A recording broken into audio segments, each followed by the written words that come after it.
Hey, what's going on, everybody? Welcome. We're back and we're nice and early. Feeling good today. We got content. It is Tuesday, the 21st of October, 2025. October's almost over already.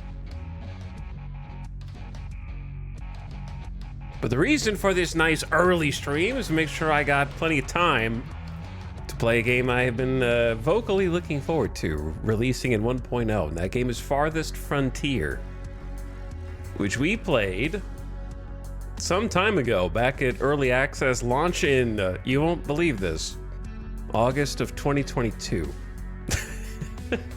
Yeah, it's been 3 years already, somehow.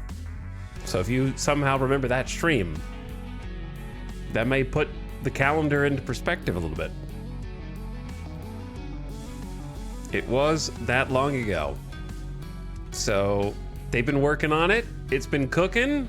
It's been in the oven for 3 years, and 1.0 is finally approaching. It's here for me, but it's going to be 1.0 for everybody the day after tomorrow, which is Thursday. So Thursday it'll be there for everybody. I probably need to put a little like chat message and pin it.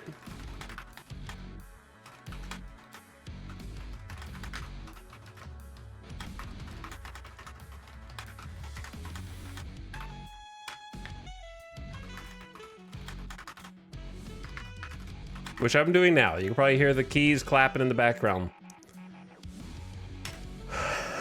Pin message. Something went wrong, says Twitch. Huh, you don't say. There we go. There we go. Not that anybody reads anything in chat, so I don't expect that to clarify things for most people, but maybe it'll catch a few, because I'm sure there will be some like, it's already out.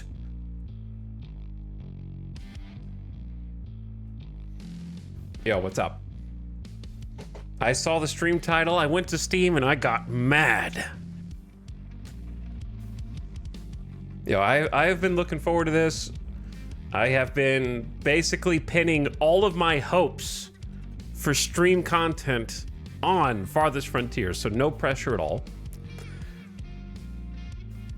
Every single hope I have for streaming in 2025 is currently pinned on Farthest Frontier. So it has a lot to try to bear upon its shoulders. Not gonna lie, I did go to my library to check. Well, there you go.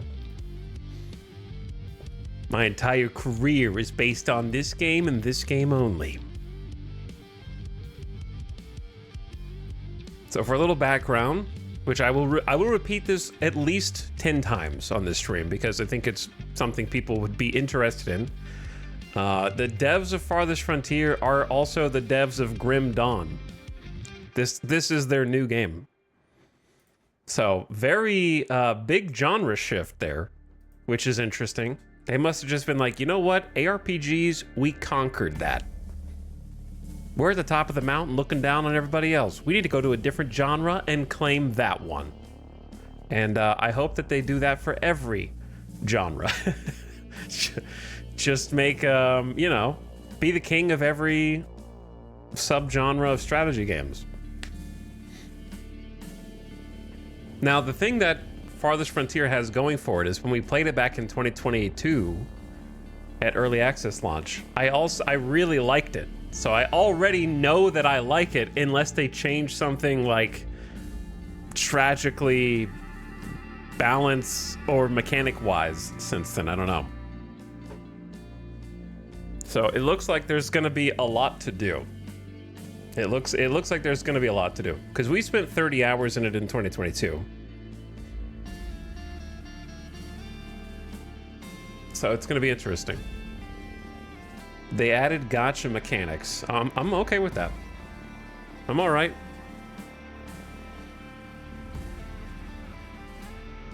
It's now a first-person shooter. This is the closest, I think. Well, I mean, look, I gotta play it first before I judge it, obviously. Because, like I said, I don't know what the game's like now. But my memory of it is, it's the closest that anybody's come to one-upping Banished. If not just outright one-upping it. It has like a Banished vibe. And I remember at the time thinking it was better compared to all the other city builders. You know, Anno, we don't have time for Ubisoft on this stream, okay? Other people probably playing the new Anno? No. We go to the Farthest Frontier. Banished is 11 years old. I would have thought it was older. Wasn't it 2013? It's like 12 years old, I think. So yeah, suffice it to say, I got a lot riding on this game, but I believe. So let's hop in. So you can at least see the main menu and let's see if we got some menu music. Been jamming out to the Nuclear Option soundtrack. I've been addicted to that. Very addicted to that soundtrack. Have you played Timberborn? I have played Timberborn. I've played almost all of the city builders. And I actually, based on my opinions on most city builders, you could say that I don't like the genre. But actually, I do like the genre. It's just, I think 90% of city builders are bad. That's all. And lazy. Okay, that's not to say, I know how that sounds. It sounds like I think Timberborn is bad and lazy. I don't think that. I think Timberborn is a high IQ game.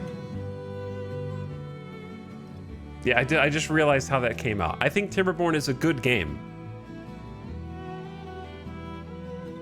I just can't get past the first drought in it, so it's a skill issue. Hey, listen, I already got one suggestion. Can we have a setting from the developers to run play audio in background? I would love a play audio in background option. Because chat's not supposed to be able to tell when I alt-tab, okay? You're not supposed to know that when I click here, I'm revealed. I'm exposed. You know what I mean? You know that I clicked.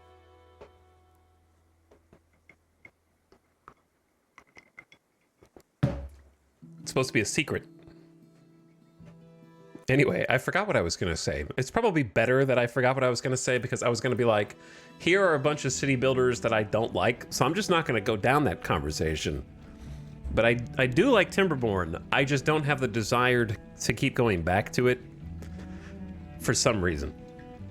Timberborn, I feel like appeals, this is gonna be a weird comparison, but I feel like the Venn diagram of people, if you like Oxygen Not Included, you're likely to enjoy Timberborn and vice versa.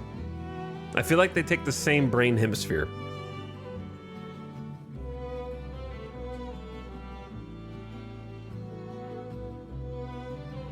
I feel like most city builders have scaling issues where the difficulty curve is just really bad. Or just repetitive. Timberborn's a bit like a puzzle game. It is like a puzzle game, where the puzzle dynamically changes when the map spawns, basically. City Skylines 2, yeah, that's pretty safe to dunk on. I didn't even play it, which probably says more about it than if I did play it. But I just, yeah, skipped over Skylines 2 entirely. We're auto-saving every 10 minutes. We got a maximum villagers slider. And if you go too high, it actually gives you a warning that says, your CPU is going to melt. Are you sure you want to do this? So I don't know where that threshold actually is. It defaults to 500. So I'm going to say, let's go in the middle, 1500, and see if my computer can handle it. That seems like a lot of people. Enable detailed unit widgets. Parsing a significant amount of game data can have a dramatic impact on your frame rate and performance. They're disabled by default. I might flip these on, but we'll see what it looks like without them first. Ditto for 5 times game speed. It's gonna destroy your computer. We got refresh rate at 120 hertz. I already turned off depth of field.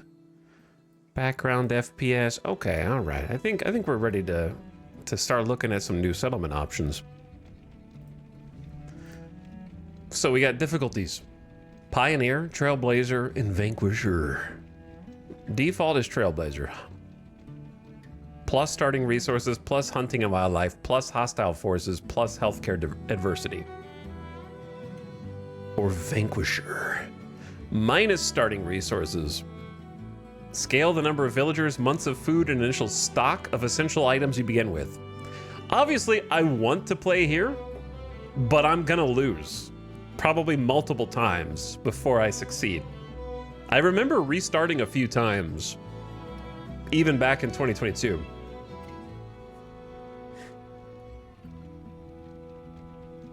As challenge level increases, more aggressive animals such as boars, wolves, and bears spawn, while deer population declines slightly.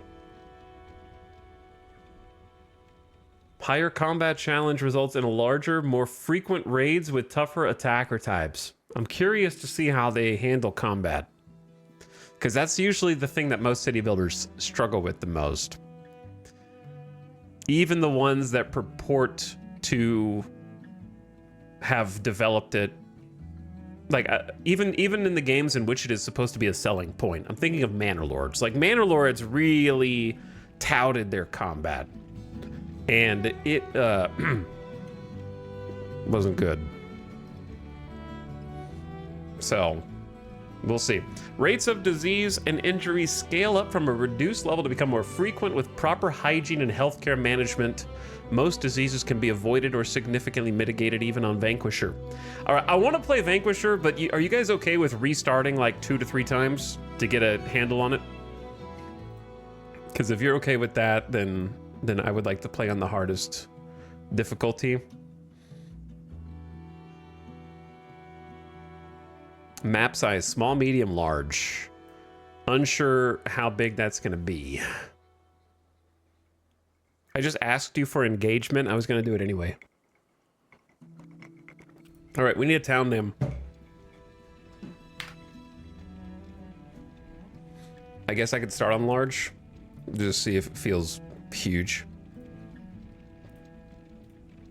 Arkham. First town name. Arkham. Proto-Batman. You were expected to master the game in one go.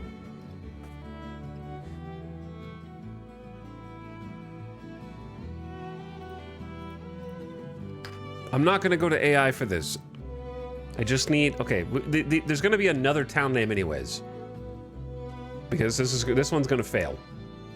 Starting on the hardest difficulty. Let's just do... I kind of liked... Eberg. Let's do Eberg and see what happens.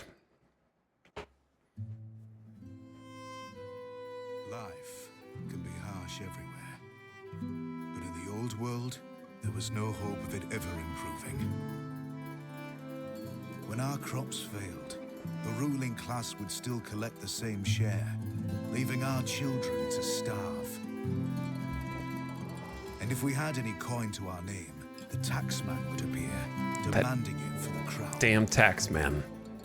The nobles hid behind the safety of their walls and did nothing when raiders pillaged the outskirts of the city. And so, some of us decided that it was time to leave, that we'd rather take our chances in the wilderness, seeking the promise of a new land, than starve to death in our homeland. Sorry if I'm blocking the subtitles. The journey wasn't easy. We lost many along the way. But this wild, unsettled land offers us the hope of a new start as the masters of our Screw own this. I'm going to Eberg. We're going to Eberg. Did you look at the map options? Were there more map options besides small, medium, large? If so, then I did not look at those. But I only saw the other thing. Yes, there were? Oh, so we need to reload this again? There was a terrain type. Well, I'm going to assume that, like, the standard is fine. But we're going to say, I'm going to save this, then go to main menu and look at them. And if I don't want to change them, then just load back in. Grain and flour can be preserved in a granary for years. Bread spoils quickly. I'm going to need to know 1,000 tips from the game.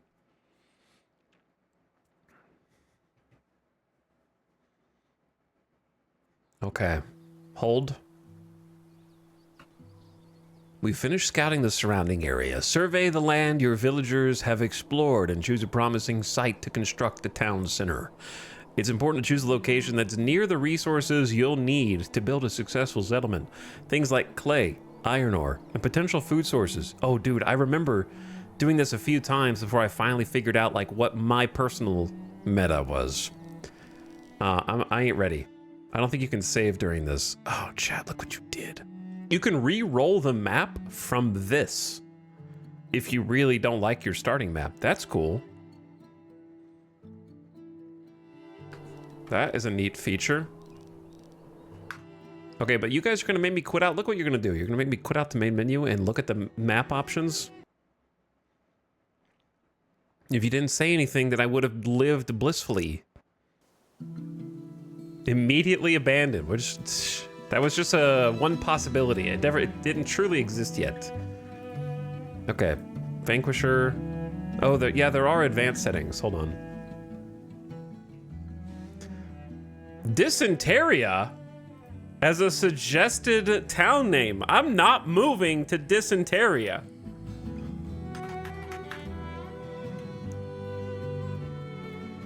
Okay, large.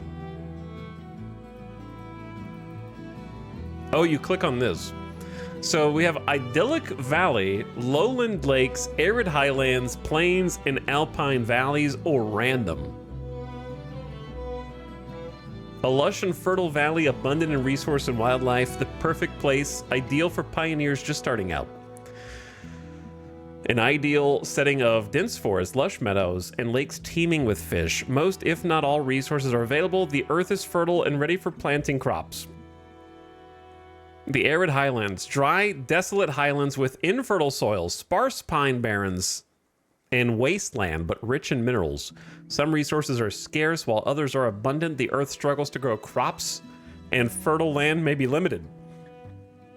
Plains, expansive plainland with fertile meadows, dry grassland, and brush, but few forests and low mineral resource. All resources may not be available, but the earth is fertile and ready for crops. And the Alpine Valley. Northern mountain valleys, thick with conifer forests and interspersed with lakes and occasional meadows. The terrain tends to be hilly and challenging to build on. All resources may not be available, but the earth is ready for crops. Okay, and then we have custom settings. Could affect your gameplay performance, and achievements will be disabled. You can enable God mode free build. Completely disable raider attacks. They also, I noticed, have a pacifist mode. So if you're not interested in invading armies and raiders, you could turn that off. Disable spirituality, disable village disease, hunger, animal attacks, desirability, disable crop disease, and then we got multipliers on all resources. I'm just gonna play default, of course. And then advance, oh, you can code it like so. So you can choose a map seed if you want to play on a similar one to someone else. And then you can change difficulty per item. So you could be like more resources, but fewer raiders. and fewer sicknesses and more wildlife and stuff. Okay, that's cool. We're just gonna stick all Vanquisher, but here's the thing, right? Here's the thing. If I'm doing Vanquisher already, it's going to kick my ass already. So I don't need to double up with Arid Highlands unless you don't want to see any gameplay or progression at all. Because we're just gonna go. Look, I want to play this more than once. So I'd like to start on a map that I can possibly succeed, and then we can try this as a second town or city. Do you know what I mean? Like, then advance up to it. Lowland Lake sounds neat. It seems like a little in between. Lush meadows, lakes teeming with fish. Most, if not all, resources are available. Like, this is gonna be crazy. This would be like opening RimWorld. You've never played it before, and instantly starting on 500% naked brutality in an extreme desert. So I think Lowland Lake sounds good. Large map, Vanquisher, Eberg, it returns. I think we're ready. Again. All right, we saw that. I do like the random option, but I don't want to start with random. Like, I want to be able to play, like I said, this game more than once. So saving some content for a second or more city would be great. What's up, Wojess? How's it going? I'm excited to be finally getting to check out 1.0 of Farthest Frontier. It'll be available for all Defiant on Thursday. On Thursday. Oh, we're like, yeah, this is a completely different starting area.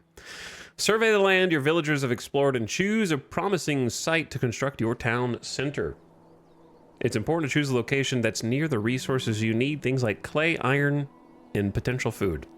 So I believe we can just kind of look as long as we want here. As long as, well, the thing is we can only see so far, right? Oh, you have like a top left, giving you sort of a meter for how good your highlighted area is. It has like a general fertility meter, a water bonus, and we have different resources that it is spotting, ranging up to 3 green arrows up, down to I think just 2 red down arrows means bad. There is not like a 1 red arrow to 3 red arrow, as far as I can see. There's the titular lakes from the namesake of our map. Spawn. Donkeys live here. Confirmed. Is this raiders? Or is this an abandoned outpost? Like, hey guys, you mind if we just cozy up next to you? You got a watchtower and a little camp with some barricades. It looks very fortified. Maybe I'll just take that for myself. Just a small raider camp. So we got eggs in plentiful abundance. That's a food source. Can't really tell what these are. They're grayed out. Kind of looks like grapes or berries of some kind, but we're not sure which ones they are. Or, okay, there are berries. They're just not many of them. According to the, no, there are. There's a ton of berries. What am I looking at? Herbs. Not many herbs. I was looking at the wrong icon. Okay, down here.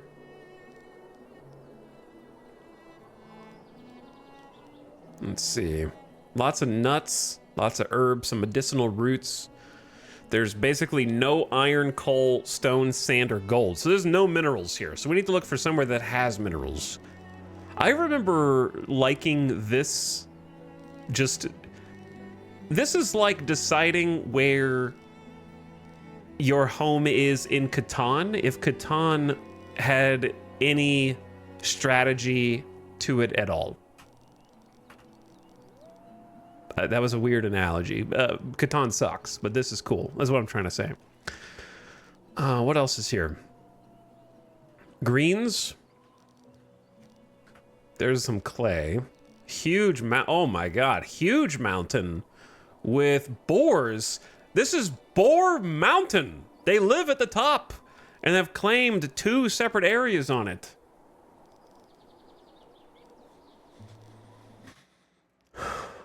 Also, Jess says, I'm back from TwitchCon, exhausted, excited to see some Eber content. Welcome back from TwitchCon. I did not go this year, but I'm going to pretend like I did to justify not having streamed for the last 3 days. I was there in spirit, chat. There's a chest of treasure here. There's a whole bunch of stuff on the map. Exploration seems like it's going to be great. Okay, I say let's focus on resources first. So I see clay everywhere. There's clay here. There's clay up there. This says that we're much closer to coal. No, sand. I saw coal also light up a second ago. Yeah, right there. So what is this coal? Where is this coal that we are close to? Is this guy right here. Okay, so there's coal and clay and sand, but 0 iron, gold, or stone. That seems like something you don't want to be without. Now, we may just have to go further abroad to find it, right? Like, that is also a distinct possibility. Ooh, there's iron somewhere around here. Is it this? It's got to be that. Okay, so we found iron. So we don't have any gold or stone. I'm looking at the top left, minerals in range, and just kind of like using this as a metal detector in a somewhat literal sense. But yeah, we just may not have any, which I think will present an interesting challenge. I'm curious to see how the game lets you navigate resource shortages, or if there's like side tech paths that you can go. Because one of the big things in 1.0 is like a full giant tech tree as one of the new things. There's also a bunch of iron up here. Okay, iron north of the mountain. This whole area is very iron rich. There's more iron, more tons of clay, but there's very little food. Unless we go like further this direction. So there's gonna be like trade-offs. I love making decisions like this. I feel like positioning ourselves near the coal, where there was like iron and coal somewhat close. Like this is where the coal is right there. And that's clay.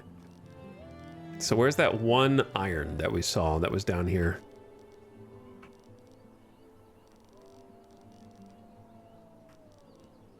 It's up there.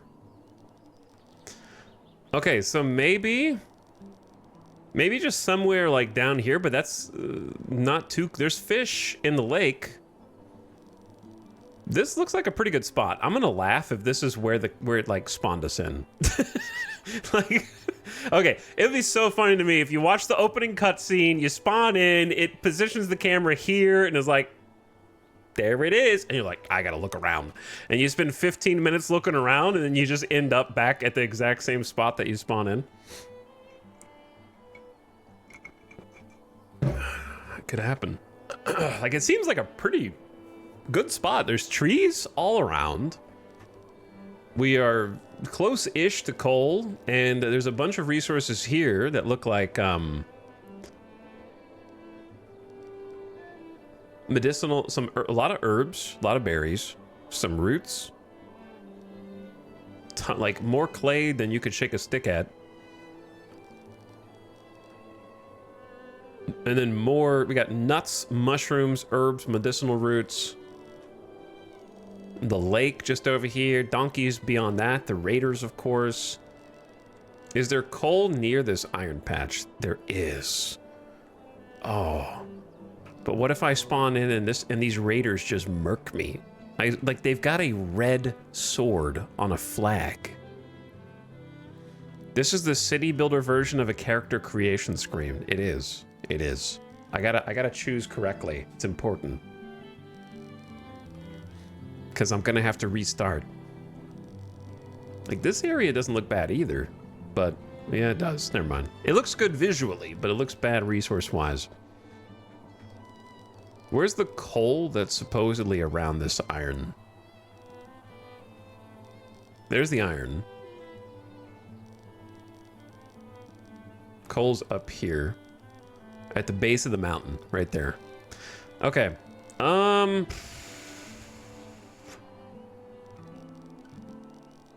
we're just gonna be out of luck on gold. I'll learn the icons eventually. Maybe I should just go in here. And I don't know the tech tree yet either, so we're making a swamp base.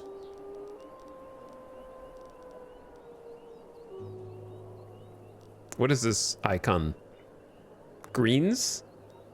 That's greens. Shrek Town. The mosquitoes will chase off any raiders. The map also goes beyond this, I'm pretty sure, but it's like, this is as far as we've explored, I think, but we'll see. Like, I could be wrong on that, but I think it does for sure. I remember it being pretty large. This is just where the settlers have looked so far.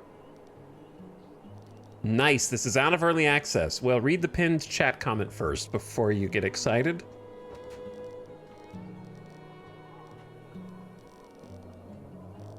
But almost. How could this be wrong? Look at all those berries, nuts, greens, clay, sand. And then going a little further, there's willow. Okay, how can this spot be wrong?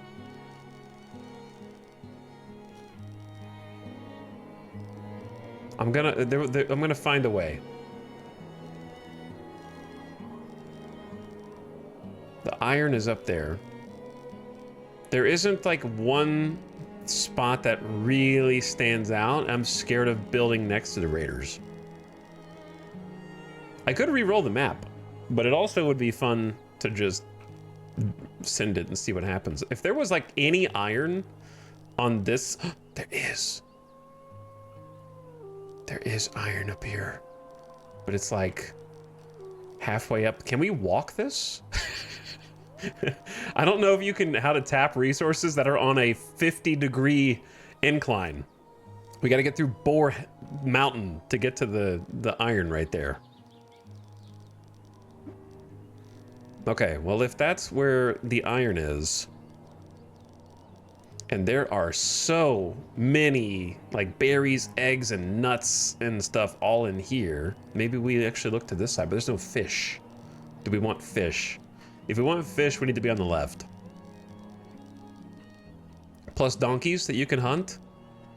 Okay, I mean, it's gotta be over here. Sorry. You know, it's gonna take a minute. It's just gonna take a minute. I'm trying to reconcile everything. There's pros and cons. There's pros and cons.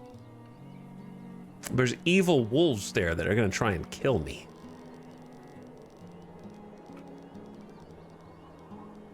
We're gonna end up destroying these resources by building on top of them too. Like, is that a problem? We're probably just gonna expand to meet this entire zone. Just let me cook. Just let me cook. You know how it is. The nice thing is you can build in the trees, it'll just destroy the trees. So like, the trees don't block us. Trying to find the perfect mix. All right, I think we give up fish, but it feels weird because we're like the lake goers.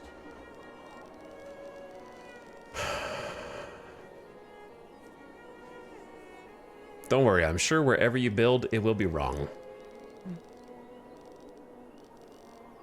You may have a point. Like, once your town center is built, I don't know if you can ever move it. That's kind of the thing. You might just have to live with it. So coal is here, iron is here. I'm trying, and then fish are there. So I think I'm just gonna go right in the middle. Are these bushes important? Or are they just random bushes?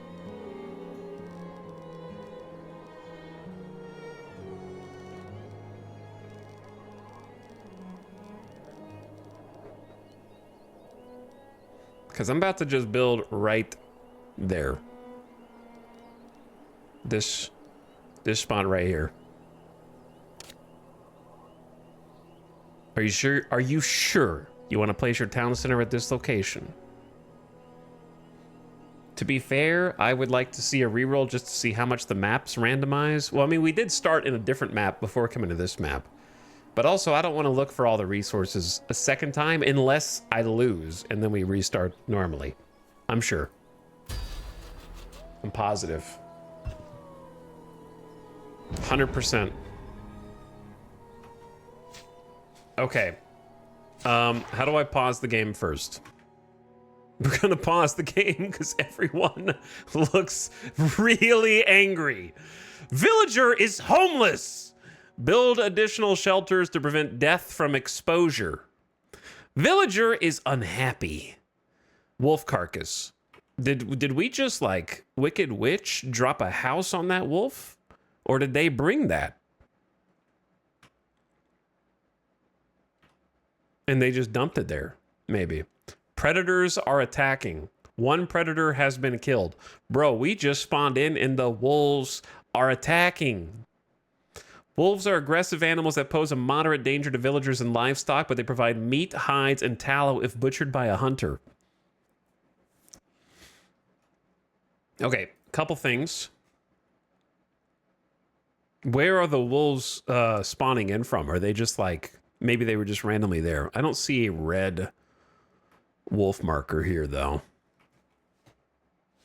Also, I'm going to move my camera. I'm kind of blocking the tooltips, which I think is fine. You don't want to see that anyways, I would guess.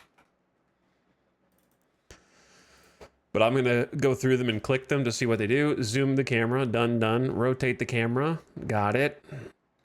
Q and E also. Space for pause. Game speed is minus or equals. That's not going to last for very long. We're going to rebind that real quick. Toggle overlay G. Got desirability. We got I. Water overlay. We got F. The fertility overlay. Okay, and then we got widgets F2 through F5. Building widget activated. Unit widget activated. Okay.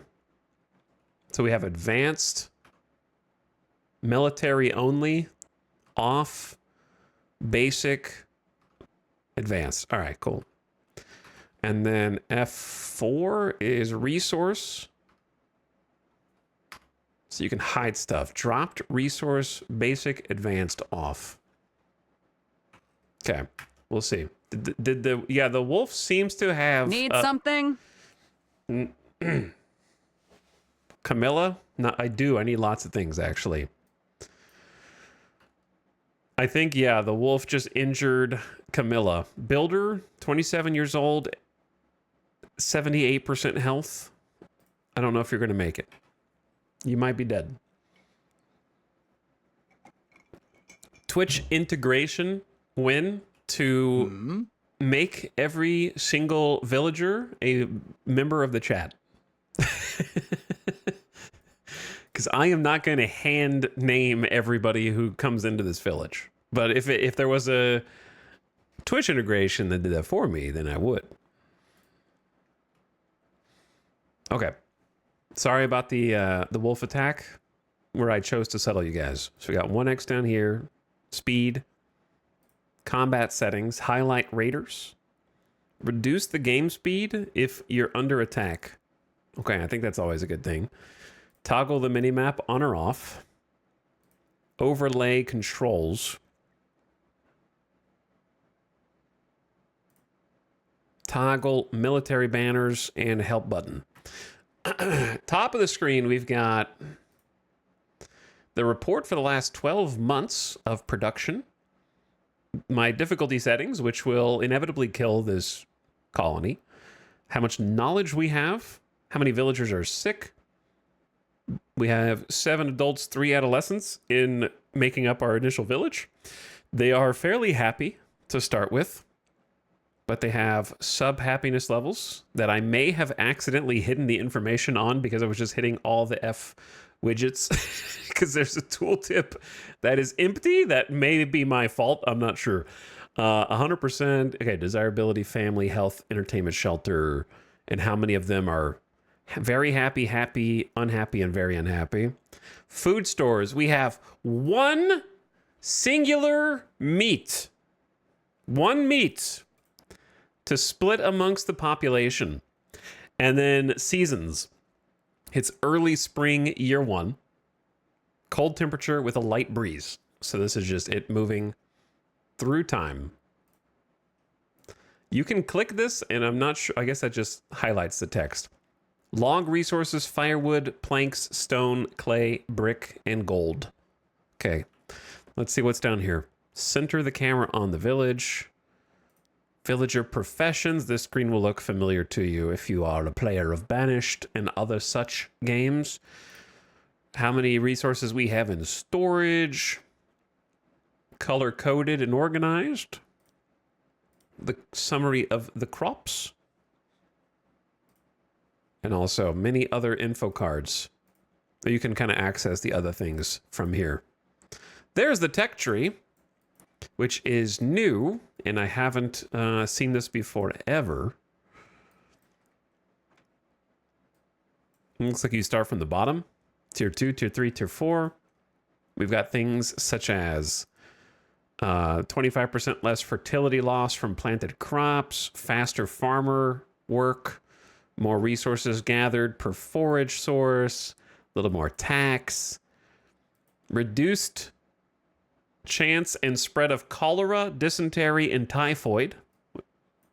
Of course, there are many diseases in this game that can kill all of your people.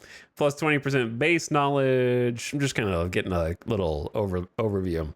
Spotters who can see further from lookout towers. Easier to make shoes for your people. Mine stone better. And they lead up to military monuments. The beacon of a civic monument of culture. Economic power monument. Okay. So then we go the build menu. Amenities, housing, storage, food production, resources, defense, roads, and decor. Many, many buildings can designate resources to be harvested. Clear land for building. Manage the walls. Flatten terrain. Oh, because it's curved. It's at an angle. Takes manpower to flatten the terrain. Interesting. Make dirt roads to travel faster. And set an exploration point to reveal more of the map. Okay. So, I say, let us begin by harvesting. I hope that this doesn't, like, delete the resource, but it would be kind of funny if it did. Let's say harvesting berries first. So, select objects, deselect objects is shift. So, berries probably, what is this? Those are not berries. Berries are not actually close to us. We settled in the wrong place. We need to go back to the character creator. No, not really. Let me see. Which of these okay, there we go. That seems far away. It seems dangerous. That seems safe. Okay, go get those. And then there's some over here by the water. Wow, I didn't settle next to any berries. These ones. Yeah, no, those are close. Okay, we'll start with that. That seems reasonable. Then, I don't know what harvesting bushes does, but you can harvest them. They yield a log. So it's like a easier way to maybe get some early logs. They are attractive to bees. Bees. I don't know if that's flavor text. That might be actual. They may attack, but we're gonna try it out. All right. So let's. Yeah, these are little button bushes. I say let's harvest the ones that are directly... Oh, there's berries literally right next to me, bro. I didn't see them, sorry. Okay, start clearing the bushes and get the logs from the bushes. I think that makes sense. And then start clearing the trees that are like in the immediate vicinity where we will no doubt be wanting to build, right? Which will also give us some resources back. 3 logs. Maple trees may be chopped down by villagers to produce logs. You got it. And then let me take a look at the building menu to see what we can make at this beginning of the game level of tech. Because we can make houses, we can make storage, we can do some basic food production and some basic resource production and a simple lookout tower for defense. So it should be pretty straightforward at the beginning. Just focusing on making food and live to see another day, right? Hey, what's up, Dr. Dynastic? How's it going? This game is on the wish list. Looks fun. Yeah, I really enjoy all the games that inspired this one. And I played it back in 2022 when it was in early access. Really liked it. And 1.0 is finally out this week as of Thursday. Just getting a little early preview here. But thanks so much for coming over. I hope Out of the Park and by extension the Red Rock League are treating you well. Thank you so much for thinking of me after your stream. And if we get a shout out in there for Dr. Dynastic, awesome content creator who runs his own baseball league in Out of the Park that is community powered, where everybody has like their own player and they have custom teams and it's all managed extremely officially and is lots of fun to watch. So to also follow by hitting that button at the top of your screen and go say hi. Maybe you can get a player in there too.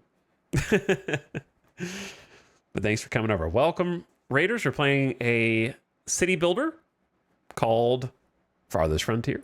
A city building game where we just rolled up in this wagon and literally just have the foundations for our town center. And we got to be set by wolves. So a wolf attacked one of our townspeople and has been killed, apparently. And so now, I think before we queue up any buildings, we should just unpause and let them start doing the things that they are supposed to do. They probably brought some initial wood in the wagon, because they're getting the wood from somewhere. Because it needed 16 and now it needs 12. Looks like in the wagon they have some tools, some weapons, some arrows, some bows, smoked meats, and root vegetables. So if they brought a couple, now they're having to go out and kind of gather everything else. So they got some basic tools. Looks like 2 people chopping down a tree at a time. And I gotta look at the like jobs menu to find out how this is split up. Right now, there's no jobs because there's no buildings. So I'm assuming building buildings creates those jobs. Right now, they are laborers or builders. And if they're not building, they're probably laboring, would be my guess. Because I think we have 4 reserved out of a possible 10. They're all very unhappy. They need shelter to prevent death from exposure.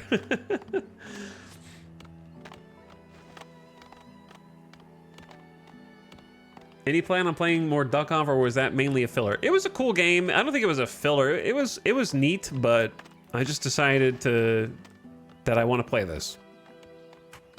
I want to play this. What's up, Classic Brad? How's it going?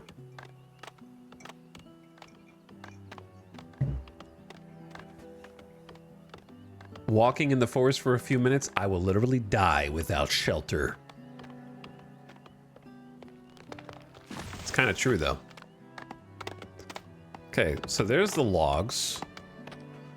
And then presumably the builders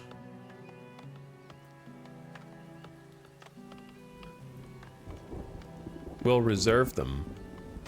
Here's what I'm gonna do. I need to turn the volume up, which means I need to turn their voices down.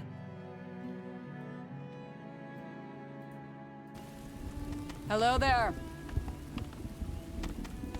Trying to find the right balance here. Need anything?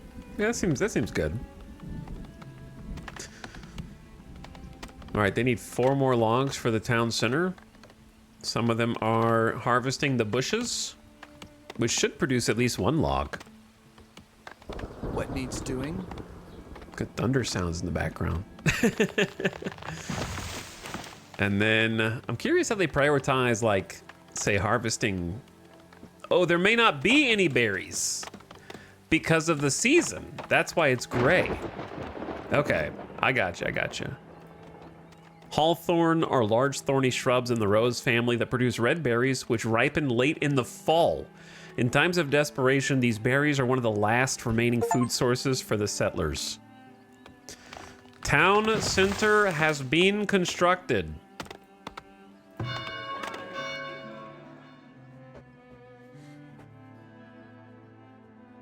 Tier 1.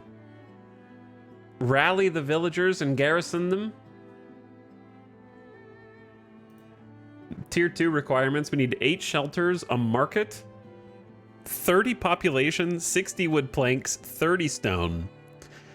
And then we'll be able to get to tier 2. So I'm just going to take in the UI and kind of figure out what information it's providing me. Basic needs. It needs to be stocked with water. They need a certain amount of water each month to survive, and clean water to prevent illness. 10 hide coats, because there's 10 villagers, presumably 10 shoes for the same reason, and 10 clothing. So the hide coats are in addition to the clothing. Time management. This is how the villagers are spending their time. So if you like graphs and data, it seems like there's a lot to look at here. Because they're spending 85% of their time working. Makes sense. They just spawned in, they're chopping down trees. How much time they're spending on their basic needs, including seeking food, clothing, shelter, or medicine. Reduce the time spent on these basic needs by keeping them healthy and keeping those needs close to home, okay? How much time they're spending transferring goods. If this is too high, it could mean your storage buildings are too far from manufacturing sources.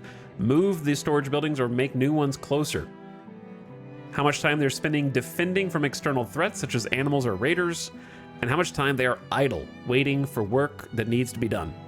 Okay, I like this graph. Cool graph. 30, how much time they're spending on traveling.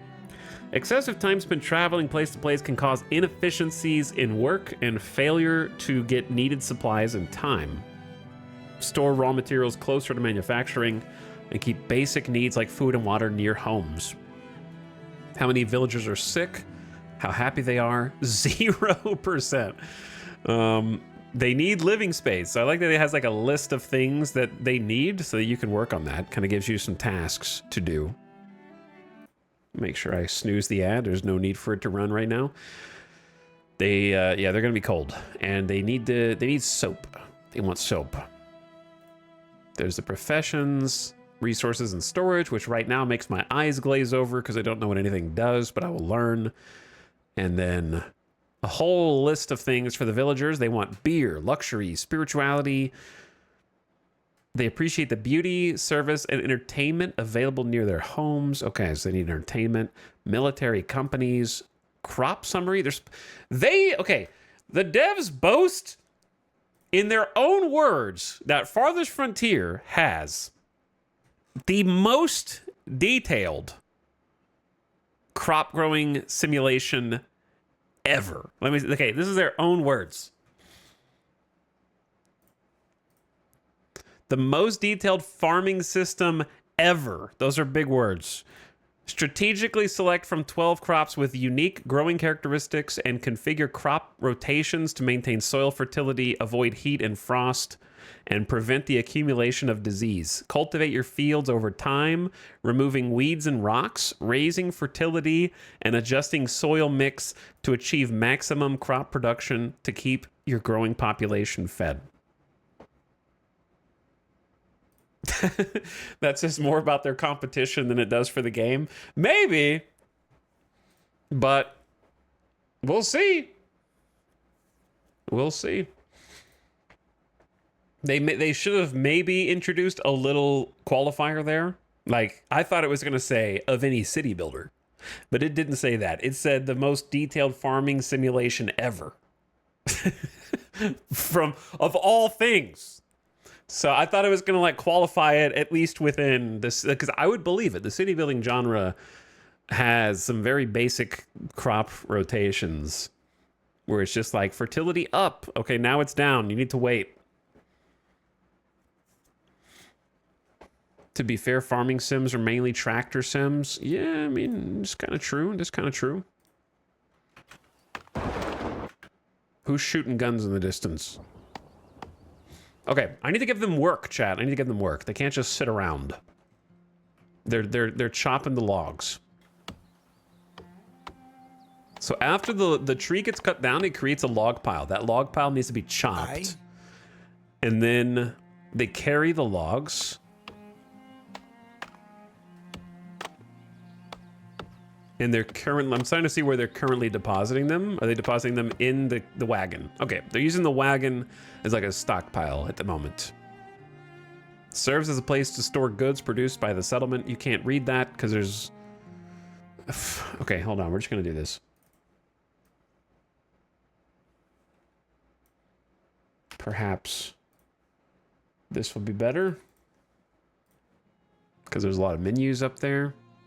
How do I hide this in the top right? I don't need to see that. I'm sure there's a way.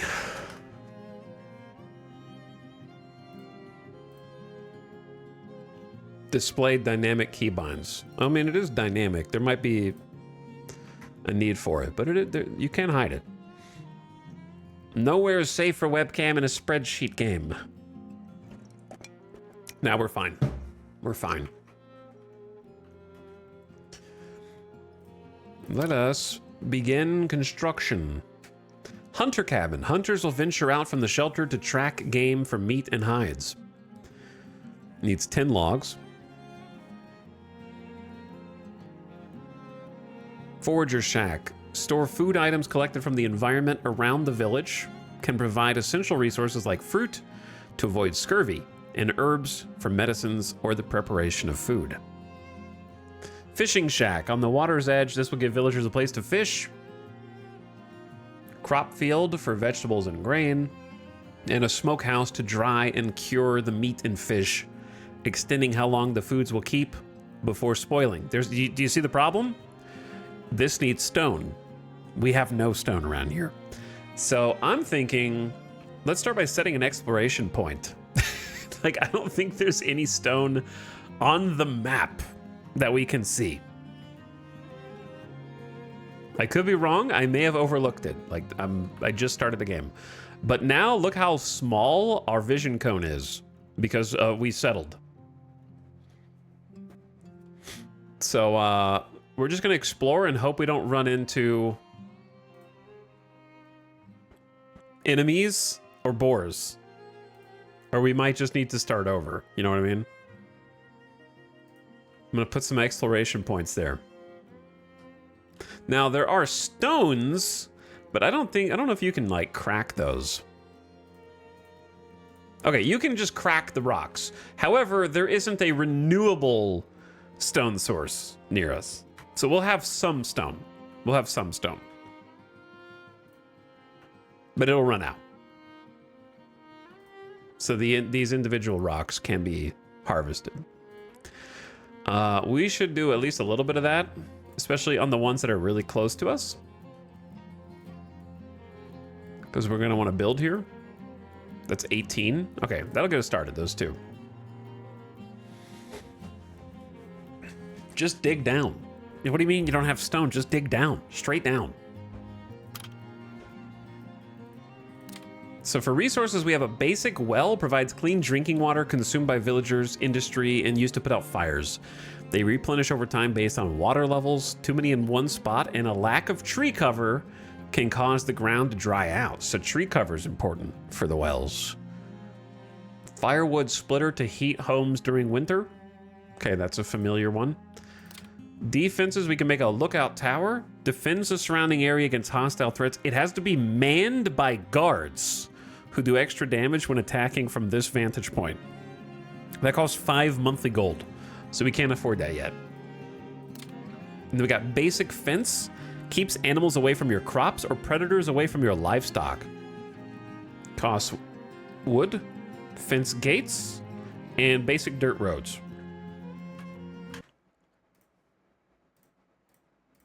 Okay. Another thing, if I may say another thing for the devs, I know that it's too late because early access is done, but there's a weird thing when you alt-tab. It actually... I can't tell. Does it start the song over again, or does it just fade back in?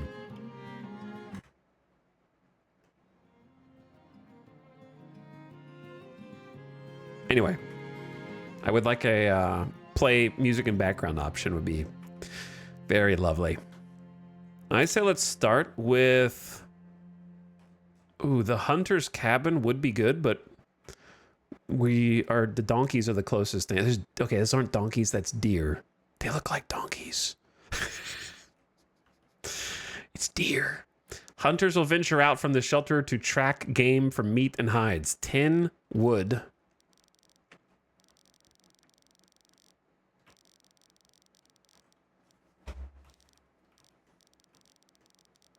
How do you rotate this? Well, you would know if you didn't hide the dynamic keybinds, right?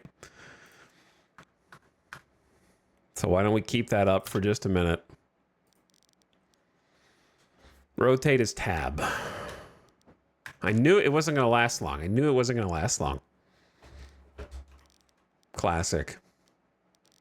I say let's have it facing, because I don't want it to be too far away from the deer, right? You don't want to have to run, but you don't want to place it on top of them. It might make them scatter.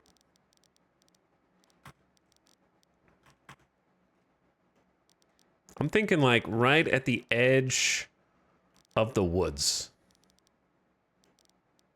Or just like in this nice little pocket of trees. Who knows? There might be more dudes over there. We need a road that comes through here though, right? And that also maybe links up to the fish to the right. Yeah, there's fish right there. Probably just need to cut down this tree, to be honest. Okay, hang on. Let me see the fishing hut first.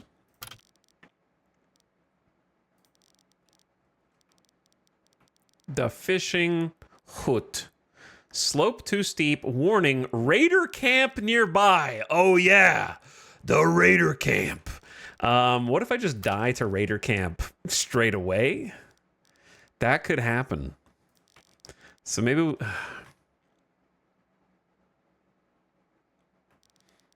I'm just going to start right here. Okay, start right there. And then let's also build a forager shack. There are some roots here.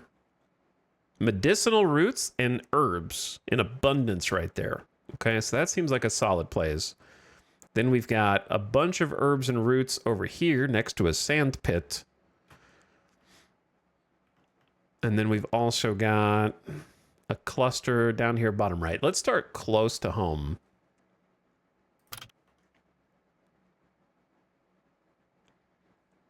While I'm on the subject of music, when you're paused, the music just stops.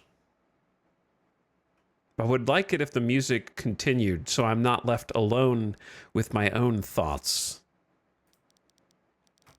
I feel like lately when I'm playing games, I'm very like audio focused. Have you noticed that? I don't know. That's just how it is right now. Now, how can we get the most things in this circle? Because there's stuff up. What is this stuff? Let's see what this is first. Those are hazelnut bushes producing nuts that can be gathered by foragers. Then we have blueberries. It's often a good idea to relocate bushes near to a storage. Wait, relocate? We're going to have to learn how to relocate bushes.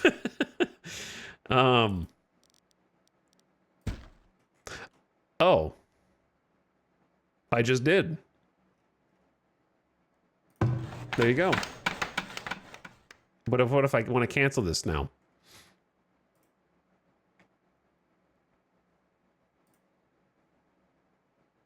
Interesting. Interesting. Okay, so we can like kind of move bushes.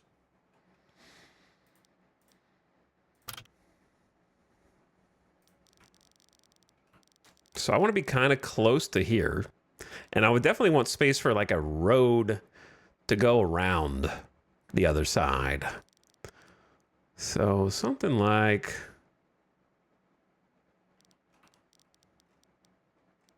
Something like this up here, I think would look good. Though I am tempted to like... We can always move the buildings later. We can always change how the buildings look later. Let's just get some basic buildings down first. So they're going to need more wood. Get these trees that are right in front of our house. Ad starting soon. I already snoozed it twice. I'm going to pause when the ad starts so you don't miss anything. Firewood is a critical resource for your settlement's continued survival. Stockpile it ahead of winter to ensure that you stay warm in the cold months. Use firewood splitters to make the firewood. A steady supply of logs ensures they're working efficiently. If you don't have them, you'll be at the mercy of the elements and get frostbite or die. In large towns, you may need to travel in the cold to reach the firewood, which could result in dying to exposure. Markets can alleviate this. Your village is critically low on firewood. I'm going to work on that. But yeah, turn your volume down, ad watchers. 3 minutes of mid-rolls to pay for the pre-rolls.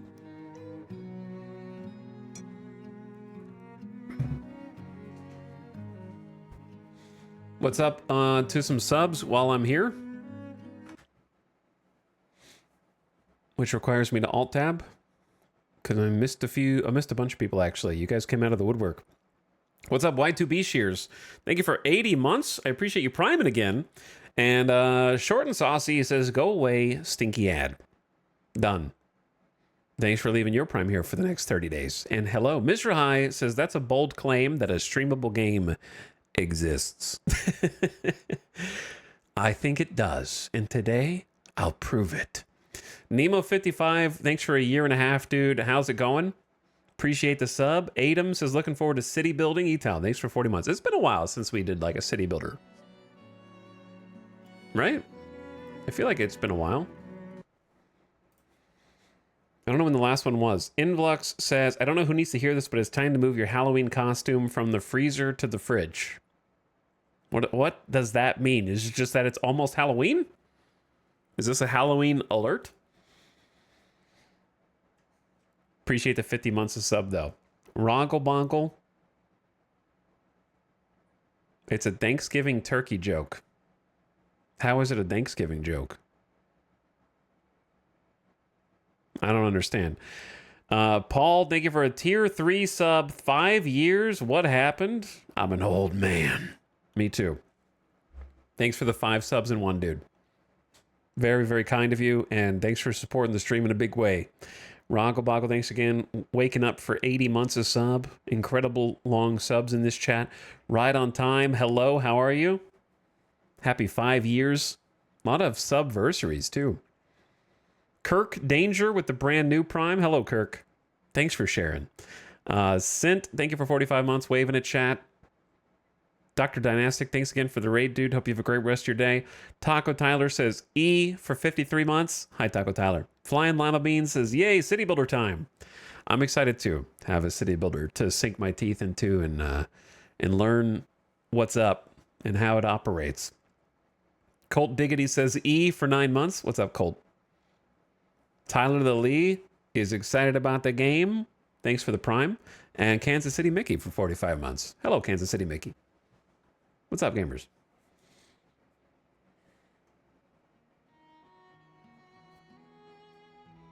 I hope I get 5 ads. Me too. I hope you get 5 ads too. Okay. And they're almost done. The age are almost done. Here's a question. Should I have flattened the ground everywhere before building my building? Or is it probably fine? I don't know. We'll find out. I gotta learn the chain of... What's the word I'm looking for?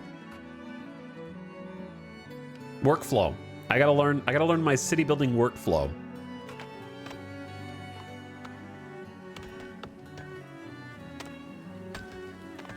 This is not gonna be a 3x speed game. I can... Ooh, getting struck by lightning.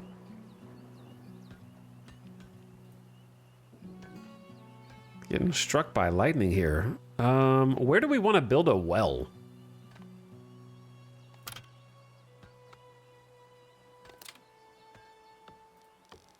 So we've got a water bonus that increases with forest coverage. So maybe we just agree to leave the forest in the south, well, southwest. Yeah, it is southwest. They want freaking houses, I know. There seems to be a lot of water in this basin right here as well. So perhaps we're gonna need more than one well, if that makes sense.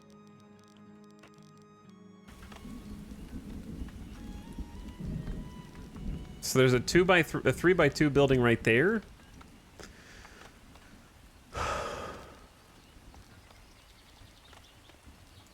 So that leaves us space for a road in between.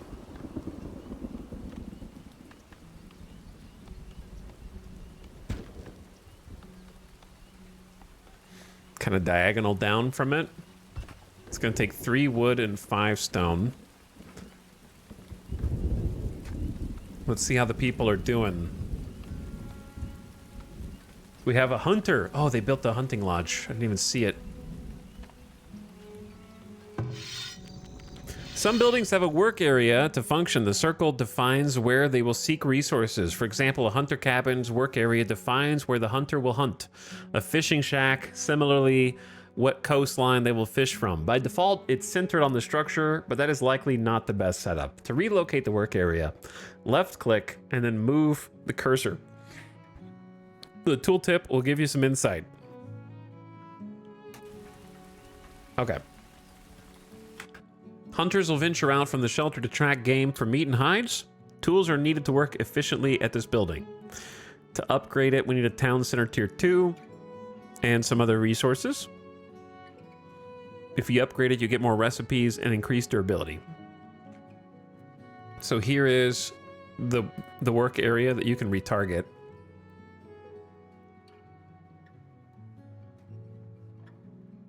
And it'll kind of tell you what is in that zone.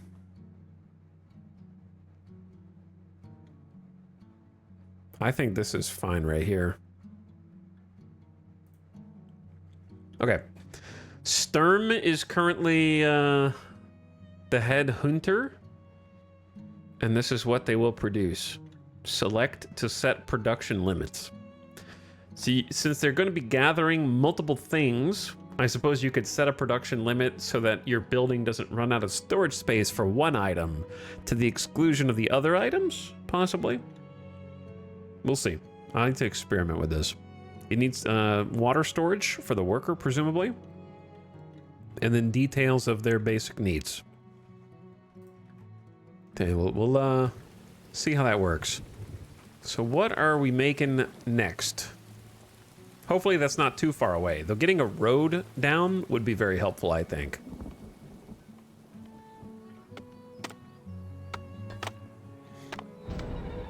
Predators are attacking.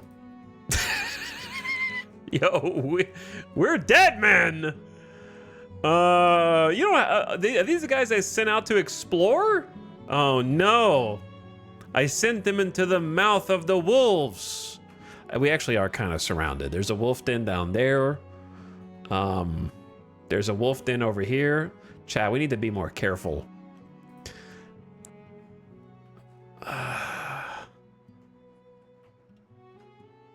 You guys can't just be sending people into the mouth of the wolves. Okay, you gotta be cautious. I? I don't know how to help this dude who's gonna get killed by wolves.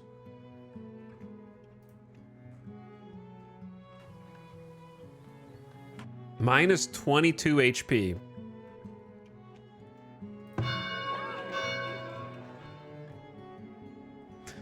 Okay, we haven't done a combat tutorial yet. What needs doing? I'd be real surprised if I could just, like, draft these dudes to go fight. I don't know if that's a thing. That guy's super dead. Oh, no, dude.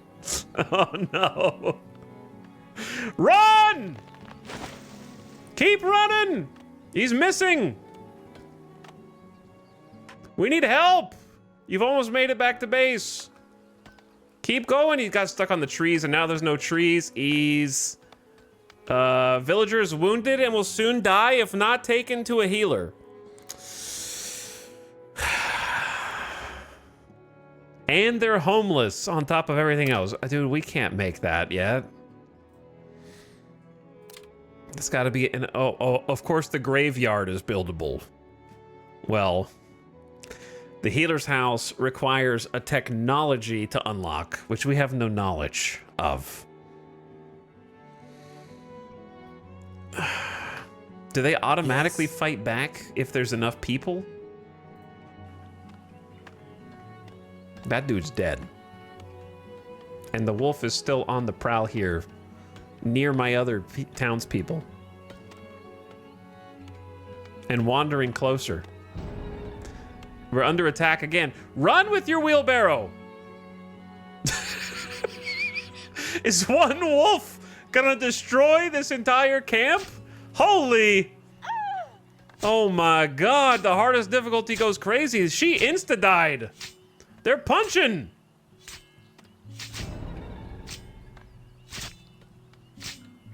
Get him!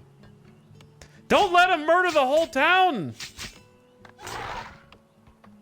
That's 3 townspeople to -1 wolf. Okay, these guys are serious.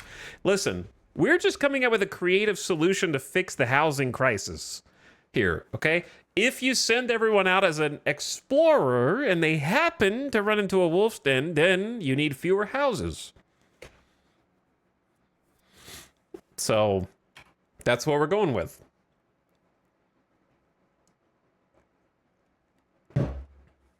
But the children are going to have to grow up quickly. Is all I'm saying. Let's not do any more exploration. I now see that that was a mistake to do so nonchalantly. A villager has died. Here's the dead villager. They're going to be buried in the foundations of the gathering hut. We are going to use their body as a ritual to ward off evil spirits who might wander this forested area. I was hoping to, like, click on their name to see who died. Okay, so I screwed up. I kind of screwed up there. But to be fair, what do you expect when you set off on a journey to go to Eberg? Graveyards! Dead villagers left to rot will actually attract vermin and disease. Designate an area to be used as a graveyard to bury the dead and keep your villagers happy and healthy. Already. You need a graveyard to bury the dead. I need a lot of things, okay? And it's difficult to know which of them is the most important at any given moment.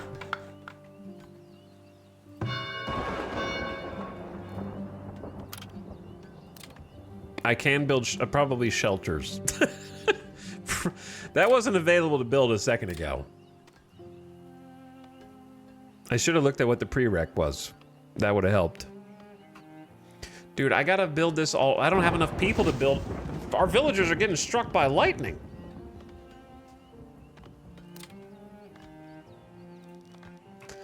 we gonna bury these people?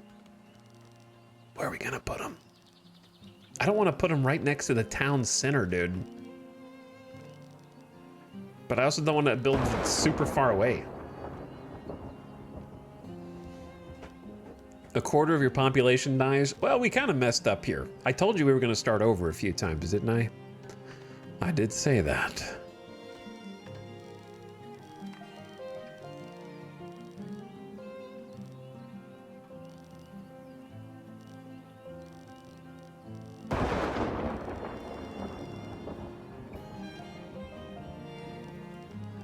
I'm gonna put the graveyard right here. It needs so much stone, dude. That's 10 stone just for a 3x3.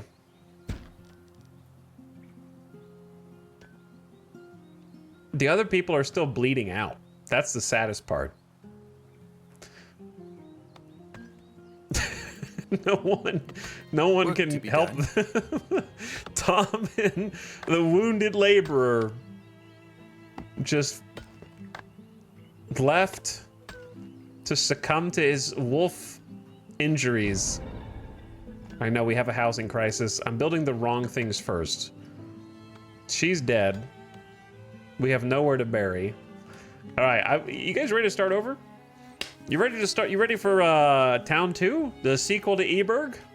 This starting location sucks anyways. We could pick way better starting location.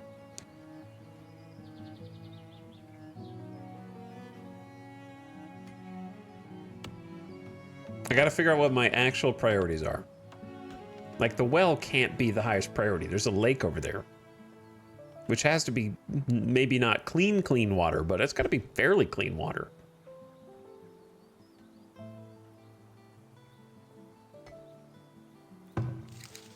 Forager shack is up.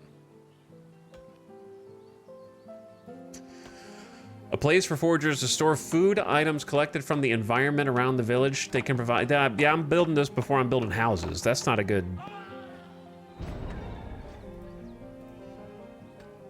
We are under wolf attack again. The white wolf is upon us.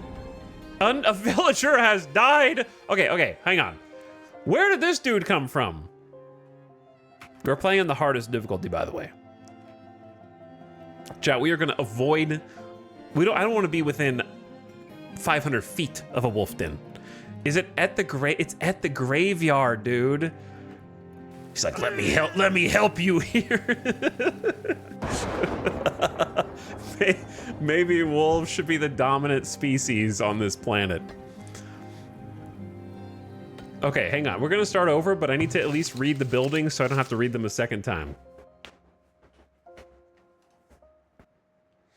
A place for foragers to store food items collected from the environment around the village. Foragers can provide essential resources like fruit to avoid scurvy and herbs used in medicines or the preparations of food. Okay, so you can see all of the different types of resources that it has in range.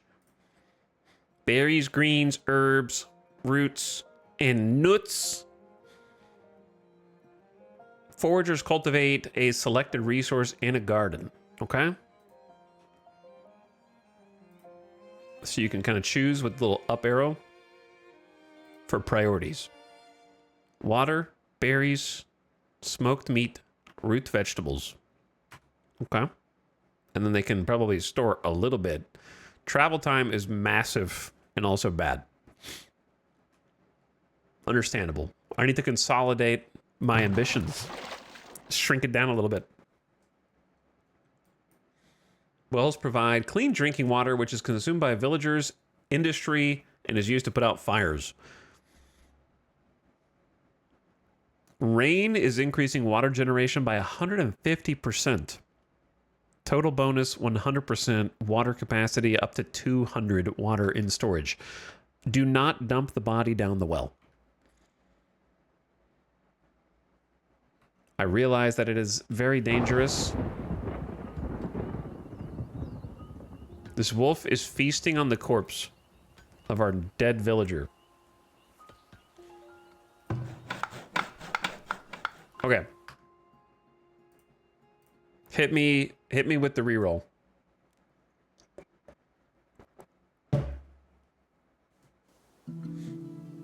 I knew that this was going to be how it goes. And I'm okay with it, because you know what? We can get a better map roll anyway. Eberg, you're dead to me. We're playing on Vanquisher difficulty, which doubles up hostile forces, more frequent raids, tougher attack types. Invading armies can appear demanding tribute in the late stage. Rates of disease and injury scale up to become more frequent. With proper hygiene, you could avoid them. Okay, we're going back to the lakes. Large.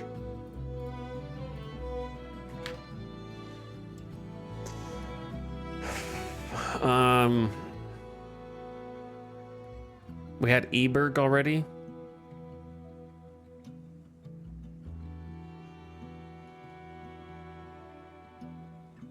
Personally, I'm partial to Ikestasher.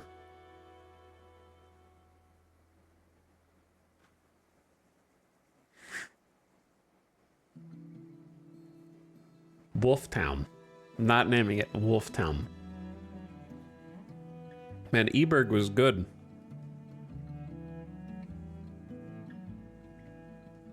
The Garden of Eden? Just name it Eden.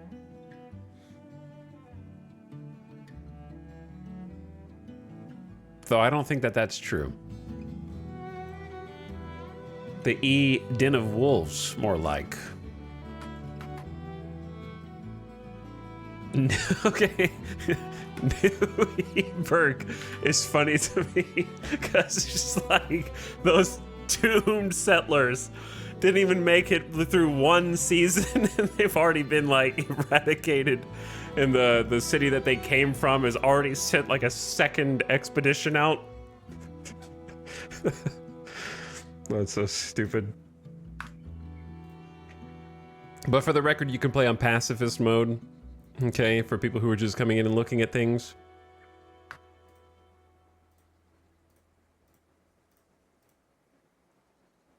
Okay, Vanquisher, New Eberg, Large, started. I'm just playing on stupid difficulty. It's probably very doable if you know everything already, but...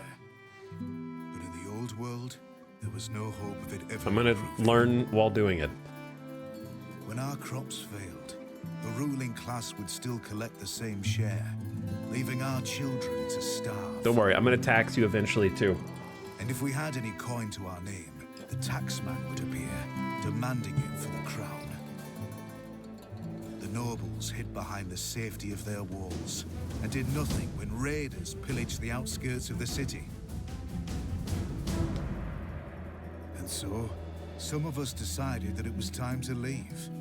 That we'd rather take our chances in the wilderness. They took their chances in the wilderness, all right. And starve to death in our homeland. The journey wasn't easy. We lost many along the way. But this wild, unsettled land offers us the hope of a new start as the masters of our own destiny. We go again.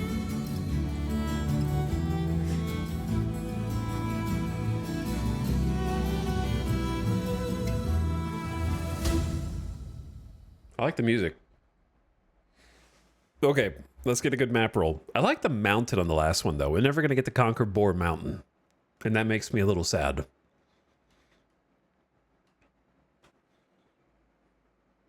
But for the chatters who were like, I wanted to see what the reroll looks like, here you go. This is it.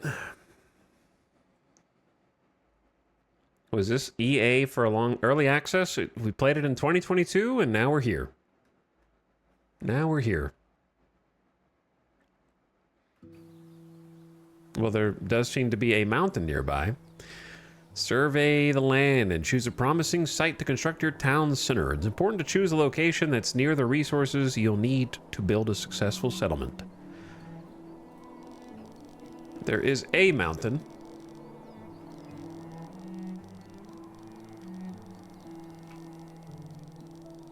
But everything else around us is quite different. There's a giant lake to the southwest. Little lake with a small island in the middle at the... Oh, this mountain is surrounded by lakes, actually, which could prove challenging.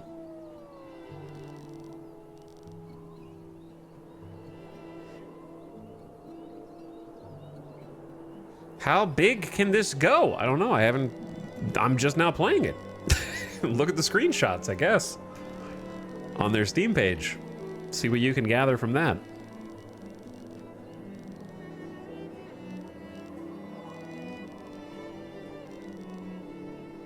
So what I'm looking for this time is not wolves. If I see wolves, we're just going away. There's wolves there, go away.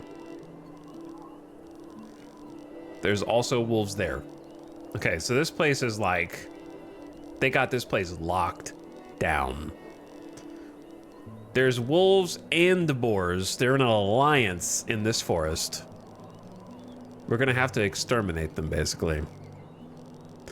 This area seems like the only peaceful place. However, the only resource they have is gold. There's no coal, iron, sand, or natural stone. There is iron there, however. So if we could find... Ooh, there's clay over there. But that is fairly close to the boars. We'd have to fight our way through. This area looks pretty good. There's a little fishing hole.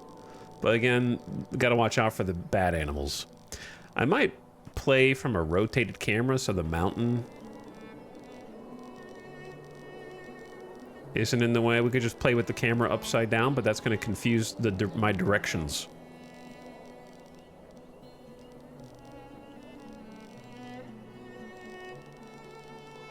What if there's wolves right there? Who's this? Those are deer. Okay, so there's some deer just out and about. Little fishing spot. More deer. That's kind of crazy. Super deer. Oh, there's another deer spot. Whoa, food and pelts is accounted for out this way. And then lots of different resources this way. Greens, willow, some berries, some eggs, some nuts, some clay as well. Oh, dude, clay right there. Now we just... Oh, there's coal too. So there's clay. Where's the coal? I just saw it.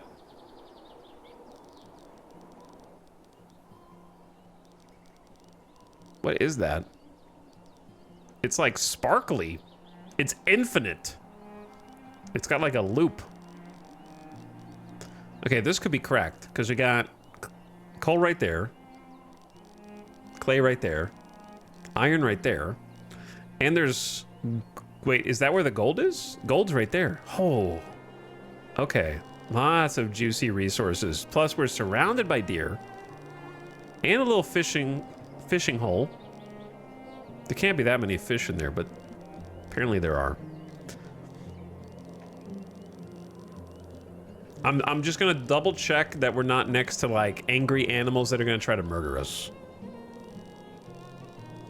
Seems like a goated spot to start with.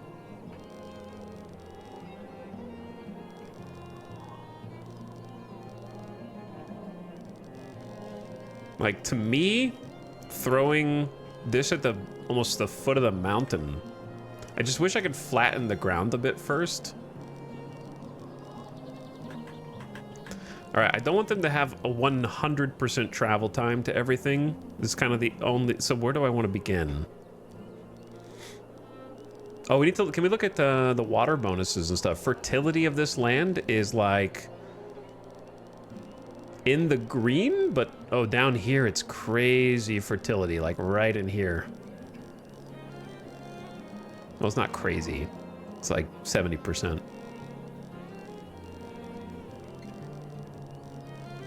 It's reasonably fertile.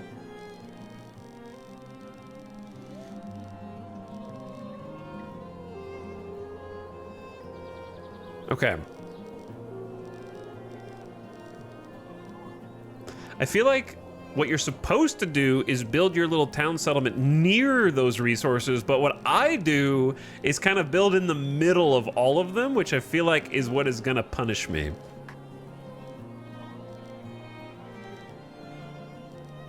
You know what I mean? I like to try to centralize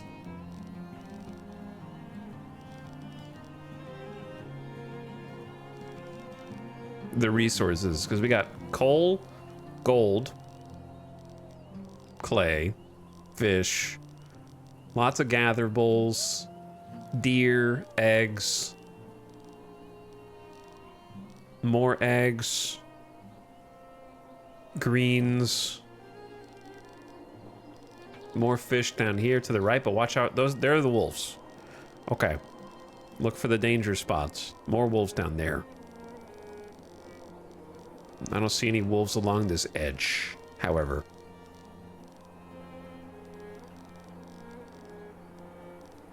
Okay, I'm just gonna go for it. And we got iron up the mountain. That's pretty good too. All right, let's do it. Gonna lock this spot down. And hopefully they don't have to walk too terribly far.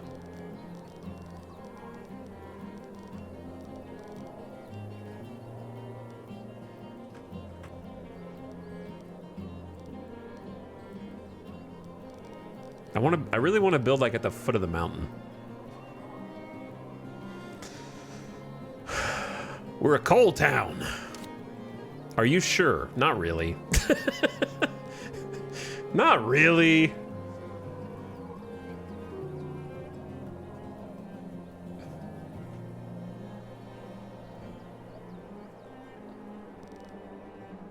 Kinda. My problem is I don't think this terrain is flat. It's like a little curve. It's like a little slanted, and that bothers me visually.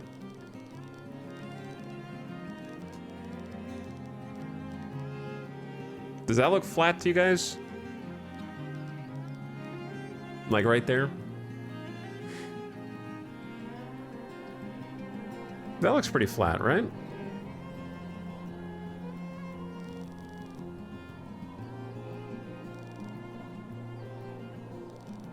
Or should I build closer to the water? I don't know. This is like analysis paralysis to the max.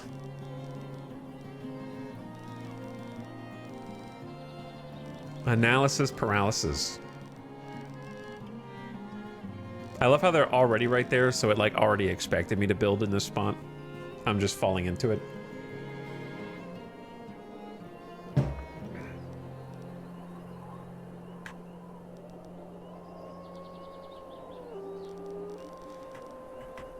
Chat, does anyone... Okay, tell me this. Can you move a town center ever? Or like flatten the ground underneath it?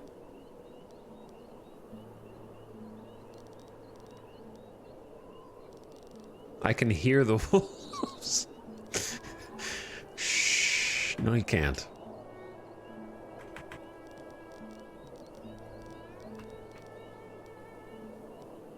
Okay, the coal mine behind us. It's gonna have to do its own thing. I'm going right there. Lock it in. Lock it in. Final answer. Okay, we need to do better.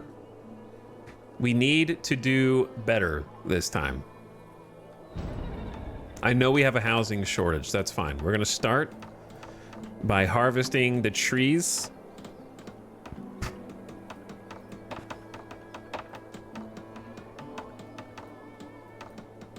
That are immediately around us.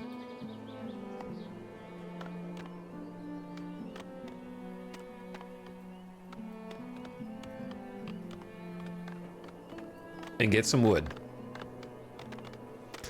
And then they just need to build this guy right here. Now there are a couple of berry bushes there, but there's no way those are gonna be able to stay. But we'll leave them for now.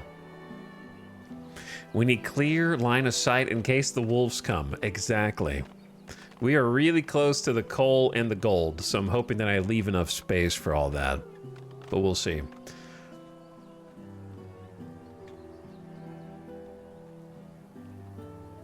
Toggle overlays G. This is not a desirable location. I feel like the last place we were was very, it was like not yellow, it was like green. And then we got GI for water. I mean, there's water right there. It's right there. And then F. Huge, there's gonna be a farm right there. Farm right there. Gotta reserve that spot. It's not gonna be very big though, but that is easily the most fertile that we know of.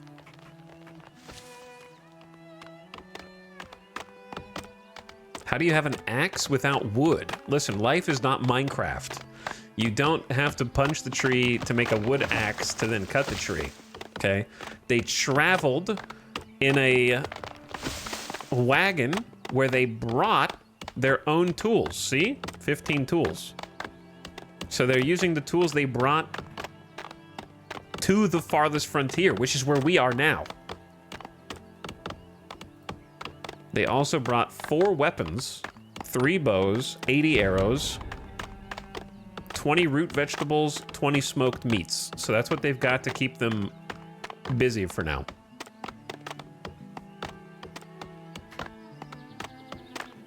And they also brought wheelbarrows. Apparently.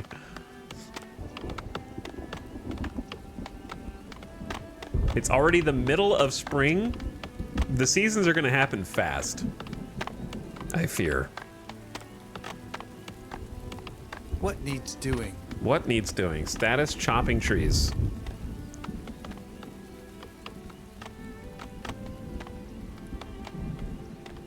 Step 1, build a town center. Step 2, build them a home. That's what we're going to do, a different order this time.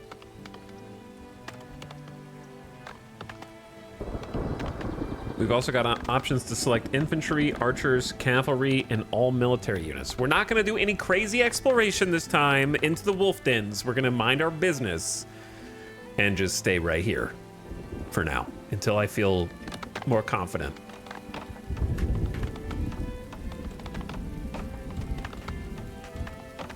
I do enjoy when city builders have stages of their building progression visually.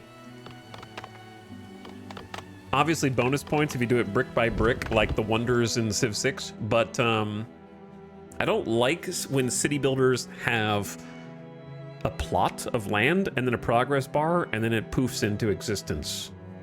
Like, it's okay to poof into existence if you have at least a few I like seeing the visual progression of like the framework of the building. So as long as you have a few of those, then, which this game does. Firewood is essential. Don't make them travel long distances for firewood or they will die to the elements. Your village is critically low on firewood. I'm working on it. I'm working on it. We're gonna keep harvesting wood for now so that we can build some shelters.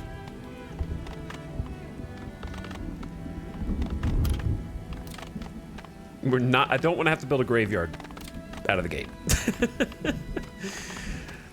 Quickly constructed basic shelter, protects from the elements, and nothing here is going to be desirable. So the important thing is just that we don't build on the fertility area, in my opinion. I'm going to work on the housing shortage.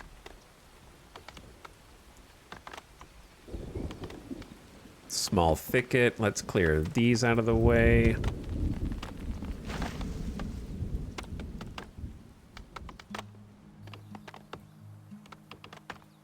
They leave the stumps behind, which is cool. I don't know if that's going to turn into a resource.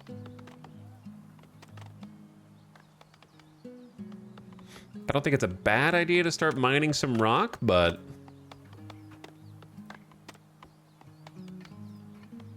I want to focus on the important bits first.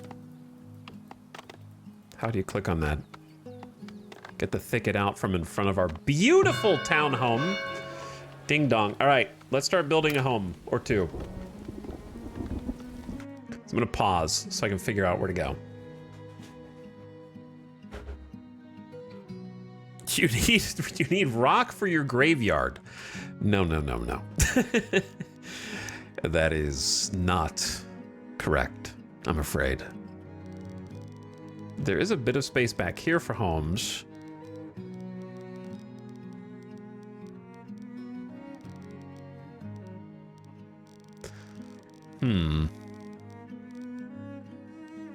And we might want some homes near certain jobs. So where are the first jobs gonna go? There's greens here. Patch of wild edible greens that can be harvested by foragers as a food source. And then we got the gold, we got the fishing, got the willow, herbs, clay, bird's nest eggs, deer sighted. So we're gonna wanna hunt the deer, but I remember there were wolves to the south.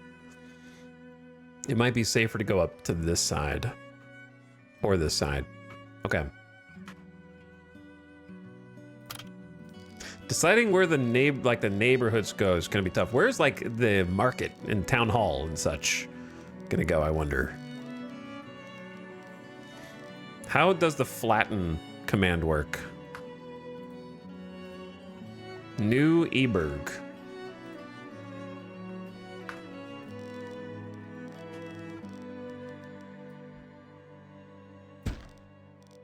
Oh god, 500 work?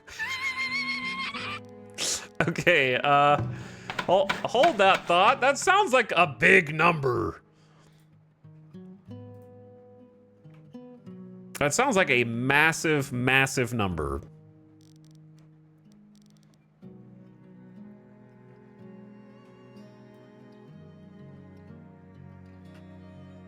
Over the maximum size. That's 500. Can we just see how fast or slow this number goes down?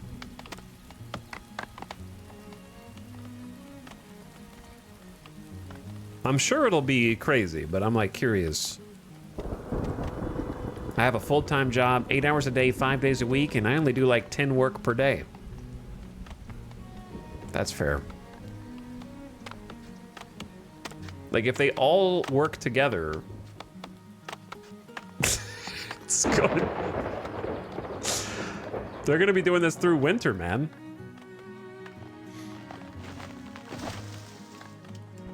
But like if they all work on it,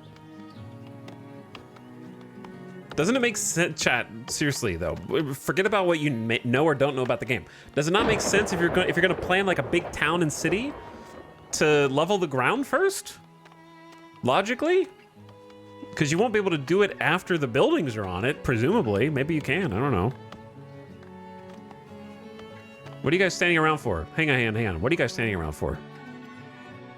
It's because you're not builders. It's because you're not builders, probably. Yeah, get to work. You're builders now. Wait, what are you doing? Yes?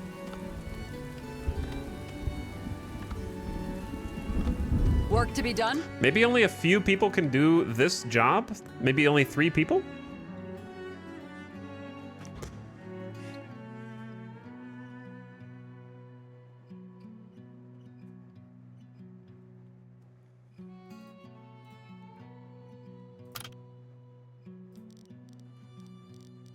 I was gonna, like, can you level the ground while there's a building on it?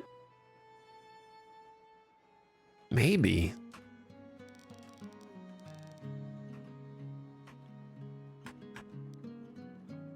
How big are roads?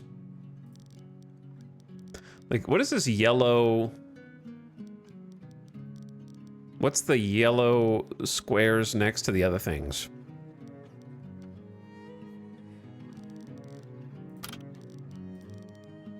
Like, it's green as if I can build here, but there's like yellow squares.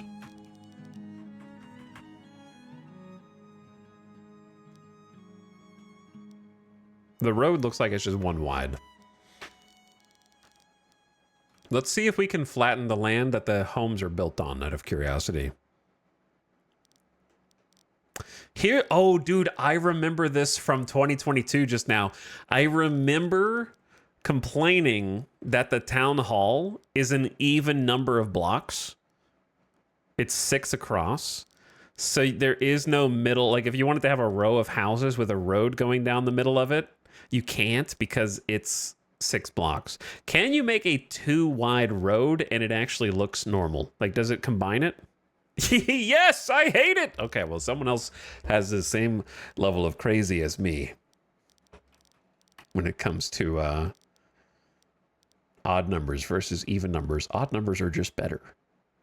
Now, what you could do is have a road going down either side and put the houses back to back. But the question then becomes, do the houses ever grow large enough that they need more than a 3x3 plot? I've been playing since 0.8. I never understood what the yellow squares mean. There you go. I do like the idea of having a market in the center of town and a bunch of houses sort of peripherally around it. So building like lined neighborhoods like it's City Skylines or something doesn't make much sense. But in theory, you could always build more later, but then you'll need the resources. This is a bit close to the fertile land, but I think it's fine right there. Dude, this is where my weakness is, to be perfectly honest with you, is like my first town is never gonna look good, I think. Let's just, once you acknowledge that it's gonna take more than one town, then you can improve on the next one.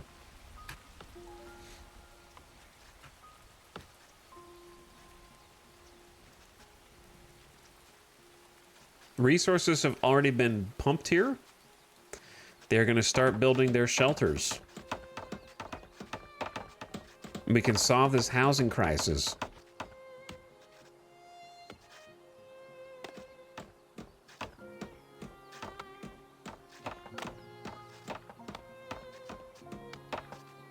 And the other guys are dutifully digging to try to flatten the ground that the other buildings are being constructed upon.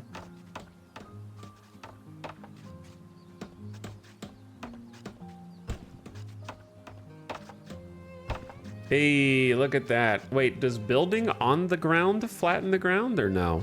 We'll find out. We got a couple shelters. Desirability is a measure of how appealing an area is to live in. As such, this mechanic only impacts shelters. High desirability is a prereq for shelters to upgrade. As higher tier homes generate taxes, have increased occupancy, and are required for town center upgrades. This is very desirable. When selecting a building for placement from the build UI, you can see whether it impacts desirability based on the chevrons. Green chevron means it will have a positive effect. Red is a negative. Yellow, they have no effect. Once you're ready to place the building, moving the placement preview will show the impact it will have. If you lower desirability too much, it will be abandoned. Okay, I got you. So at the moment, let's see what we got here. Well, actually, let's give them something to do.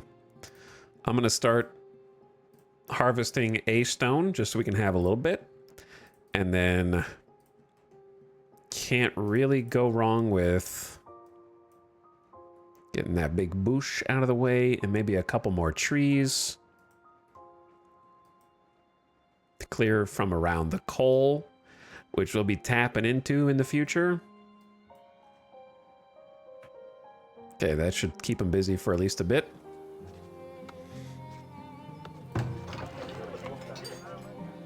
Upgrade requirements. Town center tier 2, a well, location desirability, 2 food types, and herbs. Also planks. There's 5 upgrades. Right now, occupancy of 4, so we'll need at least 1 more shelter. Because we have 10 people.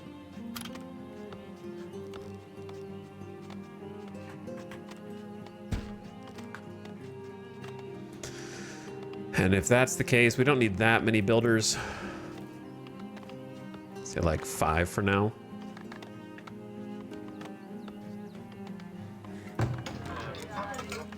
They got room for smoked meats, the veggies, and water.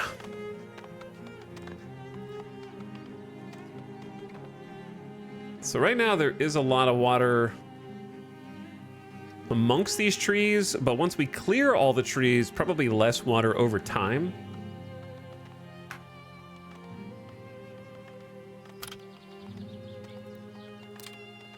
storage, we got a stockyard, a place for villagers to stockpile building materials like logs, stone, and wood planks.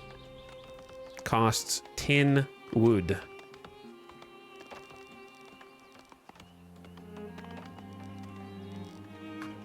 What else can I build? The food production buildings, such as the hunter's cabin and the forager's shack.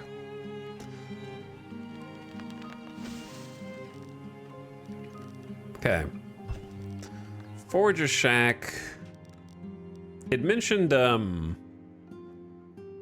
desirability. Is that G? I don't think this has any impact on it. Where's the desirability chevron that it just mentioned? What's the relationship between water and trees? The more trees there are, the more canopy cover over the ground. Therefore, the less the sun dries out the ground, and therefore the more water is able to be in the ground.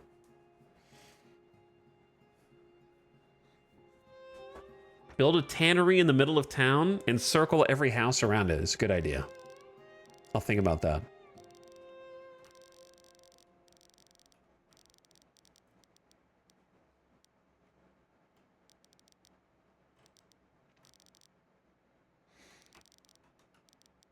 So, I don't want to be too far away.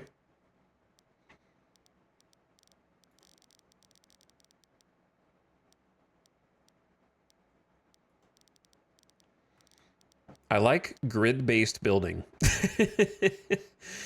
Because then I can make sure everything is always aligned. Which is very important to me.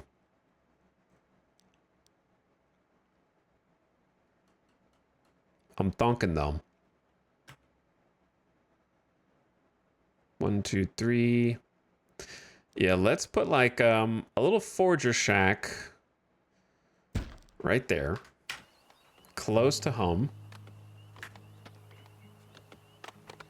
Dude, they're almost done flattening the land, and then you know what I'm gonna do? Make them flatten more land. I saw it flatten. I'm gonna assume it's flattened now. Good job, everyone. There's probably specific buildings you'll need to do that for. We have 0 food stores. But that's because they took all the food into their homes. This shelter has no food, however. Which might be a problem. Donk. They do be mining.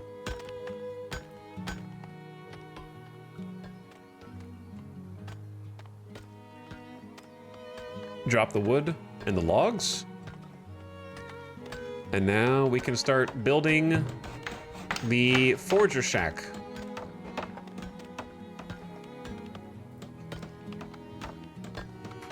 Look how big the map is compared to how much we've revealed. I don't even know if that's the entire one. We don't really need the mini-map at the moment. It's not really showing me much. Hey, there we go. All right, the work areas. So the work area for this building, we wanted to encompass... Ooh, what do we got over here? Berries. The problem is, do we have wolves over there? That's what I'm worried about. So we want to get the greens, and we want to get, I think those are eggs that are inside of that little spot. So it seems like we want to get these eggs. I assume we can gather the eggs with this building. This looks like a pretty good work circle that is a little far away from the house. Oh, I might want these. Hold on. Yeah, let's put it closer to the house. We can send other people out there. Let's just start with what we've got. Ooh, because there's eggs right there too. Yeah, let's just start with what we got. Honestly, I'm just going to keep it almost right in the middle.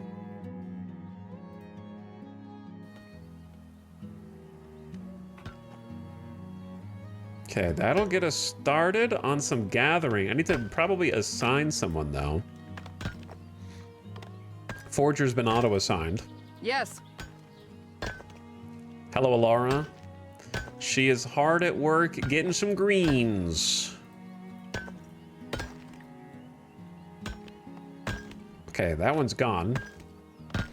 Though I assume it will grow back in time. It says they're edible, so it should be a food source. All right, what's next? More people await word to join your settlement. Amass a 4-month supply of food in 6 houses. Maintaining significant food stocks will help attract more people to your town. They can smell the food from afar, and they will come a-calling. I can wait till Thursday so I can do 1.0. Ninazi, did you mean can't wait till Thursday?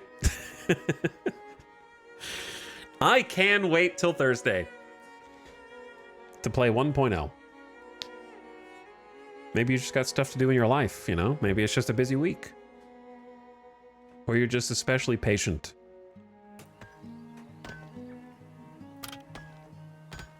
Or a combination of these things.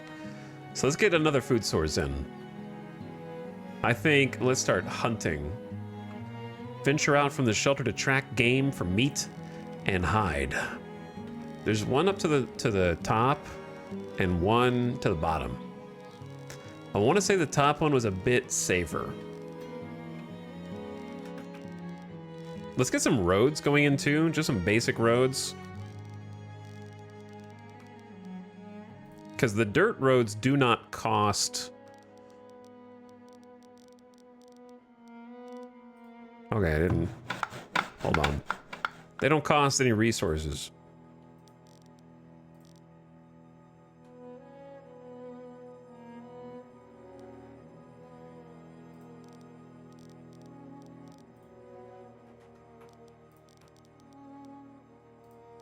Just time and energy.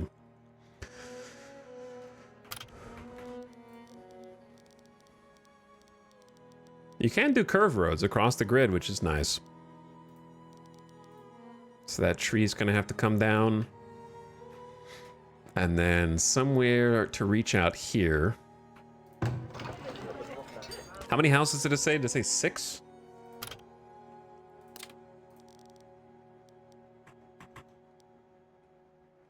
Because I was planning on clustering like 6 houses like this anyway. And then you can disable construction so you can sort of plan ahead as you want.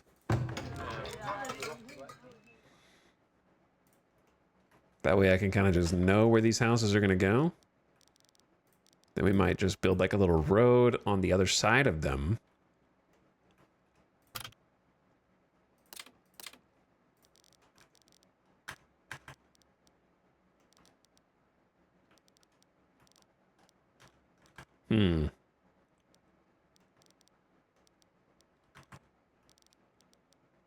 I don't want to build too close to the deer, but I think this is pretty good.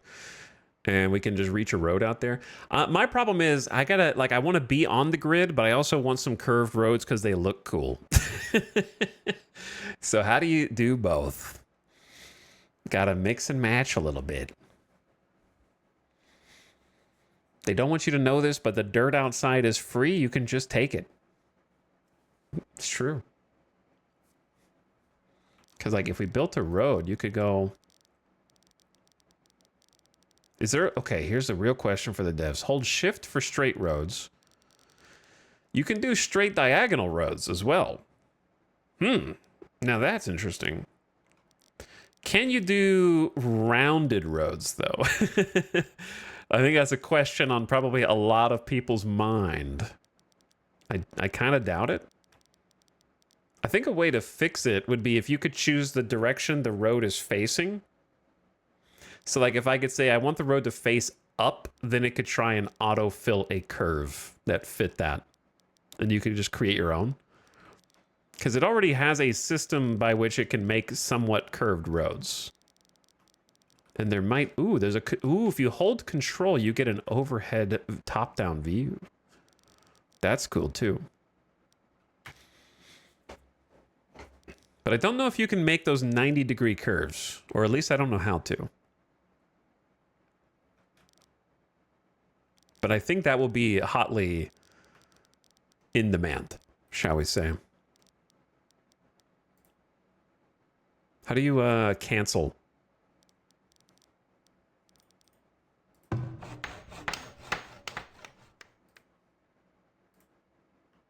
Okay.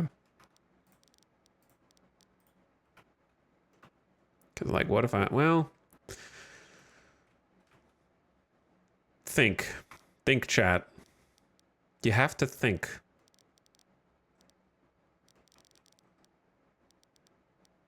How big are some of the buildings?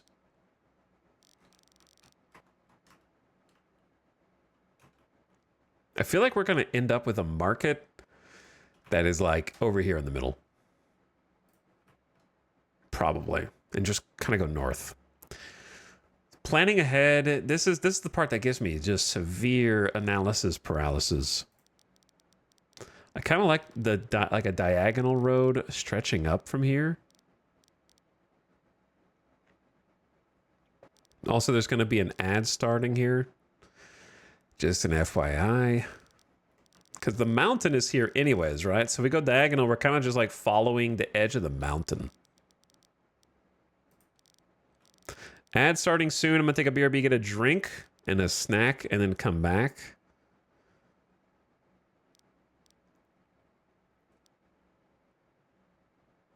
Oh, you know what I need to do to math this out? We can math it out.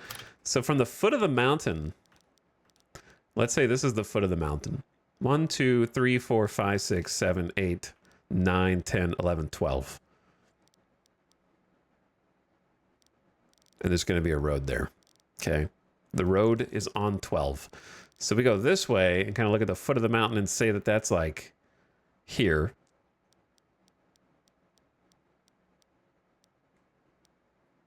There's going to be a road like to here, let's say, to this rock. Oh, wait. I made a curve? How did I do that?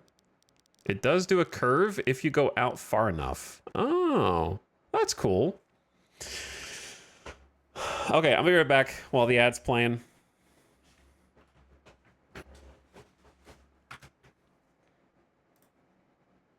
You're going to get some rock music from Nuclear Option in the background. And I'll be right back. Thanks for watching.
All right.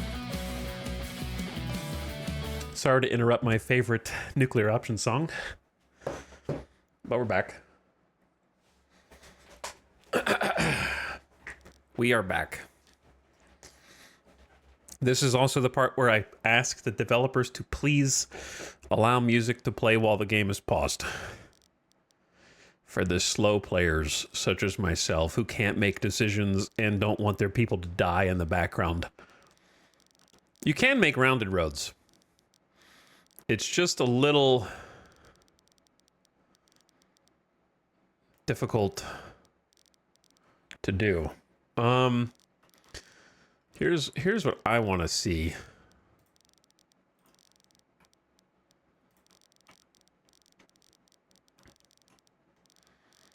Okay, if I'm using this as the reference point and using this as like a measuring stick, we're not actually going to make them build these roads, but I'm trying to like 1, 2, 3, 4, 5, 6, 7, 8, 9, 10, 11, 12, 13, 14, 15, 16. 2, 3, 4, 5, 6, 7, 8, 9, 10, 11, 12, 13, 14, 15, 16. Expand that to 17, actually. 2, 3, 4, 5, 6, 7, 8, 9, 10, 11, 12, 13, 14, 15, 16, 17. All right. Is there like a fast deconstruct? Maybe if you just toggle buildings. Roads, of course. How do you do this?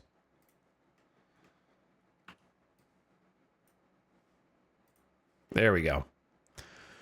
Okay, and now that we have kind of the measurement set, this is some old city skylines tech. We connect end to end, and then we have a rounded road, right? That should be like proper, quote unquote. Old city skylines tech. What is this wizardry? Yeah, we made a baseball field. Now I can optionally keep or leave or keep this dirt road. I think I'm gonna clear it for now.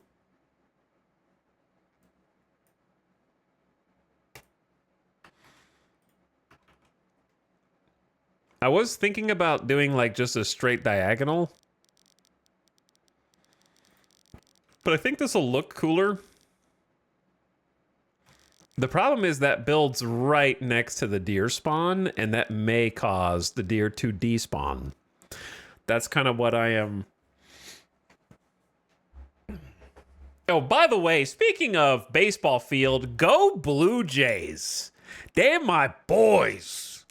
Okay, George Springer, MVP, 3-run home run, as it should be. I haven't heard sweeter news all month. So congrats to the Blue Jays, and go win that World Series. Listen, the Rangers and the Astros got a seat for you right here. Just come on and have a seat, Mariners, with the rest of the AL worst. As someone who lives in Seattle, I have never heard so many people scream and cry in a city in my life. Is that right, Lashley? Anyone but the Dodgers, please. Yeah, just please beat the Dodgers. Crazy series. Crazy series. I couldn't be happier. It's a poetic way for the Mariners to never make it to the World Series in their entire existence. You know, just a poetic way. I hope it happens again the exact same way next year. Just like, you know, Prometheus getting his guts picked apart by Blue Jays for eternity, over and over again. Spoken like a true hater. All right. You know what? If this makes the deer go away, then I would rather have beautiful infrastructure than deer. Can we all agree? We'd rather have lovely roads, even if it makes the deer vacate.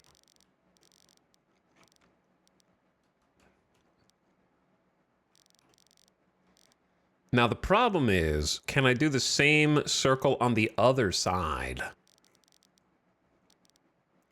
No, because I built this like an idiot. But there is a way to move a building.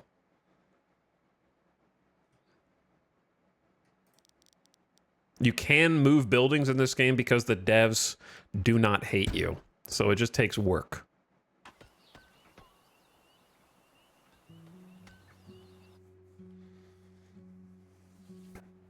Food is essential to survival. Villagers that go hungry will rapidly perish of starvation and suffer reduced happiness, which in turn impacts their productivity and birth rates. Yeah, they need food. All foods eventually spoil, so it's not enough to overproduce and expect your stockpile to last forever. Manage your village's food supplies by building a combination of crop fields, fishing shacks, forager shacks, and hunter cabins, then progress to arborist barns and chicken coops. A balanced diet with a variety of food is required to upgrade your shelters, which in turn allow you to upgrade your settlement. Building a market close by will help speed up deliveries. You're critically low on food. I know, we're working on it. Here's a question, right? All right, some of these sound effects are way louder than others. Audio is tough. Audio is tough. Hold on. What do we turn down? The effect sounds. Which is what I assume those are. I think I need to apply it. Did I not apply it?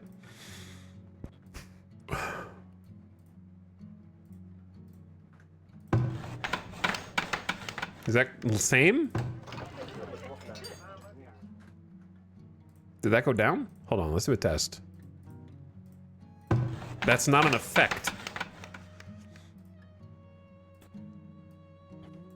It must be ambient. Or is it UI?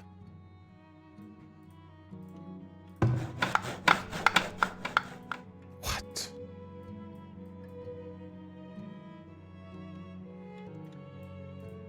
Why does, chat, when I click apply changes, why does it flash black for you guys on the screen? It's not flashing for me. That's weird. It's like it's changing what OBS is hooking into whenever I apply changes. That's interesting. I've never seen that before. It's like applying video settings, yeah. Okay, there we go. It's a UI setting. But I want the button clicks to be louder, but the click on buildings to be quieter.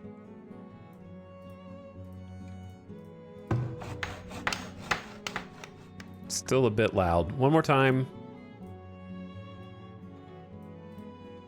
Okay, let's try that. Because I want the music to be up. Which is, again, why I like in games when they don't start the volume at max. They start it at like 66%, and so that you can boost something above the normalization of all the other sound settings. It's a lot easier to mix those for your whatever your sound setup is like. They're starting to build the road.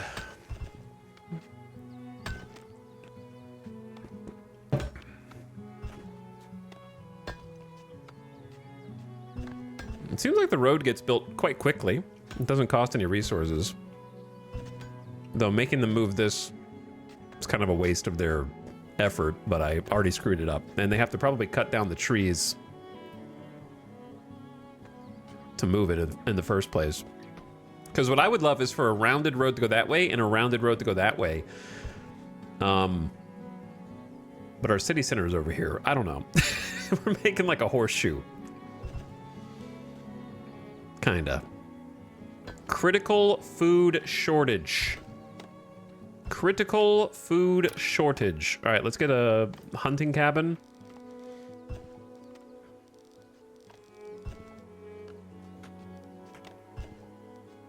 Okay, well, the problem with diagonal roads is you can't make diagonal buildings. Presumably. Though they may still connect to the road. I think they do.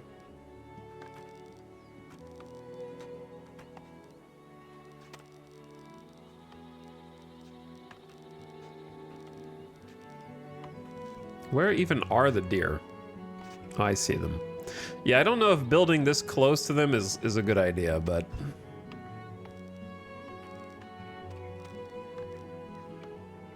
see if this gets erased.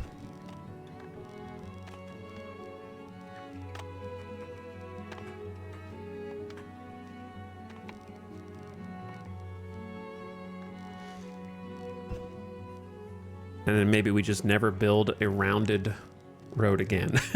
No, it looks good. I like it anyway. I'm gonna go here. And if it occludes too much of the path, then I'll just scooch it over or something. We'll see. We'll see. They should have plenty of jobs.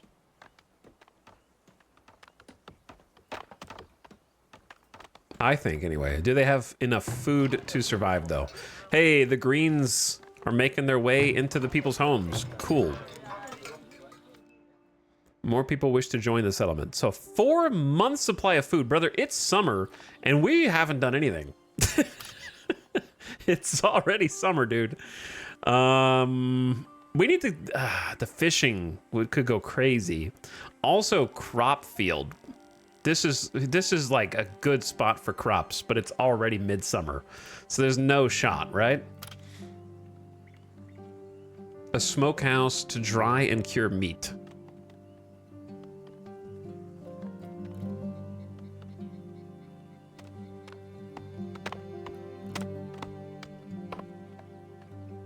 I say we just let them do their thing right now.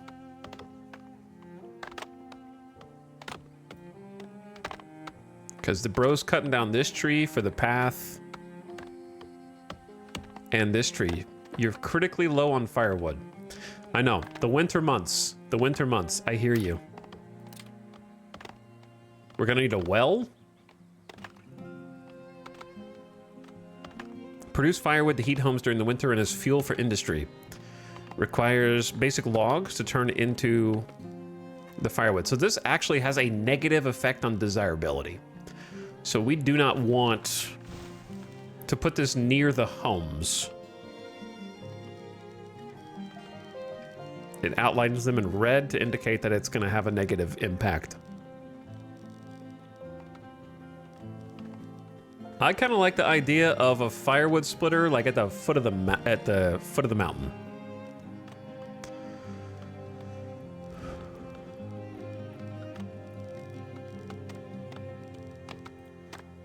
Here's my question.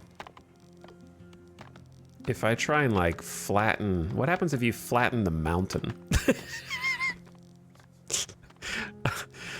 Well, I don't know. That's a little curious.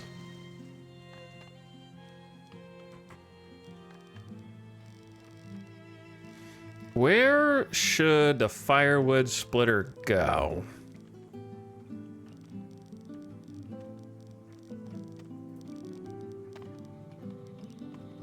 I think before I did like a road all the way around this.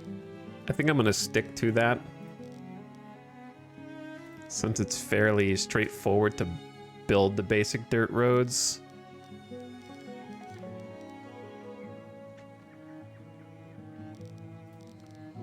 That's gonna cut into the fertility if I do that straight down.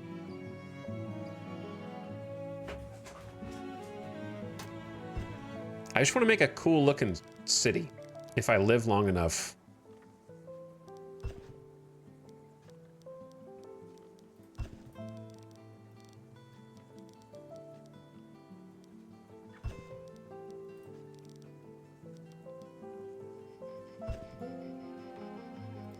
I think I'm just having them waste their time on trivial tasks that don't actually help us in the future going forward.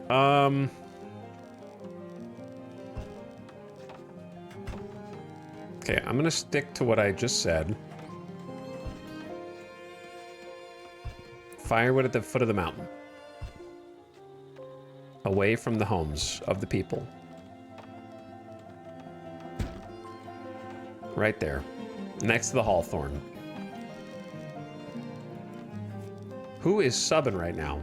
Stop that. Cease.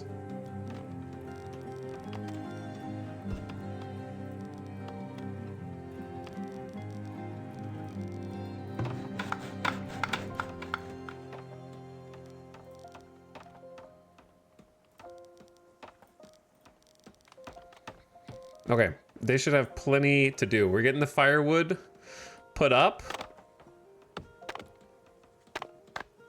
The deer are apparently still here. They got one more tree to cut down. And the hunter cabin craves firewood. As do they all.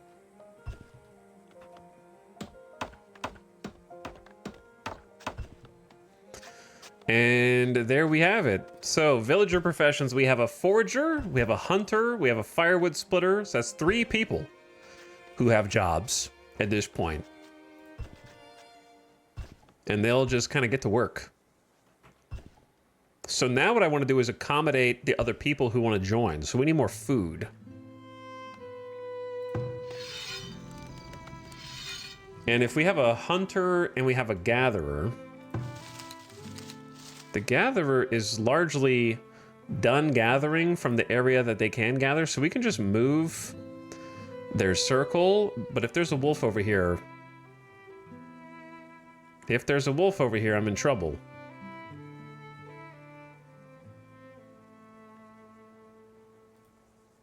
That looks like a pretty good spot. It's got egg, bird's nest, willow, patch of herbs. I would like to get some fishing going too.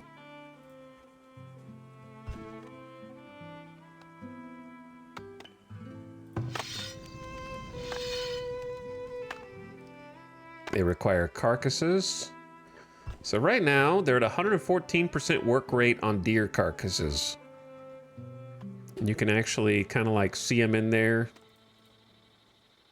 doing his thing, carving up the meat. It's probably a difficult task.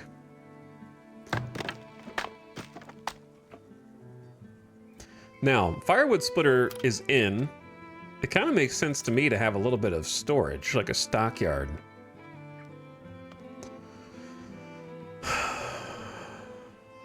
A stockyard near the town hall? What do you think? That kind of makes sense for now. Let's fill in a little of that space. We got 12 wood, but we're going to need more wood to facilitate the woodcutter. So maybe we target a few more of these trees.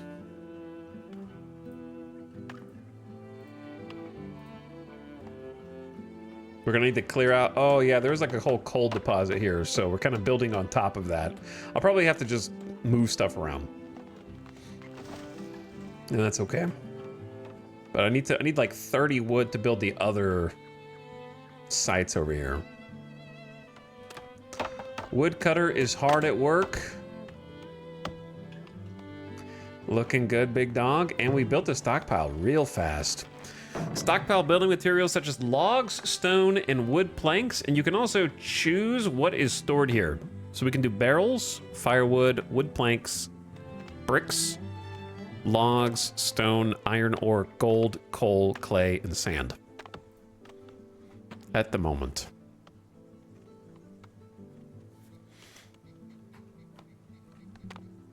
Is this road not built? It's not built because of the tree.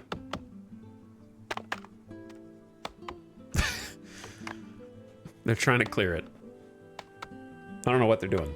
But thanks for the subs. Sorry I missed you guys. Brighter TTV, thanks for 73 months. Welcome back. Thank you for priming. G Nugget says no for 41 months.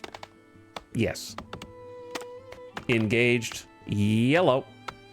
Thanks for almost a year of sub, and also gifting a sub to Whisper Light. Thank you for that gifted sub. Much appreciated.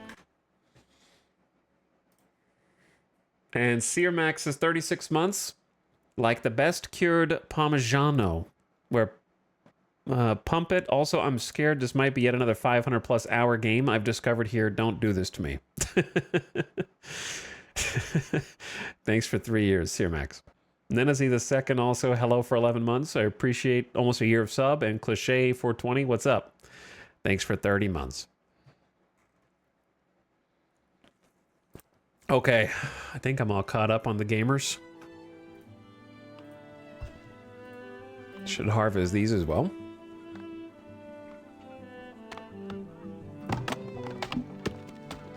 So this thing can store up to 100 firewood. And they will want to transfer it over to the stockyard or to their homes first.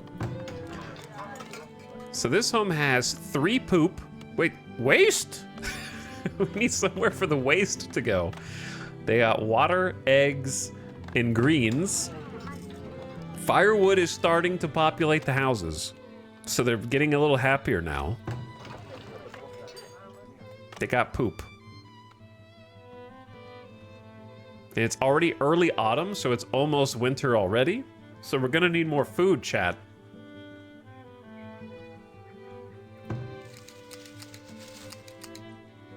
The gatherer is gonna do her best, Alara.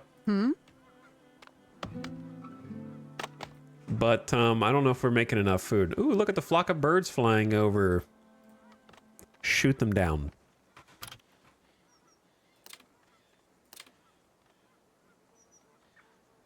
A smokehouse dries and cures meat and fish, greatly expanded. Okay, let's get some fish. It just feels so far away. Fishing shack. Choose a prime location.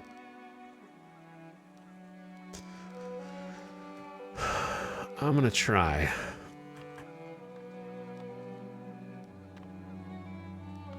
I assume I can move the fishing circle as well.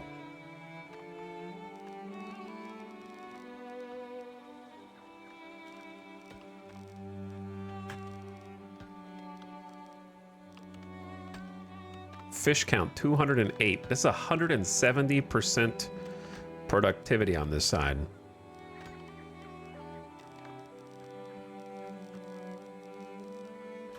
Dude, look at the fall, like the leaves blowing over and the birds are migrating. That's why we see so many of the birds. Uh-oh.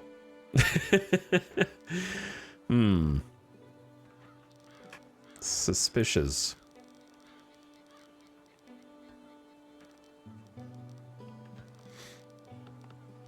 I'm gonna start with the building like here and see if I can just move the circle.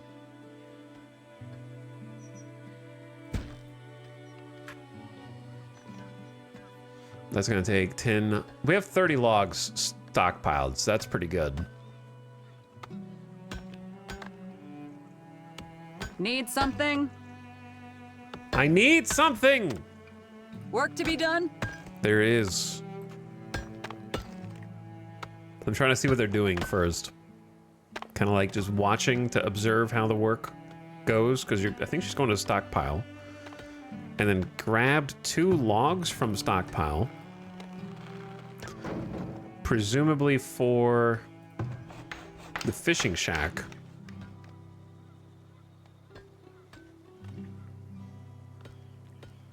And for the impatient people out there, yes, there is up to a 5 times speed multiplier you can do if you want stuff to happen fast. But I also feel like if you're rushing a city builder like this, I don't know. I feel like I don't know how to put that. I know it's not true, but on paper, the kind of person who would play this game at 5 times speed would simply not play a city builder. Generally speaking. Does that make, you know what I mean? They gotta get their dopamine fix through like max speed Slay the Spire. It's a chill game to watch them do their thing. That's what I'm saying, yeah. It's very peaceful. Until you're getting killed by wolves.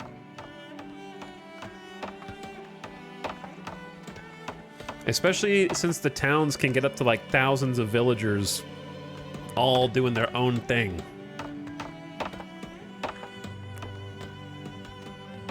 I see the fish jumping around in the pond back there. Winter can hurt? Wow. Very insightful. Thank you. I'm going to stop you there, though. No fish in range. You say that.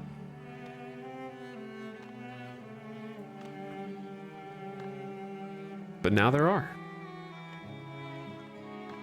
27 fishing areas. The circle perfectly fits this little pond. This is a great little pond here. 208, 340% fishing productivity. Okay, so we need someone to fish, and then we're gonna need more houses, which means we need more logs.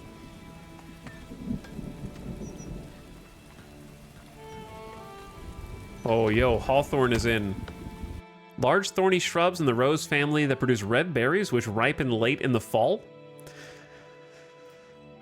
We should pick those.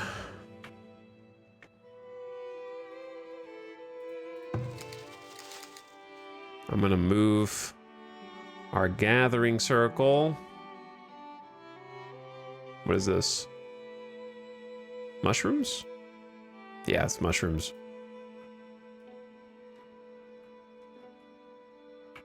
This looks pretty good. Give her a bit of a different task. Now I want to make, we need more people in here, or else we're just going to straight up run out of workers.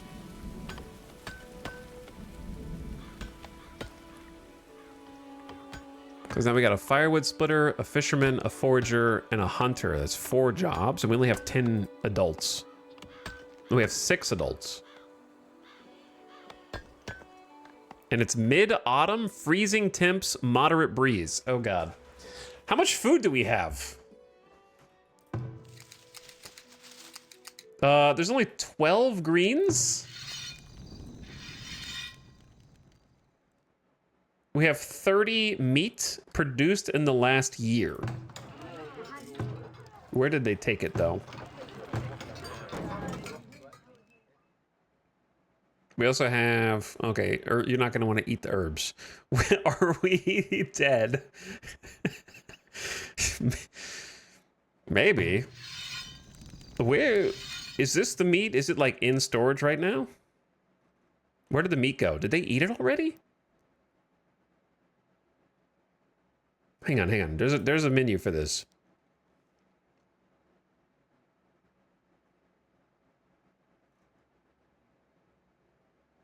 We got nothing, bro. They got eggs in the house. There's 18 meat.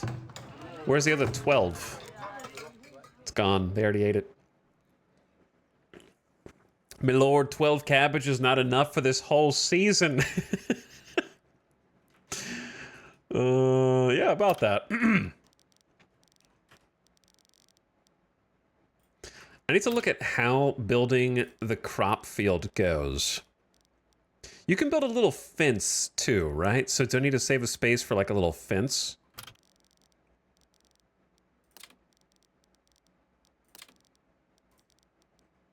Probably. Like a little fence right there. Just imagine there's one space for a fence and then the road.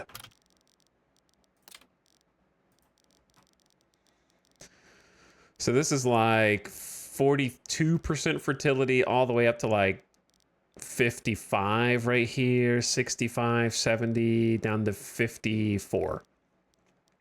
So it's not the most fertile soil.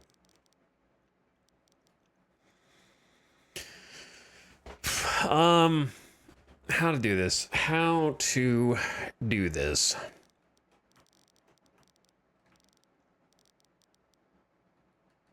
I have to abandon my desire for symmetry. Okay, let's find the maximum size of one crop field first.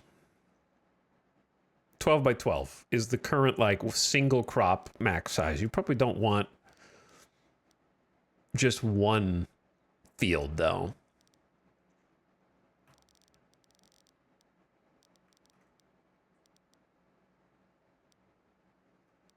$60, $58.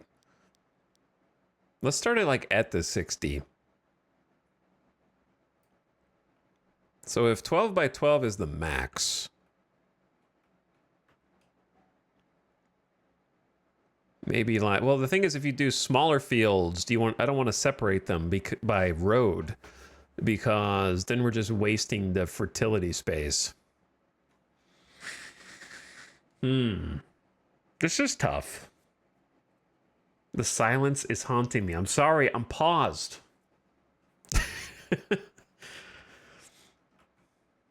Chat, what do you think I should do?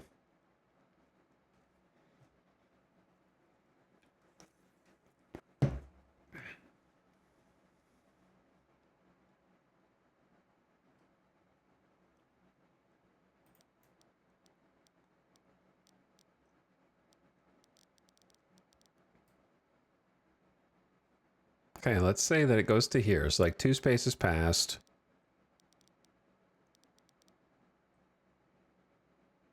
And this is 1, 2, 3, 4, 5. Let's go over 1.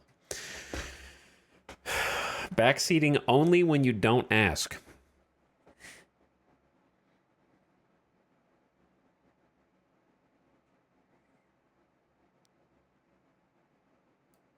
It's still a trap.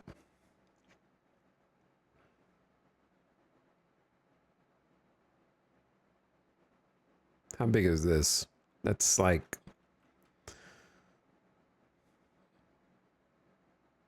Let's say we want to go down to here. So we want to go 19 down. So half of that is the 9. So let's vertically do 9. And then across, it's like 14. We could expand it to like 15 if I go one further this way. So then we go, let's say 7 across, 9 down. Boom. And then we do... I think we're going to have one fence on the outside, and then all the crops on the inside. Unfenced from each other, but a road in between them.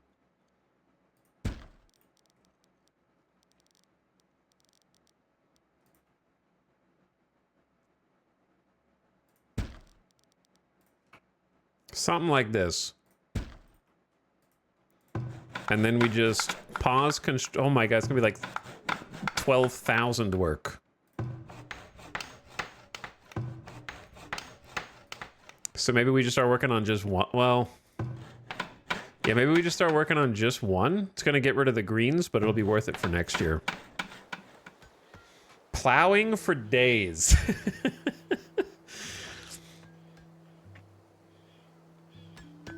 It's true.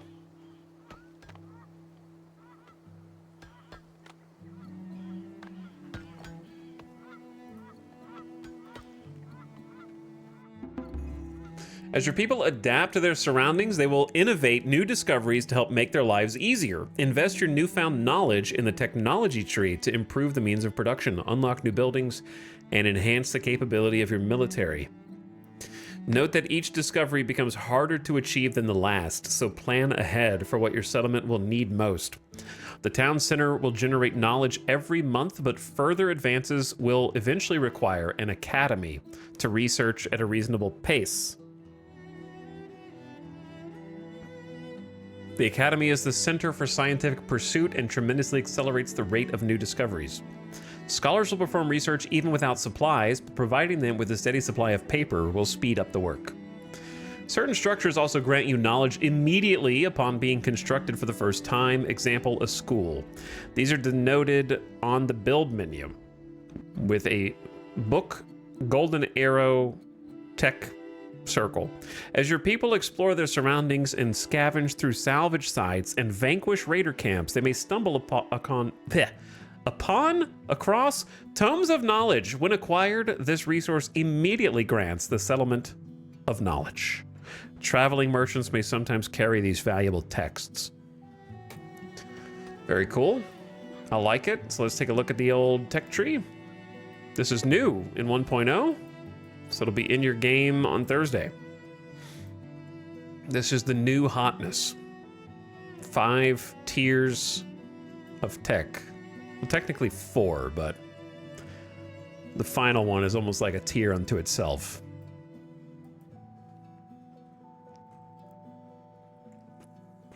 So on the left-hand side, we seem to have more resources gathered and work for foragers and hunters when they are off-road. Speed for them when they're off the road.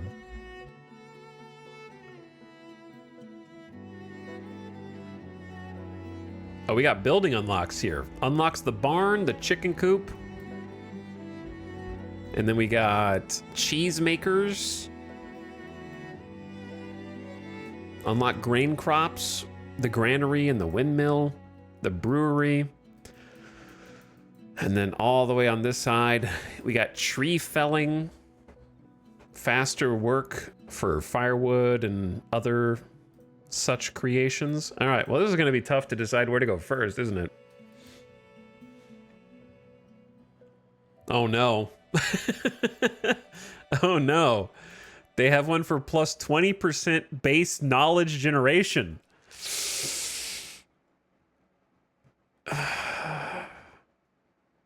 I spend my knowledge to gain knowledge faster, like in the games where you get bonus XP for spending XP, science for science. How are you not going to choose that one? The later you wait to pick it, the worse it gets, right? And it leads to faster academy research. Plus 20% research at the academy. Academy can upgrade to Grand Academy, and it might be it's a prereq. No, it's not. The line leads up to it, but the prereq for Beacon of Culture is Pharmacy, Scientific Discovery, and Beautification. There's Pharmacy, Beautification. Where is Scientific Discovery?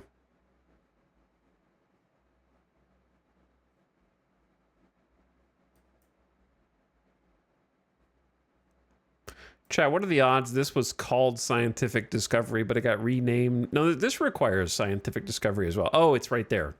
So you do kind of have to go up this tree if you ever want Beacon of Culture. But you can't, like, I presume, but I don't know, that based on what they said, like each next tier, each next unlock is harder than the last, that you won't be able to get everything. Like, would you assume the same? Which means you may not want to do culture. You may want to do something else. Like, this is just fish. We need fish. Plus 30% fish replenishment. Faster to produce smoked meat and fish. Minus 25% fertility loss from planted crops. Faster farmer field work. Disease resistance of crops. I feel like food is something that will never be wrong. Reduced chance of cholera, dysentery, and typhoid. HP for buildings. Damage and armor for villagers. Turn them into militia. We're going to get raided eventually. More lookout distance for towers. I need to build a lookout tower. But then we have to have someone on full-time guard duty.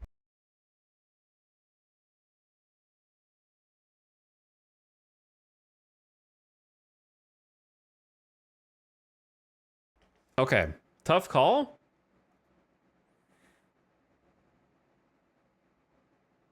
But in my opinion,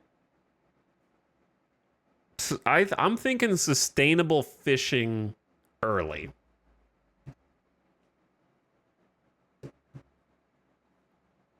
Or we just go with boring but possibly necessary 20% base knowledge generation. And just get that right now. I'm locking it in. 20% knowledge gen. It feels like it's the right way to go. 20% is a pretty big number. All right, it is mid-autumn and we need food. The fishing shack exists, Yes? and Anala needs some roads to be able to get there.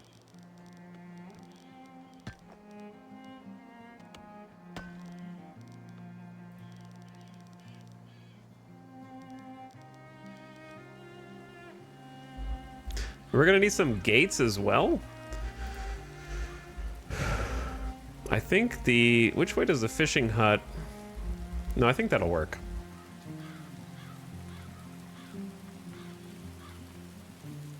There are gates that we can build somewhere though. Where are they?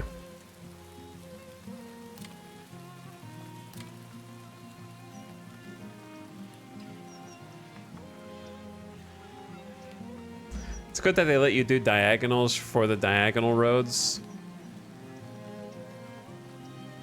It's gonna take 4 wood to build that, so I'm not gonna build the fence just yet. I'd rather them do the road first. Hard to argue against selecting a single tech that makes all other techs 20% quicker. Yeah, I guess the key is base generation, which is maybe different from the generation of, say, the Academy. Base generation to me says that's the knowledge that is generated by your town center, presumably.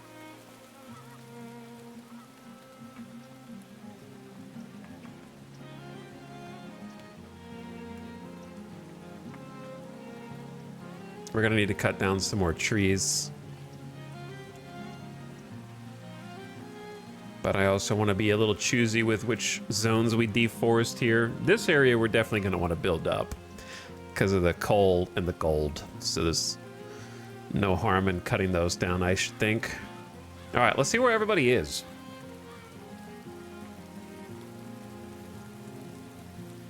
Hello there. Navum is the firewood splitter. How are we doing on firewood? We have 36 firewood. They can store up to 100. I don't know how much a good amount of firewood is. So we're gonna have to learn that the hard way.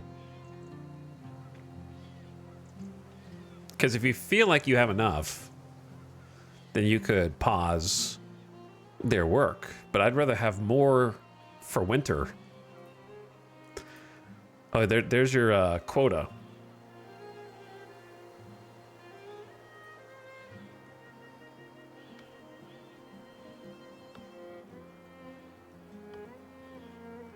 Dispose of items, monthly change, how many you've gained this year, how many you've lost this year. We can't set quotas yet, but you can set minimum and maximums at some point. Oh, they got the road built. Problem, how do you make these connect?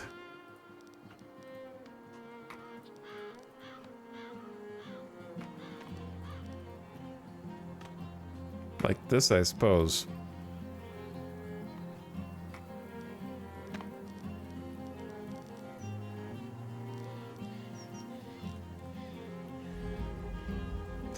Excuse me, does that say impending blizzard at the end of autumn? Temperatures are dropping as a severe winter storm approaches. Hopefully, your town is well stocked with firewood as colder temperatures require villagers to burn additional wood. Heavy snow can cause damage to buildings. Maybe we want a second person. Oh, that's interesting. So if you assign room for a second worker, you can click on this and it will let you manually choose someone who you can choose based on their commute distance. And see what job they have. So like Nelda, lowest commute distance is a farmer, but there's nothing to farm right now.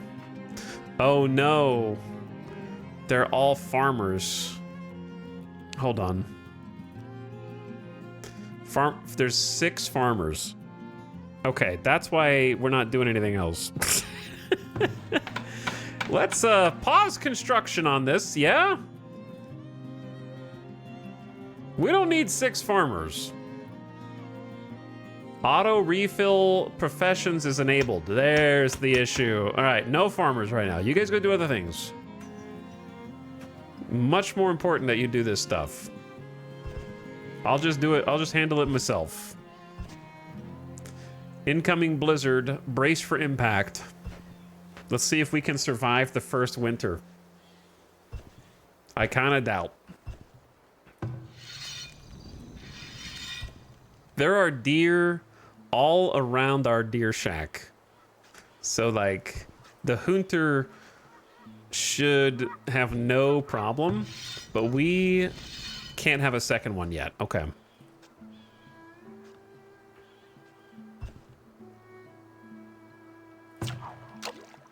We can also only have the one fish. Aye? But she is fishing. She is down there fishing. What is it? We could probably have more than one fishing hut around this,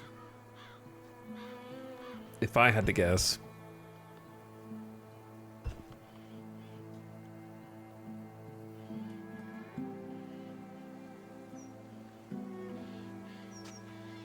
And it still would sustain it. Because it seems like it's got, like, this thing is working at 340% productivity. Though I don't know if the fish will stay there through the winter. That's the thing, right? The fishing icon just disappeared. Uh-oh. It's too cold for the... Where do they go? They can't go upstream. They just laid their eggs and... I don't know, man. Where'd they go?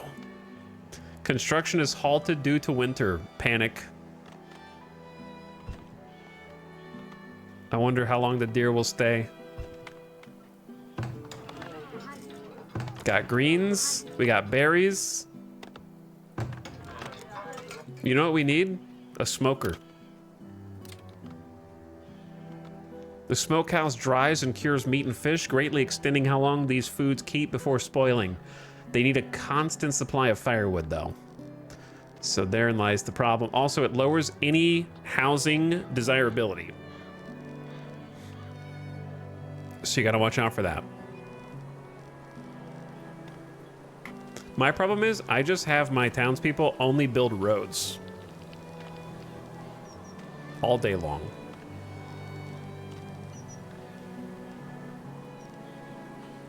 That's their only job. Oh, here's the blizzard. AKA stream bitrate. This is stream bitrate blizzard. Probably gonna make the visuals look a little funky for you on stream.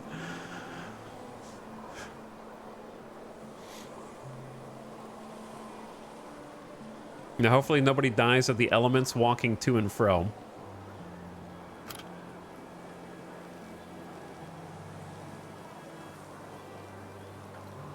I'm gonna put the smokehouse at the corner of this road. See, this doesn't infringe on the road, so that looks pretty good.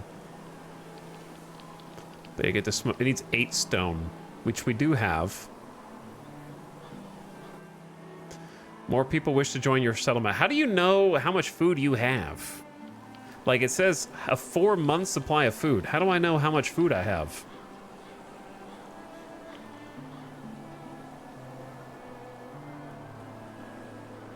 We got 4 fish. Spoils in 3 months. Berries spoil in 4 months. That's in the stockpile outside their homes.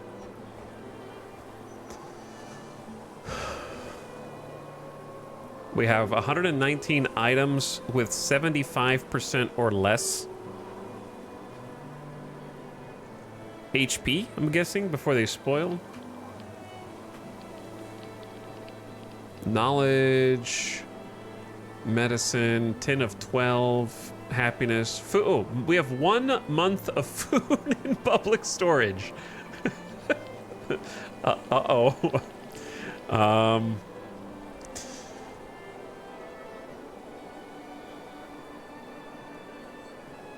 We're gonna need to figure that out. Nice knowing you, friends.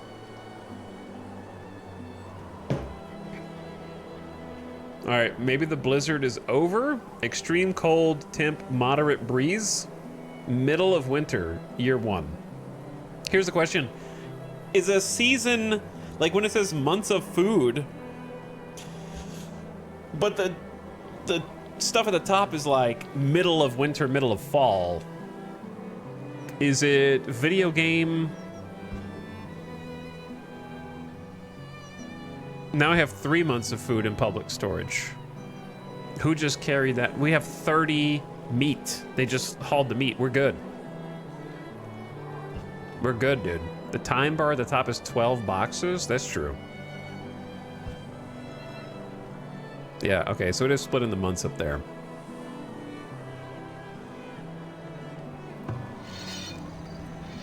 Yeah, dude, they're good.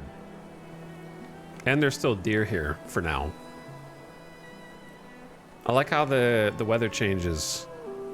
And I like how the seasons change, like the ground and the trees. Everything kind of shrivels up. Looks good. Time for some sawdust soup. Now we gotta build the extra houses, so we need wood.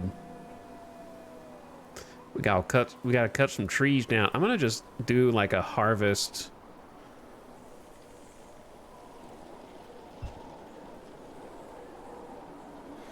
Of any of the shrubs and trees that are down here. IMO. Actually, not those.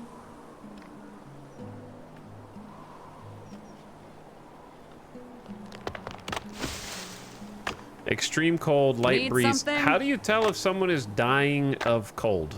They have a warmth meter. So far, it looks good. We made it through the blizzard with no damage, I think. We got 96 firewood. Can we just chill on the firewood? Maybe when he reaches like a... Okay, we don't need 2 people on firewood right now.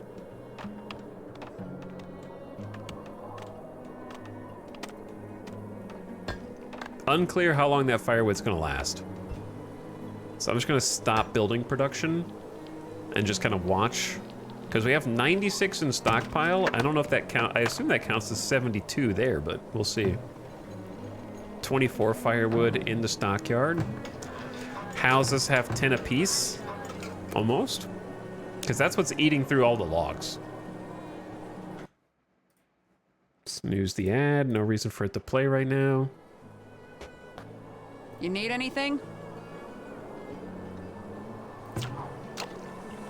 Catching some fish.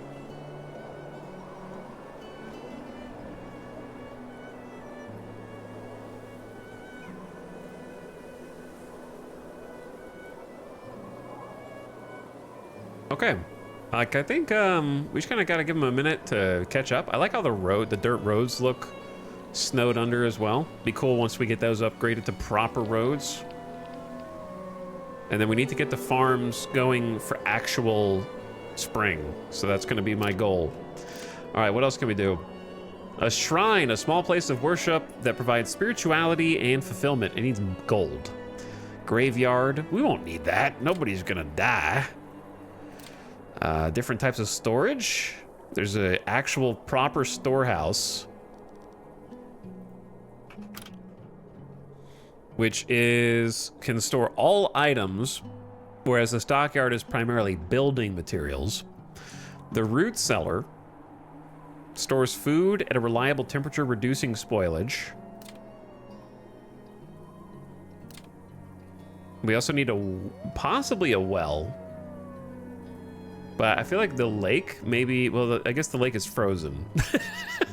Okay, that's pretty cool. Yeah, the lake is frozen. Are we gonna have any, can you just melt the ice? Surely you guys can melt ice, right?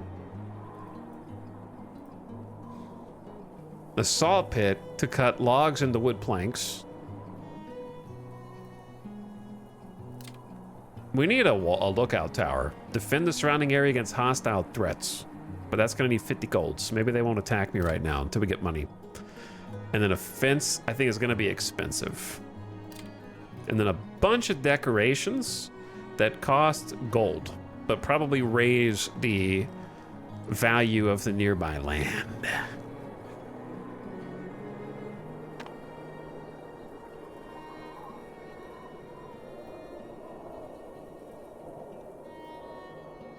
So we could find a spot for everything that's inside the storage cart. They could probably dismantle the storage cart.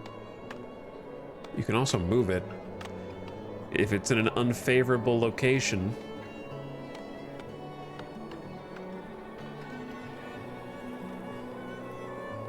Gotta walk around the stumps for now. Work to be done? Oh, dude, did we build the smokehouse? Yeah. Okay, I just want to be careful not to use too much firewood.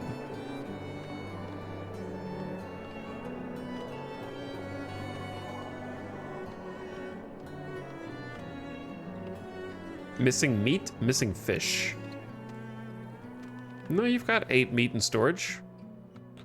And 11 firewood.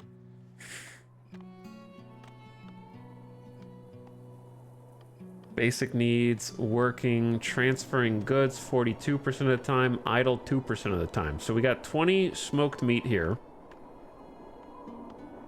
out of 100. I'm curious to see how these ratios work.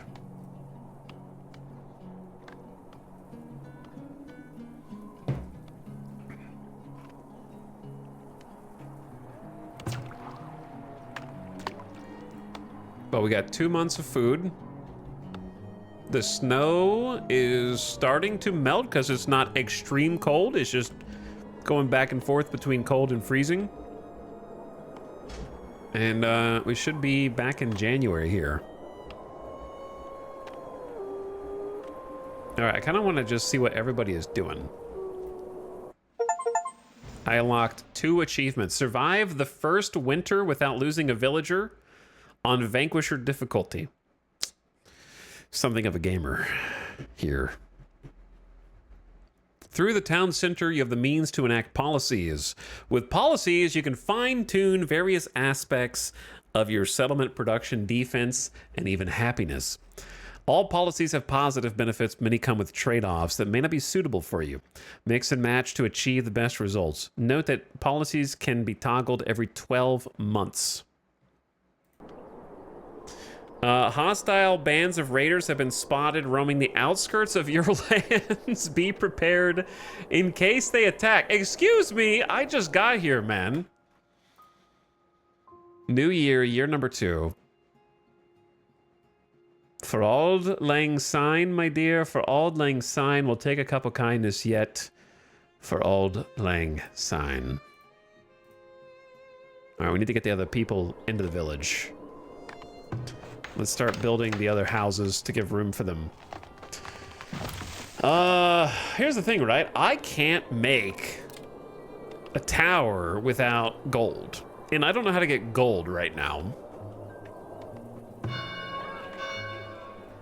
Without being able to, like, tax them.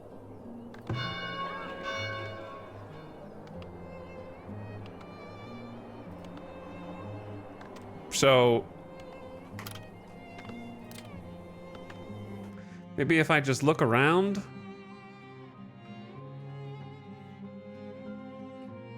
At the buildings. It might be a policy. Where are the policies that it just mentioned? It mentioned policies, but I don't know where they are.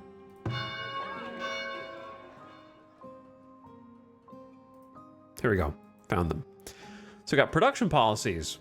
Barns and chicken coops generate 30% more meat, but animal health is reduced by 15%. Markets generate additional taxes, so we need a market. Crop yields are increased by 25%, but fertility reduction is ad starting soon. Wow, already? How's it been another hour already? Ad watchers, brace yourselves. Might take a quick bathroom break. Production speed is increased, but chance for injury is also increased, and town happiness is reduced. Villagers consume less food, but town happiness goes down. Lookout towers can hold an extra guard, but their upkeep is increased. Hunters and guards can use crossbows. Otherwise, crossbows are military only. Do we have a crossbow? We just have a regular bow. We don't have crossbows, that's for sure. Can I equip people with the... I need to get some guards. They're threatening me already. Oh. Gotta stretch. Okay, ad just started. So thank you, Jeffro the Dude, for 87 months. New village builder pogging out of my mind.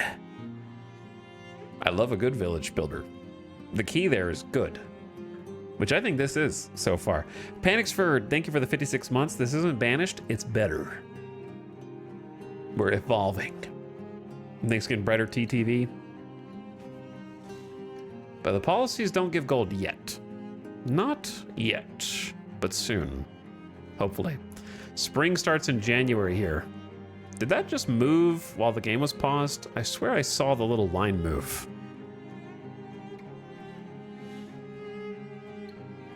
What's up, Sim? How's it going, man? Welcome back. If you went to TwitchCon, hope you had a fun time. I'm about to take a quick BRB, though. I gotta... Oh, man, Sim's here. I gotta get out of here. I'll be right back.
Why are you guys just sitting here quietly in silence? I thought the music was going to keep playing.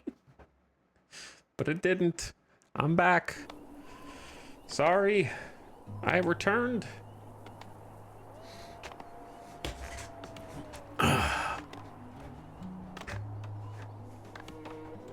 Stare. All right, we need to make money. How do you earn gold? Where is market? There's got to be like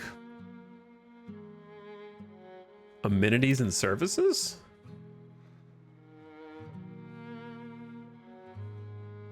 No. Yes. I was right. Okay, requires a saw pit and a storehouse. So if we can build a saw pit and a storehouse, then we can build a market. If we build a market, they generate tax revenue. If we generate tax revenue, we can build a lookout tower. So there you go. I can do that. Let's get we need to get the other people in here first. That should be our top priority. Let's get the other gamers. Our town doesn't have enough people in it at the moment. We need months of food lost to spoilage over the next 12 months. We're gonna lose 2 months of food. I'm gonna fix this. I'm already working on it. We got the smokehouse right here.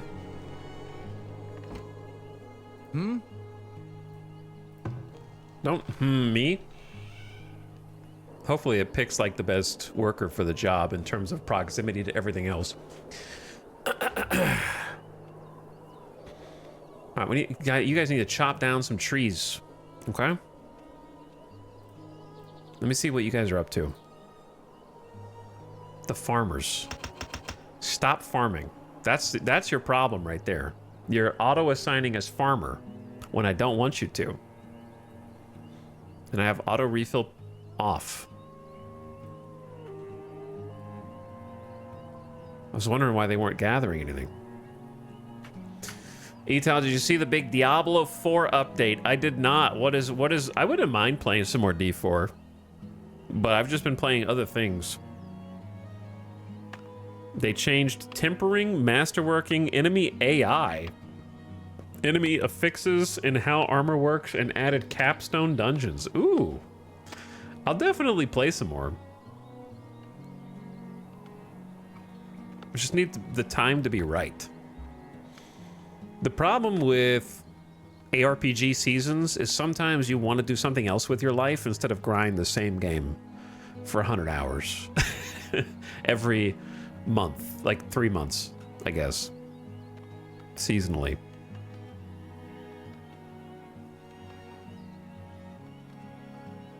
Some of you know what I'm talking about, and some of you have no idea what I'm talking about. You're like, been playing Path of Exile 2 for 6 months. I don't know what you mean. All right, you guys got to hurry up. We need to get the other people in here. We got a new house, but we need more.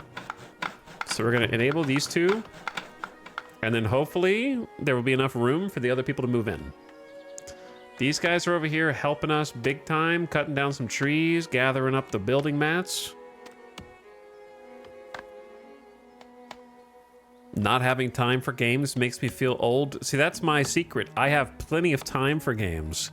The issue is I have one game that I'm interested in playing for stream, which is this at the moment. And I have like 10 games that I'm not interested in streaming that I want to play. So my free time for non-stream games is extremely busy.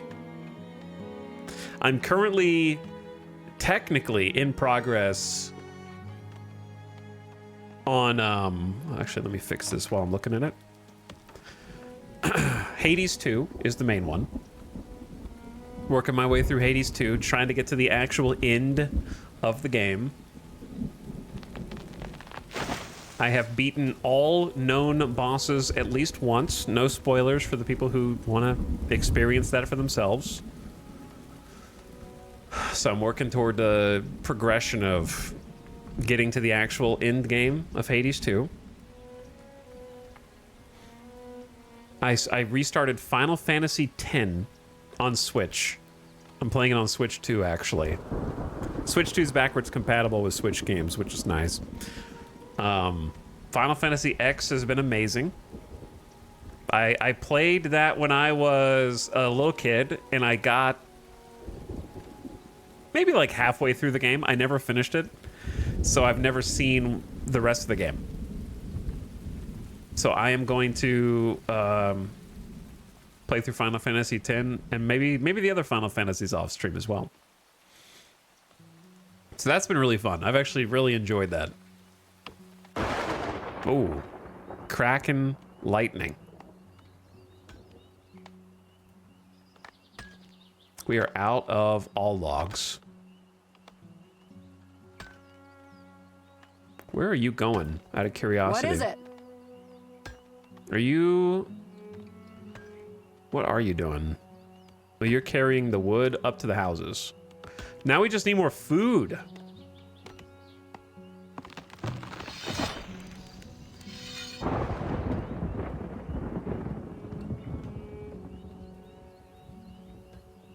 In storage. There's a lot of fish and meat inside the smokehouse. Chill, man.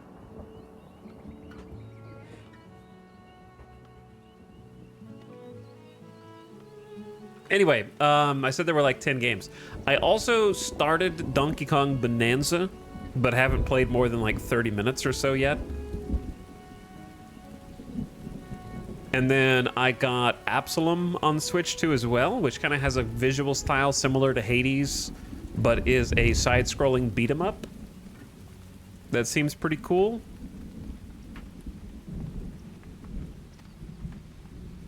So that's 4 games. Battlefield 6 that I'm playing with friends. That's 5. I was playing Foxhole, but I'm not playing Foxhole now. I haven't played since the previous war. I know they started a new war, so I'm sure I'll go back to it at some point. We've got knowledge. We need 4 months supply of food in 6 houses. All right, the 6 houses are almost there.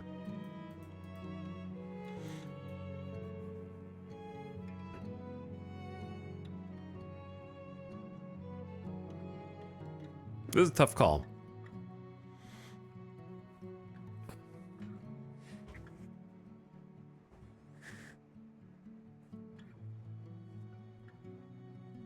What do you do in Foxhole? I don't know if you're asking me what I did or like what anyone does.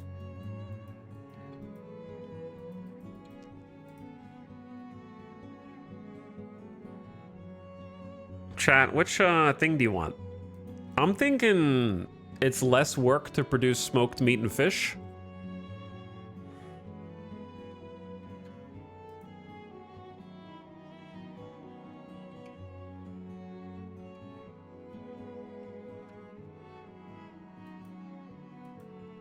I think something just food related would be good. Or else I'm gonna have to just build a bunch of like, I might have to build a bunch of smokehouses anyways. Like the fish replenishment could be good, but it's difficult to tell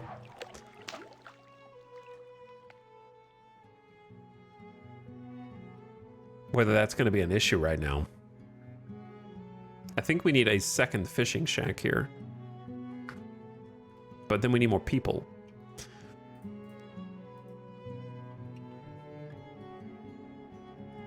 But it feels like I should also pick something that segues up the tree, right? Like this is fertility loss from planted crops, which is going to be important this year because we're going to start farming.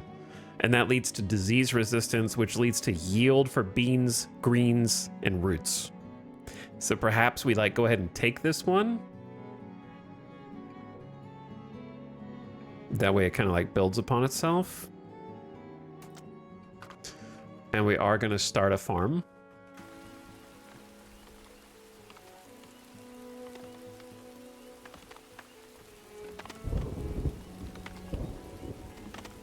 I see arrows sailing in to get this dough. Deer are an excellent source of meat, hide, and tallow, in addition to being no danger to hunters. They will move away from areas with consistent human presence. So if we put too many humans up here, they will move away. Which is kind of cool. But anyway, in Foxhole, I did a kind of a little bit of everything. I didn't really have one specific job, but I did end up making my own solo factory that produced the heavy transports with the tank treads for the colonials. So I made like 20 or so of those, submitted to local seaports for other people to use. So that was fun.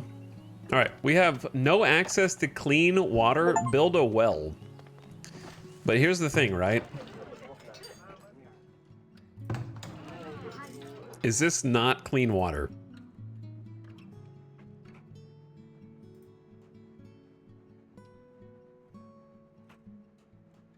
I suppose it's not.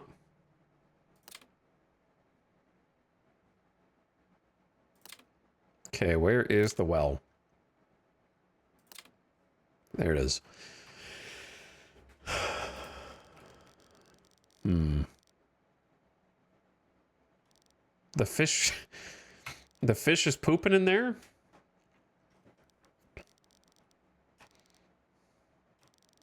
The thing about the water is...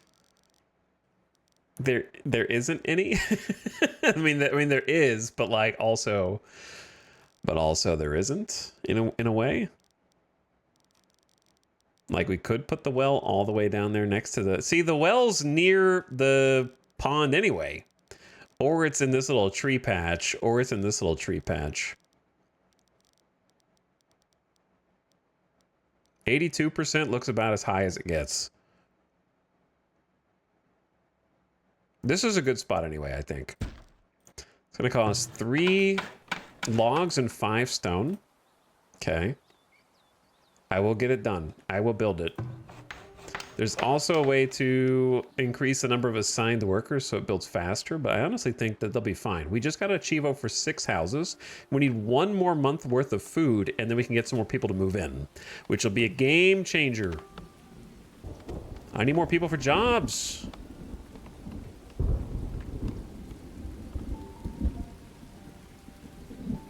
Fish, forage, hunt, smoke meats. We only have 4 jobs right now. I think that they're all essential.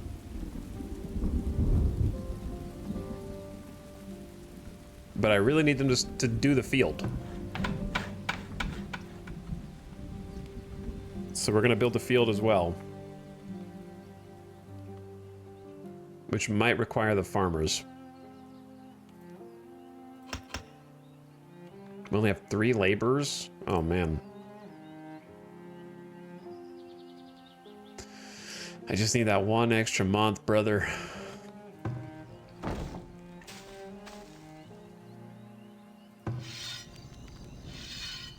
$150 meat produced in the last year. Seems like a lot. I wonder if it is or isn't counting the food that's inside the smokehouse.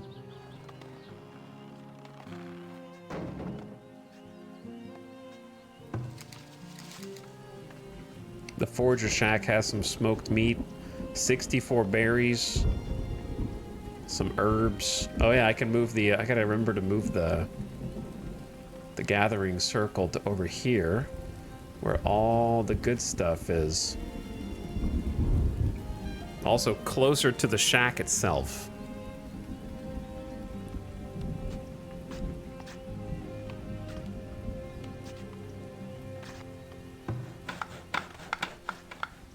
I have no idea what these guys are doing, because they're tilling the soil, but the labor number's not going down. So maybe the farmers work side by side with the construction. We have 4 months. How do I get the guys? 4 months supply of food and 6 houses. I've got that. I have exactly that.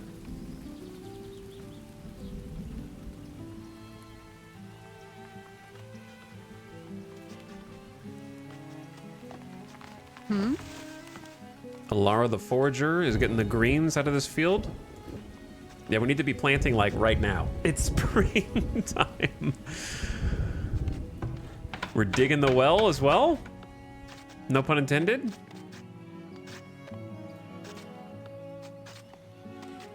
Aye. Aye. They demand clean water. It's an interesting hammer technique. Looks like it's working. Poof. Wells provide clean drinking water which is consumed by villagers, industry, and used to put out fires. They replenish over time based on groundwater levels. Too many wells in one spot and lack of tree cover can cause the ground to dry out. This is 51 water in storage by default there.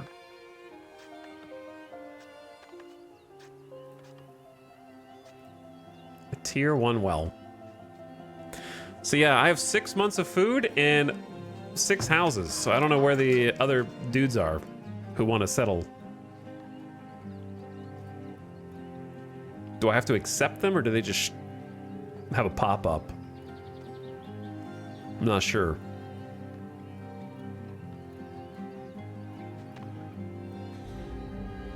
A heat wave. The winds have died down and a period of sweltering heat has set in that could last for weeks. Ensure your town has adequate water supply, as villagers will need to draw more water from wells. Well, isn't that fortuitous? Crops may be damaged, especially those sensitive to heat. All right, well, I don't know when the people will show up, but maybe they'll show up. In the meantime, I need to build the other structures. Like, we need 30 wood for a storehouse, yes? And I have to figure out where more houses are gonna go.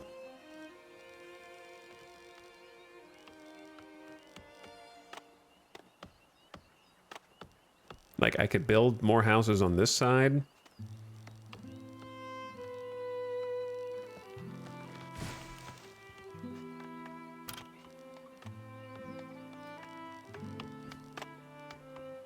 A root cellar across the street from the herbalist feels correct?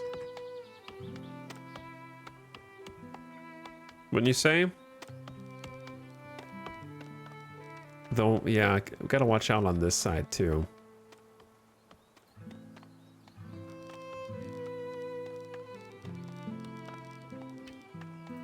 There's going to be a road here.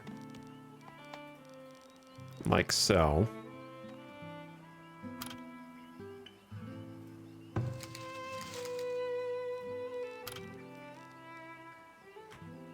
Root cellar like across the street from these houses.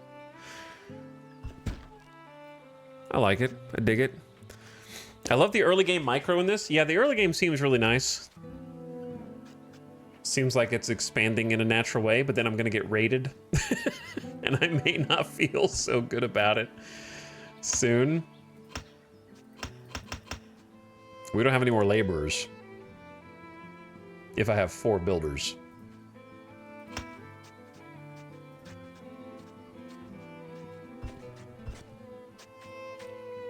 Oh, they have to like dig out the root cellar. That's cool. 20 stone? That's a lot of stone, dude.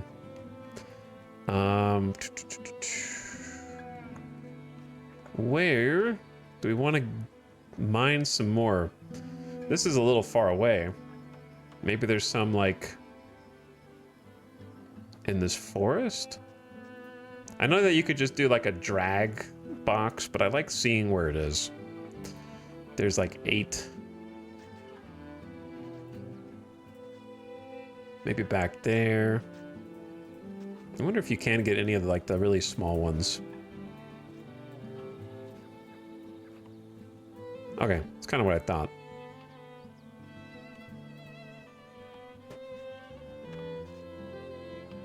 Could go up there. Hey, finally! 6 people have arrived at the village. They have plans to immigrate in. Will you accept them or turn them away? I accept them. 6 new villagers have arrived. What is it? Okay, they had like an icicle over their head. We got plenty of room in the shelters. A bunch of new people. Excellent news.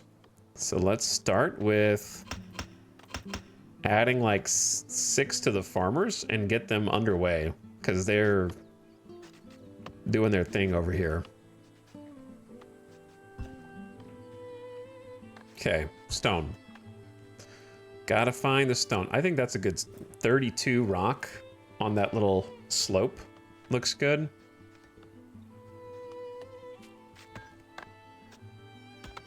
Yeah, they gotta cull all of the weeds and the brush by hand. So it's gonna take a minute.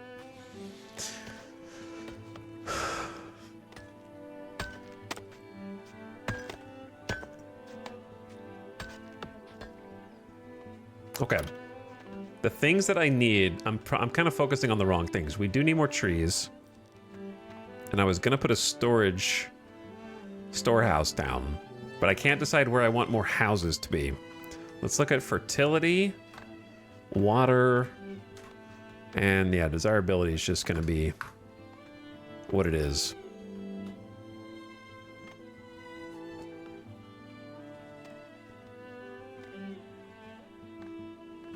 Okay.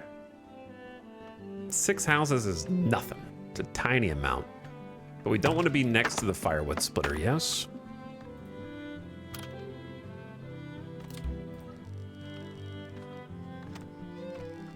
You can get that close and it's fine. You just don't, well, actually I don't know.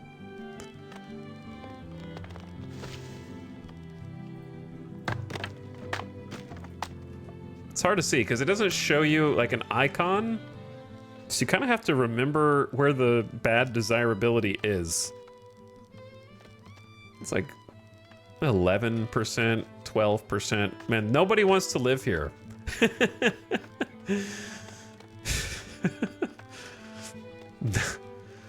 Nobody. Spreading the houses out a little bit also makes sense, in my opinion.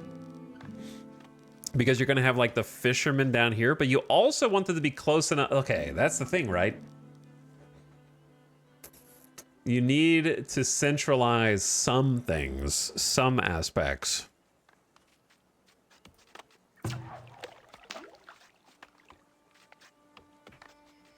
But you also might want to have some houses that are further away. That way they're like close to their job.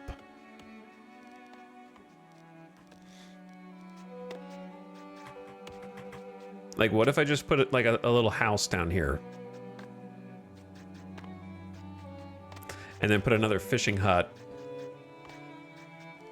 next to the first one. I guess we can test it out and see how it goes, right?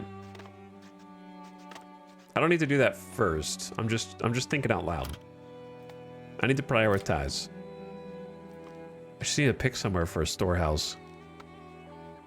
I'm gonna put it on this corner.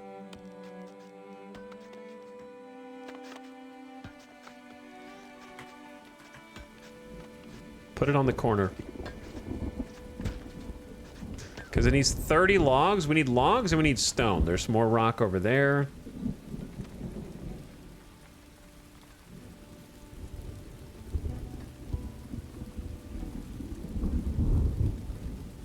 They're doing a pretty good job of clearing this, but it's midsummer already. We haven't planted anything, dude. And we have way more mouths to feed. All right, this could be spiraling out of control.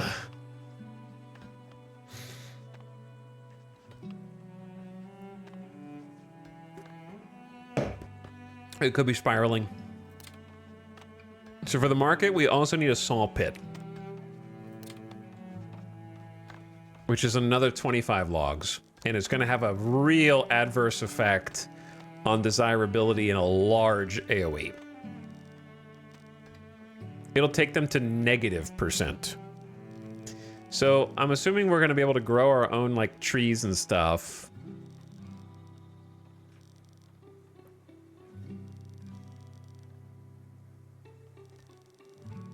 No matter where I go, I'm going to be sort of upsetting the ecosystem a little bit, but this back area is probably the best bet.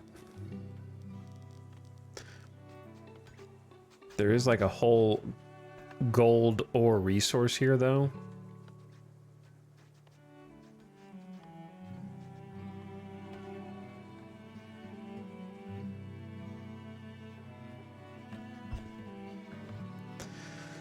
Hold on.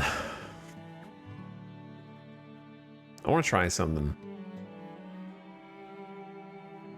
Where is clear?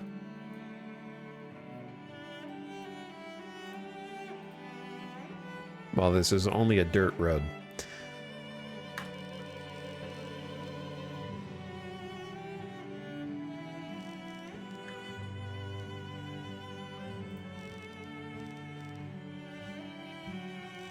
I wish this had like data.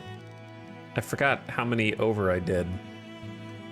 I would like to copy this on the other side is what I'm trying to say. So it's like out 1, 2, 3, 4, 5, 6, 7, 8, 9, 10, 11, 12, 13, 14, 15, 16, 17.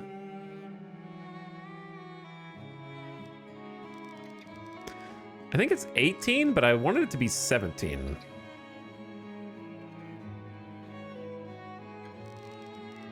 Three, 4, 5, 6, 7, 8, 9, 10, 11, 12, 13, 14, 15. Did I say 15 twice? Why is this so hard? 1, 2, 3, 4, 5, 6, 7, 8, 9, 10, 11, 12, 13, 14, 15, 16, 17. That is 17. That is 17. Okay.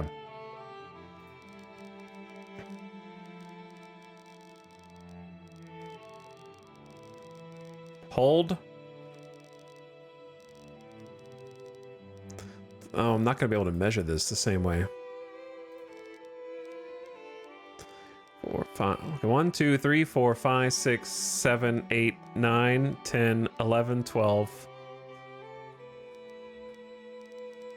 1, 2, 3, 4, 5, 6, 7, 8, 9, 10, 11, 12, 13, 14, 15, 16, 17. All right, so right there. Jesus. 2, 3, 4, 5, 6, 7, 8, 9, 10, 11, 12, 13, 14, 15, 16, 17, right there. Okay, the reason I'm doing this, this is like City Skylines 1 roads. I want this road to connect to that, and see how it doesn't round it? It's not rounding it until it tries to connect to another existing spot. You see what I'm saying? That's why I'm doing it all funky. So then we go back and we clear the roads that we're just using as measurement sticks, and then can connect that up like so. So that way these two little curve roads around the mountain kind of mirror one another, even though it's not perfectly centered.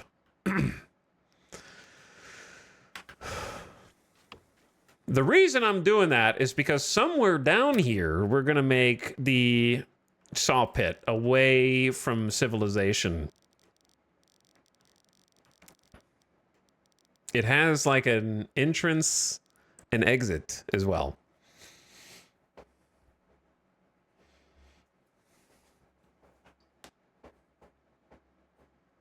Yeah, peasants loathe this building. Hey, what's up, Avic? Really enjoyed this game in early access. How are you finding 1.0 so far? I haven't gotten to delve too deep into it, but I already lost my first village on the hardest difficulty. I got eaten by wolves. I underestimated them. And now we're on run 2, and I'm trying to remember how to play at the moment. But it's I think the biggest thing from early access is the tech tree, which seems cool so far. We've gotten a couple of knowledge points to spend, and a lot of the things are just going to come from the depth in tier 2 and 3. Like, some of these things were pretty similar in early access, you know, like building the saw pit, building a well, but kind of getting into the middle, like the mid game, I think is where it's really going to be showing how different it is from 3 years ago. But so far, it's been good. I've only had a couple of things that I wouldn't call complaints as much as requests, like music during the pause. Like, it's very silent while I'm sitting here deliberating. Some things on the audio side. But it's been good. It's been playing well.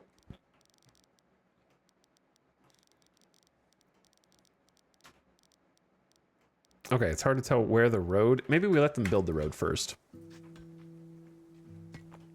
These don't really need the fertility overlay.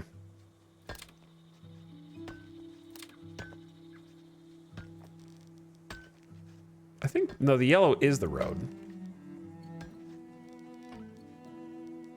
So I'm going right in this little nook.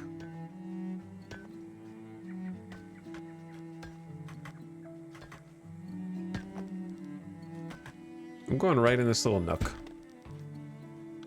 I like that you can pick up and move buildings, though.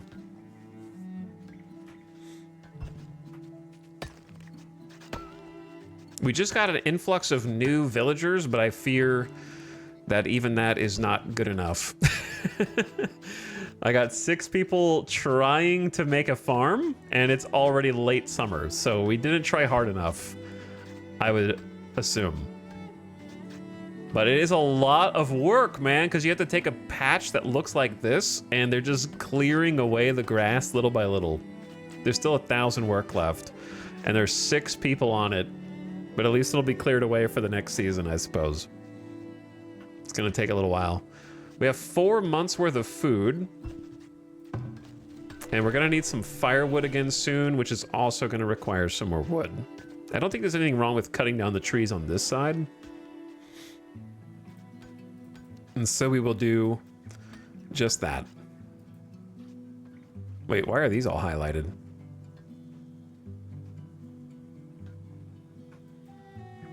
This one for the road, that makes sense.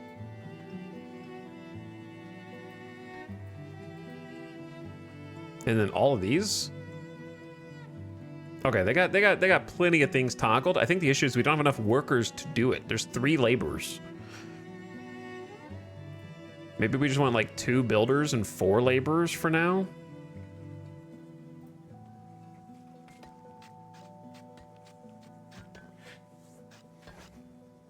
Thank you for the 14-month sub, pumping it in chat. What's up, Reed? Thank you for priming once again.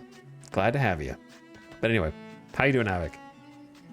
I've been really excited about Farthest Frontier. This is the game I've been looking forward to playing and streaming most in 1.0 because I really enjoyed it in early access, and it's going to be fun to see how far it's come. But it might take me a few tries to get past the early game because predators are attacking the village. A wolf out of nowhere. A wolf out of nowhere. And I just had a flashback to 2022. The only way to handle this, I just remembered that you can actually control your people. I think I just have to grab people and then click. It's that simple. Or All right. run away. If everybody runs away. Of course. All right, this dude's gonna get attacked. Who did that? Who is the hero? I saw an arrow out of nowhere. A hunter? Oh, What look at needs this. doing? Look at this aura farming hunter god. Got the hat wide brimmed, covering his eyes, and he's like looking down as he approaches, raises the longbow. Got his pilgrim hat on. Okay, the hunter is actually able to defend us, which is kind of crazy. So I need the hunter to like right click, get that guy. Okay, Everyone else gather. Oh, he's going to Okay, attack the then. hunter now.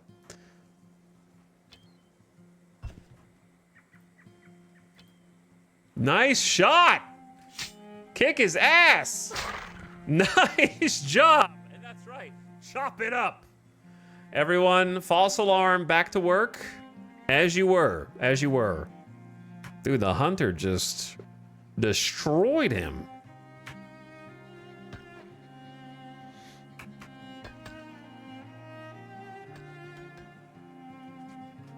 I don't know if I need all these people mining from the same rock. We'll come back to that.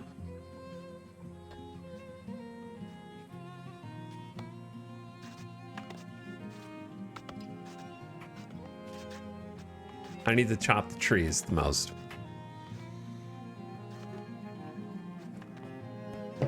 Can they eat the dead animal? No, there's no eating of dead animals in this entire game, unfortunately. This is a vegetarian game.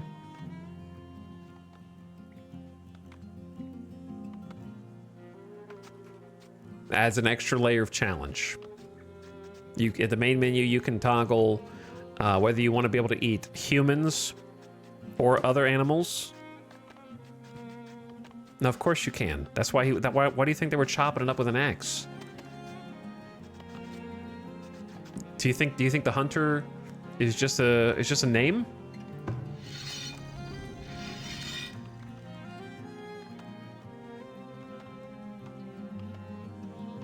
They hunt. We just fish for fun too. We don't actually eat them.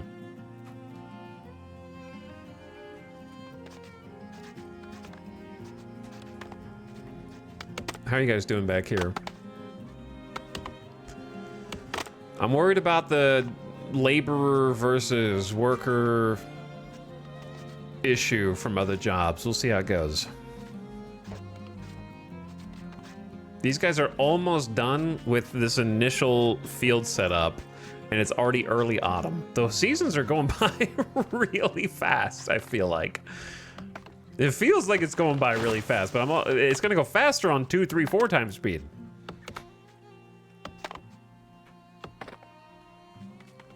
But after these guys are done, we can repurpose the farmers.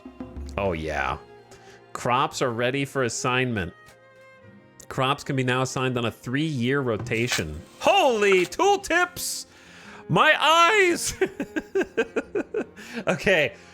ADHD focus mode. Where do you look first? The blue one. Click any of the 3 crop rotation bars to add or remove crops to plant.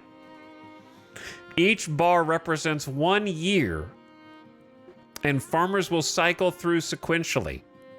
Fill each bar to create a full crop rotation. 1, 2, 3 years. Okay, I got that. Click to remove the selected crop from the rotation. This one. Click this one to expand the size of the crop field. Expanding a crop field requires additional work and may increase the number of farmers that you need to maintain it. Environmental fertility factor. This impacts how effective compost and crops such as peas and clover are for improving crop field fertility. Here, you can adjust the clay and sand mixture in the soil for optimal yields. Each crop has its own mixture requirements, so be sure to set the correct mix for your crops. Estimated yield down here as well. Okay, you can toggle that on and off. Mouse over a crop to see detailed information about it. Select the crop to add it to the current rotation. There must be enough room in this crop season to add it for that year.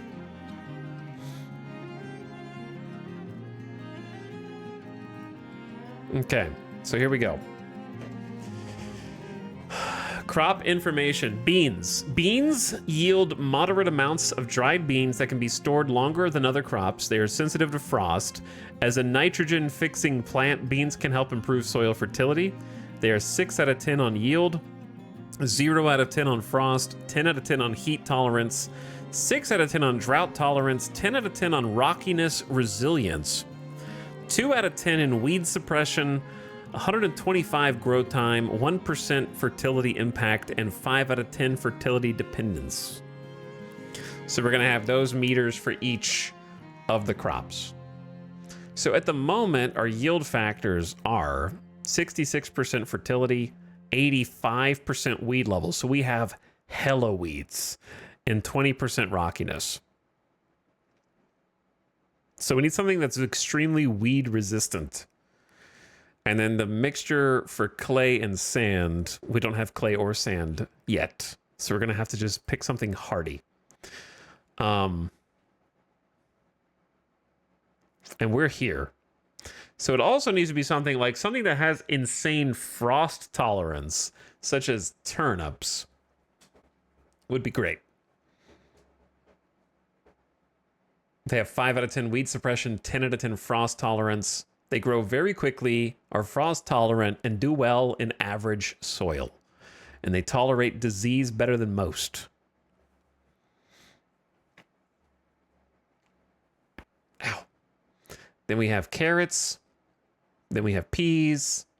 Ooh, and then we have flax fiber.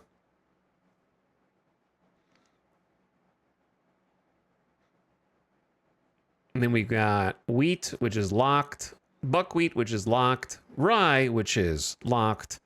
Cabbage. Leeks. Hay. Farmers to perform maintenance. And clovers, which can replenish soil fertility in a field. I misread the title initially and thought this was that neat-looking space game Hooded Horses Publishing called Falling Frontier. Well, this game's better than that.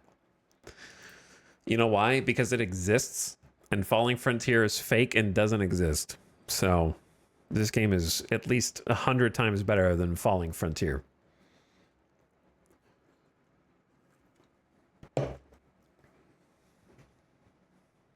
Which I am already extremely suspicious of anyways, because no one can make a good space game.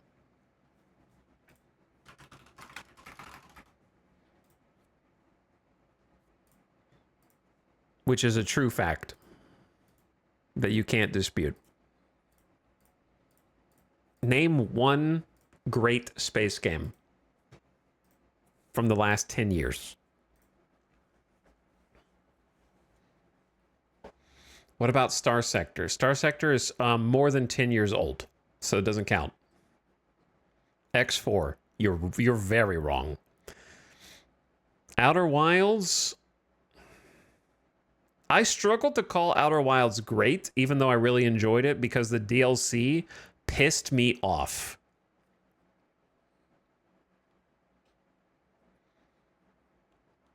Like, if you can beat the Outer Wilds DLC and not Google a single solution, you are God. You have the brain of a genius. Because there's a couple of the most obtuse, oddly specific puzzle solutions in that DLC. Stellaris found the Paradox employee.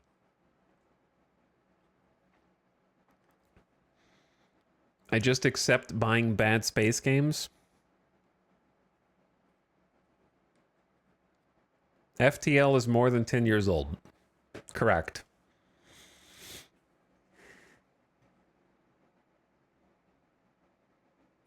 I love X4, but that is not a great game. I mean, X4 is not a great game. It can be fun, but it's not great. All right. I don't know what we can do here. Star Sector hasn't been released yet. Got him. SWOTOR lol. SWOTOR actually came out in 2011, which is 14 years ago. And it's not great anymore.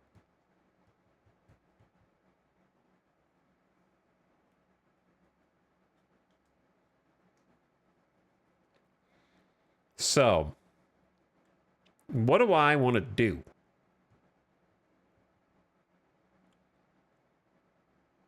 What do I want to do with this field? I think our choices are either weed suppression via turnip and hope for the best, or clovers, which have 8 out of 10 weed suppression and also buffs fertility and has insane frost, heat, and drought tolerance. Or we just do regular maintenance. Those are kind of the choices. 8 out of 10 weed suppression seems pretty okay. And we can just start that now? Question mark? I don't know. We may not be able to start it now because the time has already... So yeah, we don't have time for that. So I think we just have to go... I don't know if we can do anything. If it doesn't hit here, will they still do it?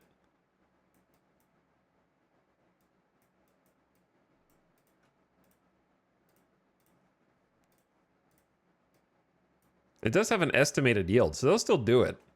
333 out of 488, so it won't be full. I say let's just do clovers and just do what you can do. That's my suggestion.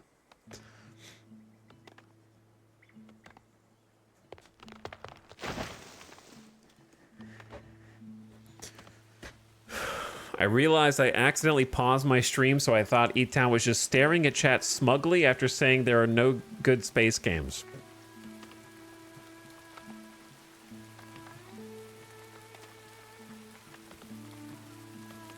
You know that you can't take a chatter seriously when you ask name great space games from the last 10 years and they say Star Citizen. You can disregard the entire rest of the post because you know that they are on some shit. and that there's no point in engaging with that kind of brain. Predators are attacking. A predator is attacking the... Oh, you're in trouble. Where are these wolves coming from? They're just patrolling. I think Ito has a point, and that surprised me, but I maintain Outer Wilds. I think Outer Wilds is a valid answer. I think you're right. But I made, like, two things. Number one, I was thinking more along the lines of the type of strategy game that Falling Frontier represents. So I wasn't really thinking of all space games when I said that, but I'll concede that that's what I said. And therefore I accept your answer of Outer Wilds. However, I think the fact that you have to struggle to find two that would be constitute great in the last 10 years proves my point regardless.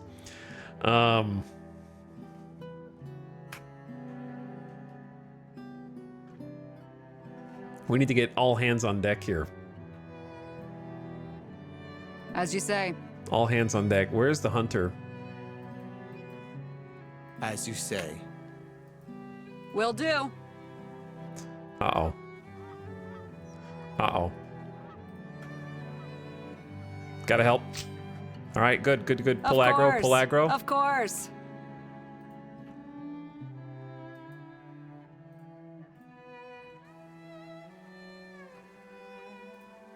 Somebody pull aggro.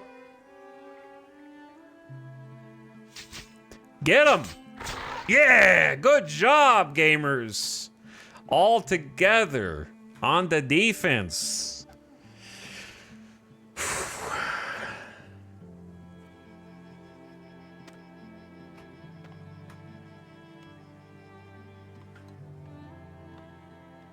Nobody bought Homeworld 3. That is kind of sad. That is kind of sad, yeah.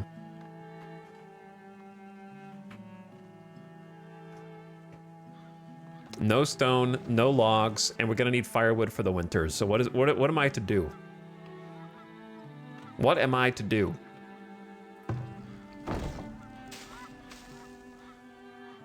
Look at those weeds! That is cool that you can actually like see them represented here. The field has empty crop seasons. I know, because I guess I should go ahead and plan what they should do, but we have all winter to plan that. So I'm just gonna leave them as is. I'll come back to it. We really need the watchtower. I'm afraid of getting raided. That's what I fear the most. Oh, this... I need the saw pit site as well. We need both. Knowledge has been generated. Unlock new upgrades. Oh, you could put 3 points into the foraging one. I just saw that you could put multiple points there. More tax generated per home within market range. I don't have the market yet, so I'm gonna hold off on that. More health for stockyards. More damage for villagers and more armor. I'm about to make them into a militia. In my opinion. Faster mining of stone. That's pretty good too. Faster to produce firewood, pottery, linen, and soap. Faster tree felling speed. Ooh. I think... I'm investing in our defense, man. Giving all the villagers 20% damage and 2 armor. I assume they have no armor. Need something? I don't know how to tell if someone has armor. Here's the thing. Does the game mean armor as in a hidden stat called armor? Or like they have to be wearing an item that gives them armor and they get +2 more? Unclear. Or is armor just a natural defense? But it's still plus 20% damage. But what if you just don't research this and then just build a lookout tower?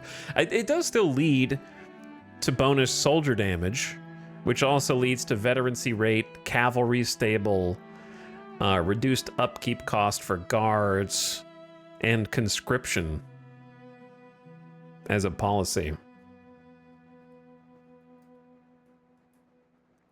Chat, what do you think? What do you think I should pick?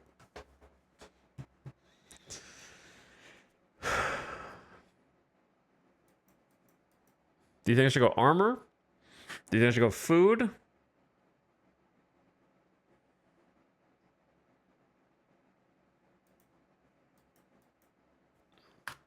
We have 5 months of food, according to this. I don't know how long that's going to last. Taxes that leads to market can upgrade. That's going to be good later. I can't get taxes yet.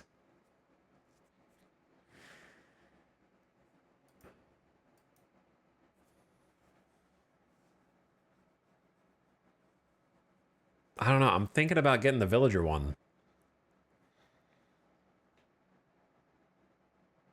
Plus 15% attack rate for lookout towers and 15% attack rate for town center. 20% view distance for lookout towers plus 20% view distance for the town center. Incoming raiders are now marked on the minimap. I'm taking that one. You won't know you need to spot them until you need to spot them. You know what I'm saying? Like, that's something you can't pick after the fact. I'm locking that in. Plus, I don't think more view radius is wrong. So we can see from further out. Oh, yeah. Villagers have been born. They're born. Your villagers celebrate the birth of a new child who has been named Gavina. A new settler named Theotar has arrived, attracted by the growing prosperity of your town. To increase the rate of immigration, ensure you have a surplus of food and housing. Okay, so we got another person. And a baby. Baby here too.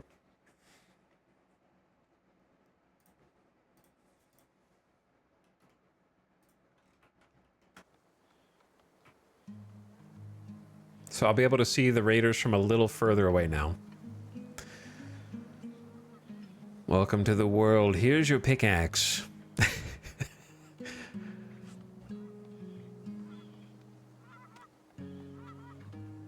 How you guys doing back here?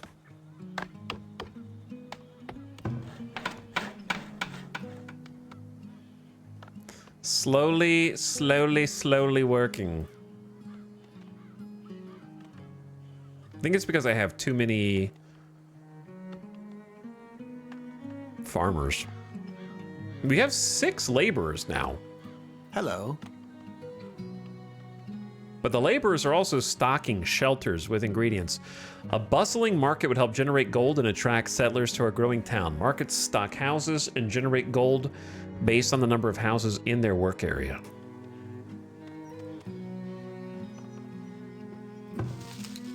We can also move the gathering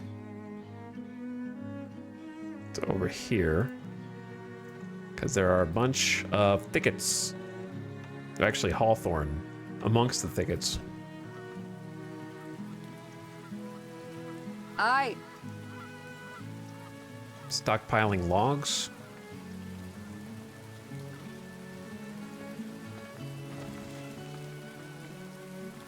Twitch integration for villager names. I said that earlier, yeah. I'm just too lazy to name every single dude who comes through.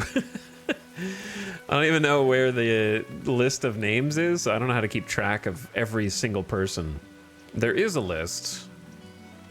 I saw it earlier, I think.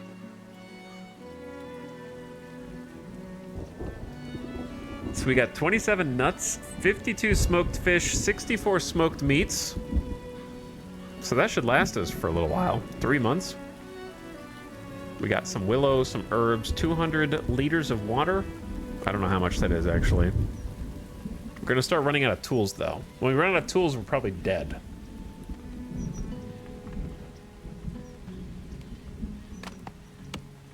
I need you guys to do this way faster. We built the baby's first storehouse. A large storage structure to store all items. You can also toggle what types of items you want in it. Barrels provide a bonus to length of time food can be stored without spoiling. So in theory, they should be able to move everything out of the storage cart now. So perhaps to get rid of the storage cart,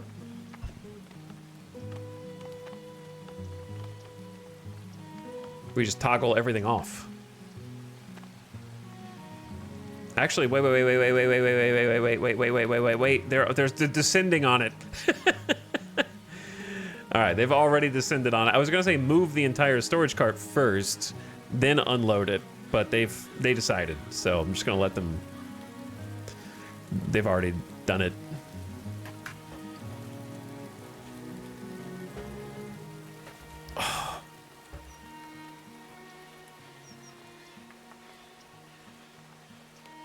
They're starting to store some things over here. That's where they should go anyway. Can store up to 2,000 items at base level, which seems like a ooh. The clovers are kind of coming in a little bit.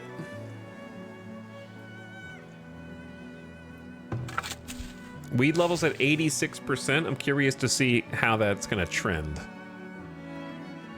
And then fertility should be going up, actually.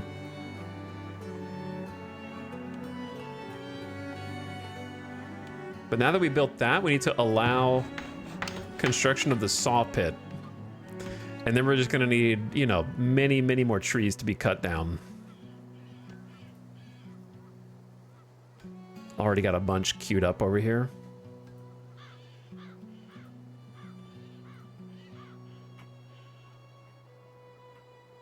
It doesn't seem like we need another fishing hut yet, because we got 5 months of food stockpiled. Still a good amount of deer for the single hunter cabin. We are full of pelts, however. But now that there is a storehouse, pelts can go in there. So it's just gonna take someone to move it. Winter comes fast and the wood stores are low, me lord. It's true. It's true. So once this is done,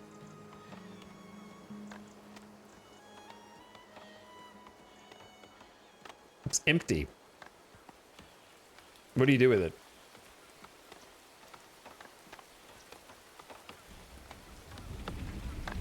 It's moving on its own. Yeah, this looks cool. It's gonna look crazy once we actually expand, huh?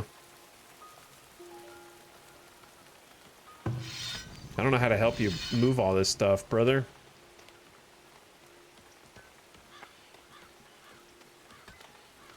Carrying 35 mushrooms and some greens. Our forager's doing good. Getting all the hawthorn off the mountain and the mushrooms out of the forest over here.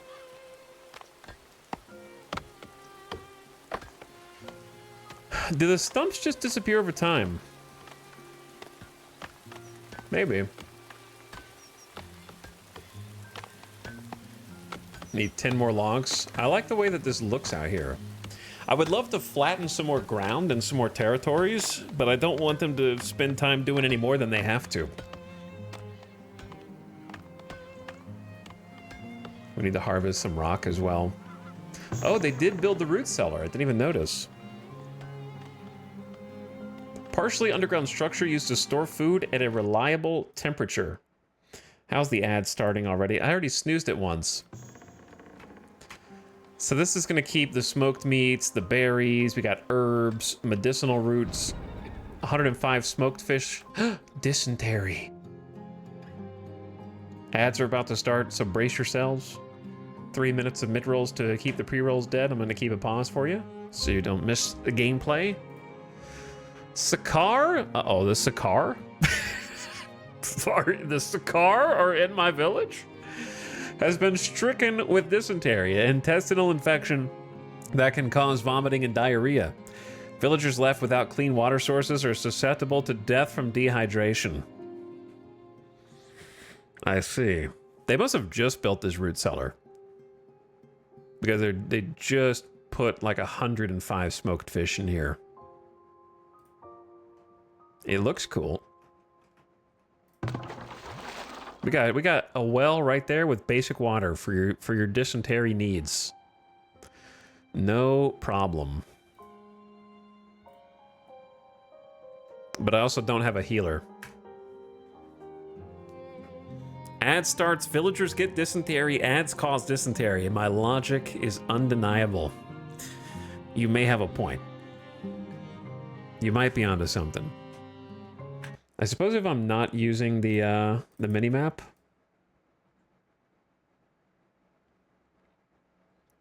Is there a menu at the bottom of the screen usually? I don't know, I'm just gonna be over here.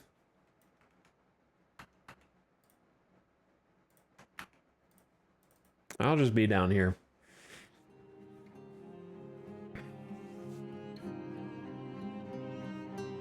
I believe that is both causation and correlation.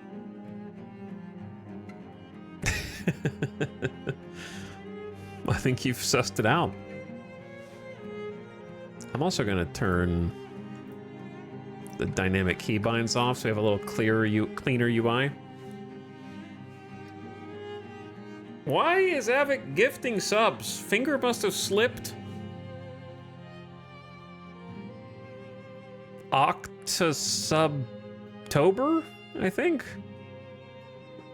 It's a very special time post TwitchCon. Octasubtober. Saving people out here. Well, if your name is Feistel, Avdo Deluxe, Vanduz, Poent, or Angry Cassowary, enjoy your gift sub. Courtesy of Avic, who has generously hooked 5 of you up with an ad-free viewing experience. And now you can pump it as to your heart's content. Hello, Catfish, as well. Thank you for priming. Welcome back for 3 months. And I saw Oofta gifted a sub. Spaghetti Monster Cleric is also here, priming.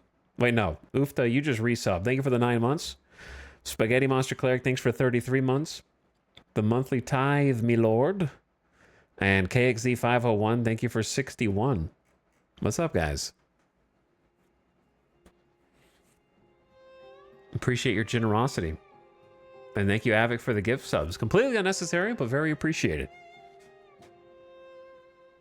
And welcome back from the ad break, everyone. This building has a sick resident. You're all sick.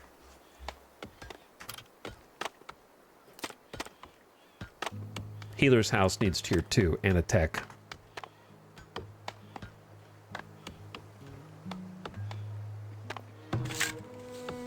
I think they did what they can do. Weed level only came down by 1%. I'm not sure how that's going to change.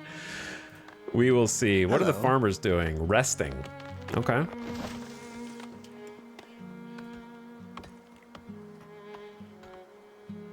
This is where the majority of our focus is right now. And if we get this, we should be able to get a market. If we get a market, then we should be able to get a watchtower. If we get a watchtower, we're going to be more protected.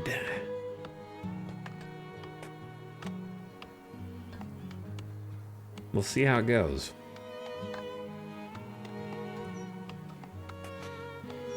I don't remember what the weed level was. It was, maybe it was 84, 85. Possibly. Fertility definitely went up 3-4%. Rockiness came down 2%. And that's only with one, like, 1/5 of a season of planting there. So we'll get it to shape up over time. We just need a little bit longer. I may have built too big of a farm area in one go.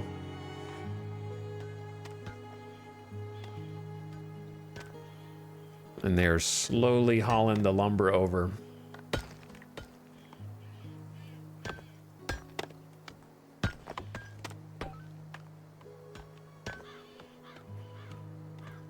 Oh. We're just it's just too many of the laborers are mining. I could prioritize the trees.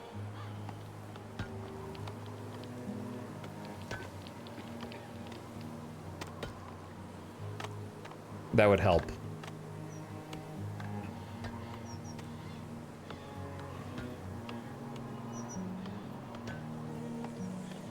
And that'll probably get them to do what they need to do. Freezing temp, moderate breeze. We only have 26 firewood, gamers.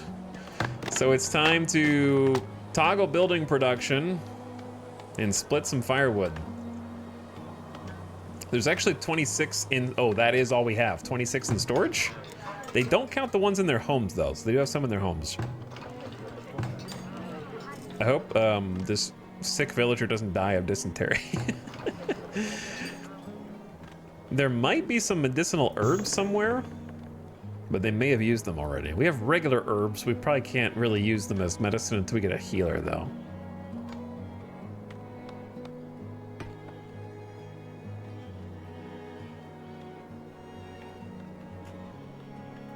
So they're not going to do anything in the winter no matter what.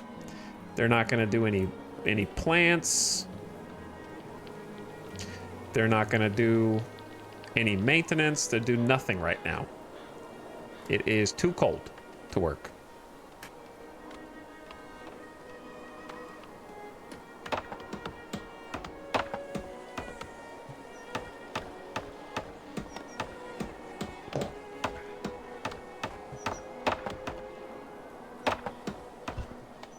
Boom. Now, the saw pit is going to require logs. So we're going to toggle building production off on this for a minute.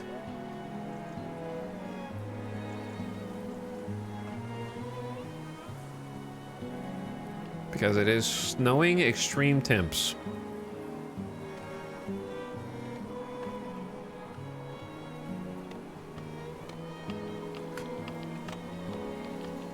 Gonna prioritize all the trees.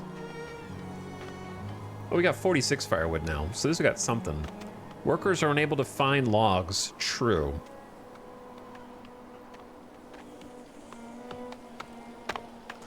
They're working as hard as they can, man, but it's cold. And now it's snowing on top of everything else. It is beginning to look very Christmas-like. A new baby! Your villagers celebrate the birth of a child who's been named Andon. We got space for one person, 2, 3, 4, 5. There's room for 5 people in our current housing setup.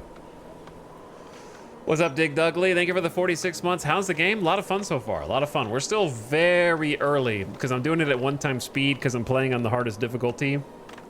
And I already lost once, so I'm trying to... You know how I am. You know how I am. We don't go to 2, 3x speed lightly. That is for sure. There's always something that you can optimize. Wait, can you fish? Are we ice fishing right now? Yes?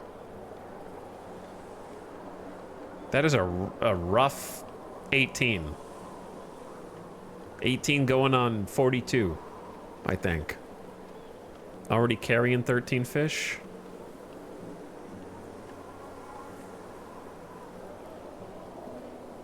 Yeah, they in the winter, the orange glow lighting looks very cozy.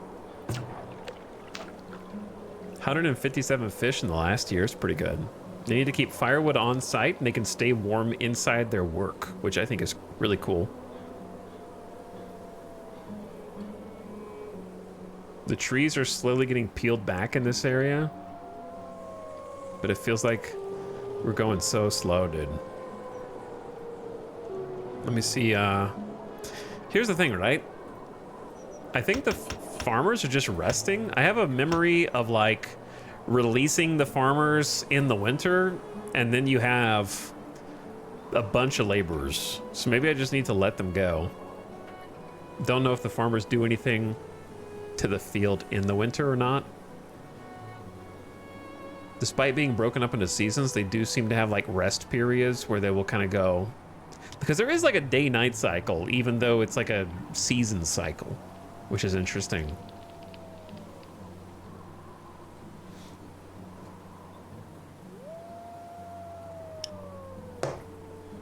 But yeah, game's good. It's been fun. It seems like there's a lot to chew on, lots of depth to uncork here. Because we got, you know, 4 tiers of resource buildings to go through that we haven't even scratched the surface on. And we just unlocked the market, of course, which I really need. But it's gonna cost 50 planks and 15 stones, so we're a ways away from that.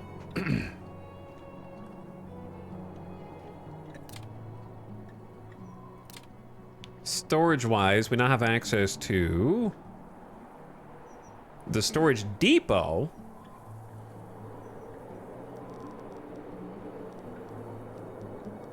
Which is somehow different. Uh-oh.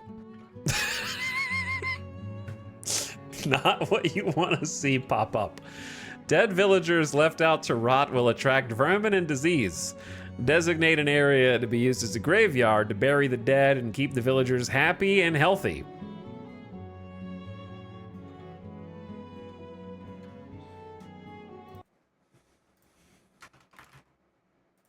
Anyone else play Foundation?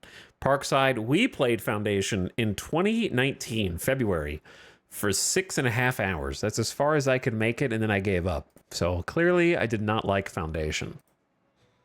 Whereas we played the early access of this for 30 hours. And then I was like, all right, I need to let them cook. And it's been 3 years, and now 1.0 is here. At least for me. A villager has freaking died. Of dysentery, presumably. Sakar, the hunter, succumbed to their illness. A tragedy.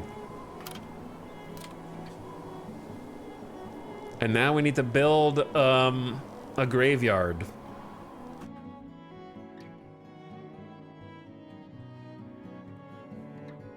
Where is that graveyard gonna go?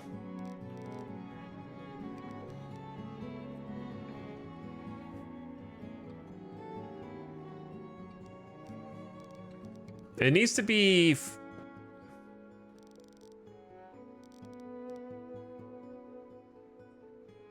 I don't know.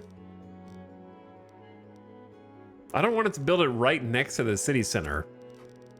But I also don't want to build it so far away that everyone has to walk for ages. But also I don't want to scare off the deer.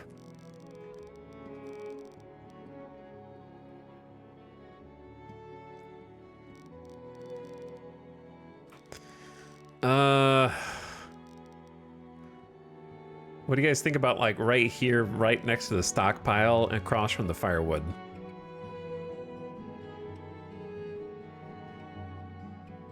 $25 stone for this? Can you expand the graveyard in the future? Because that's a lot of stone, dude. Scar deserves a sarcophagus. No.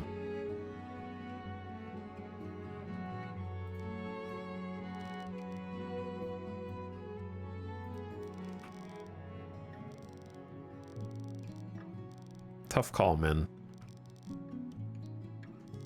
What about off of this road?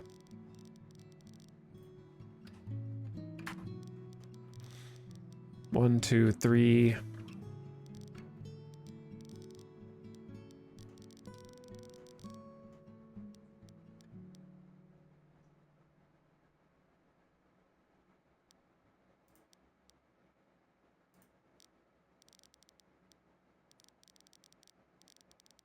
Hold.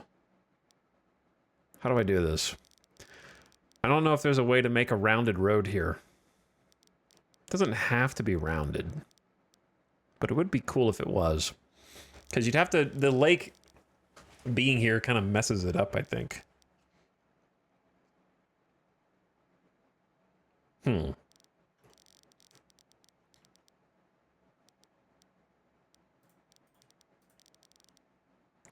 I mean, I could just do a diagonal road, and I don't think that that's a bad thing.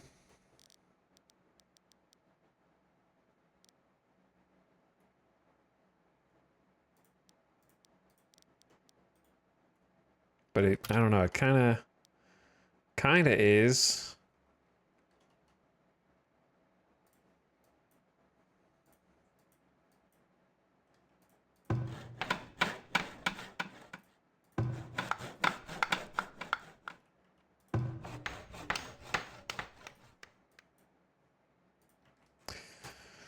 I'm thinking like over here somewhere. But there is something to be said for like a city center town hall kind of thing, having like a graveyard somewhere in it. It does make it look more like a city or a town.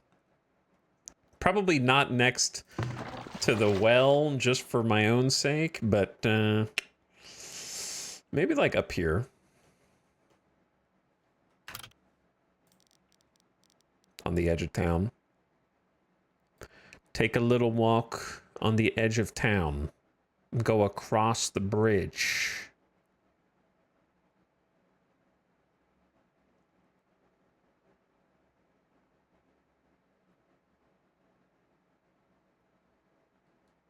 Your settlement needs a graveyard. I know, dude.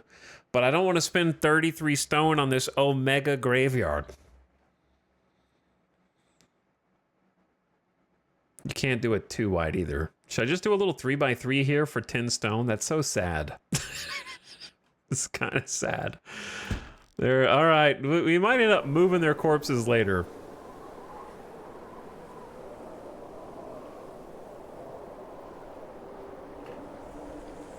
Where are my workers? Someone's getting water from the well.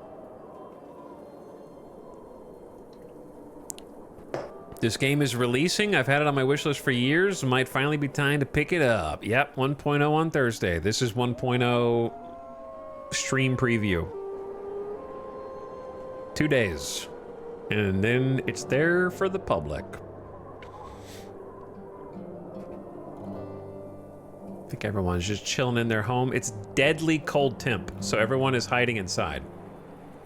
We have 4 months of food. And most of that is smoked fish, though there is some smoked venison. And we also have mushrooms, nuts, some berries. So there's at least a few different types of food. And then 51 firewood, which I'm not sure if that's enough to last them. TBD. I think everyone is hiding at the moment. So no one's out and about doing stuff because it's deadly cold temp. This is like the heart of winter. So they are banished, if you will, from doing work until the temperature changes. Now it's a cold temp. See, they all come out. Cold temp, light breeze, and they all go back to work.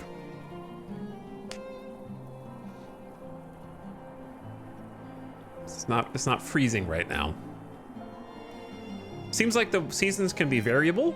Some can be harsher, some can be milder, some can have blizzards.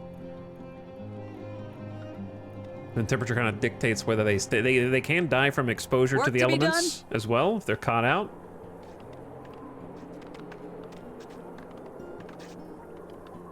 They're digging some. We gotta dig the grave though. It's pretty important. So there's just a body. We need to add a hunter to work here. So Fulcrum is seeking. Your villager has no ranged weapon or ammo. So I wonder if they lose their bow. We have 2 bows and 20 arrows. Is it super unlucky that the villager who had a bow and arrow died and maybe lost that equipment? That seems really unlucky. So we might want a second hunter just because they arm themselves with bows. Unless I can force them. I don't know if you can make someone arm themselves if they're not a hunter. Yes?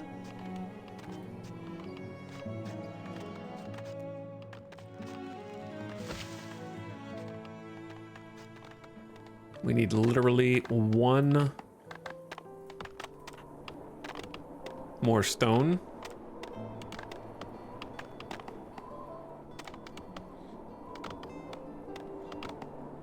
What's up, Dragobot? I'm having fun. Yeah, it's a good time. Thought that was blood for a second. I think it's just like leaves. Maybe it's blood. There was a wolf over here.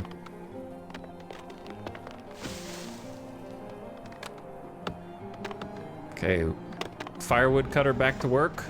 A crop field has an empty rotation. I'll work on it right now. Year number 3. Let's get our crops set up. Just to see how, because we did do like a mini harvest of clover. But we have, it's mostly for fertility, I think.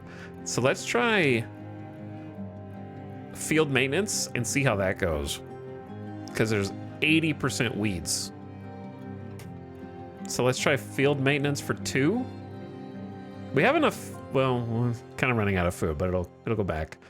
And since these have 5 out of 10 weed suppression,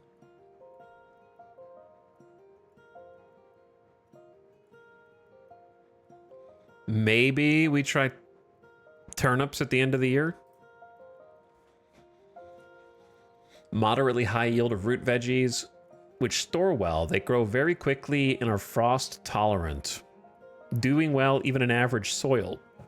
And they tolerate disease. So let's just try 2 cycles of field maintenance. Max of 6 workers. The problem with 6 workers is we'll only have, what, 5 laborers left? And then up to 4 of those can be builders.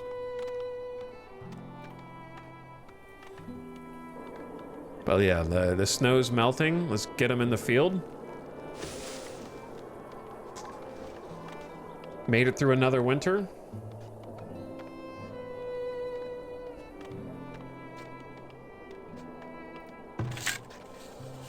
I like that you can move the windows around. So, currently field maintenance. Through the early spring, we're at 69 fertility, 79 weed, 18 rockiness. I'm curious to see how that changes after a cycle.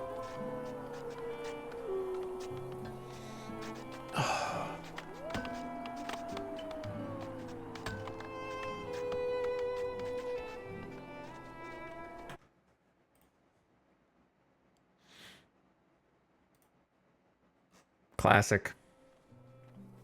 That is some in-depth farming. It's cool that they assign all those values to each crop type. They say that it is the most in-depth farming system ever. If you sound the town hall alert, does everyone grab a weapon? I think it just brings them back to town. They garrison inside of the town center and fight from inside of it. So if we get raided, that's what we're gonna do. For sure.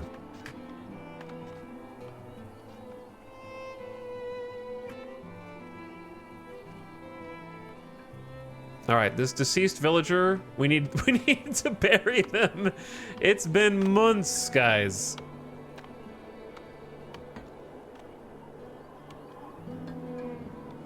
Somebody's mining. There's we have 2 stone in storage, so where's a builder? You. Yes? It's you.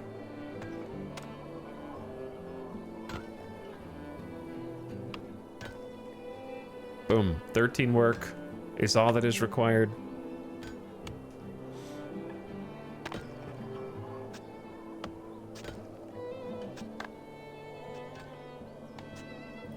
Nobody working the saw pit yet, so I'm gonna get somebody in there.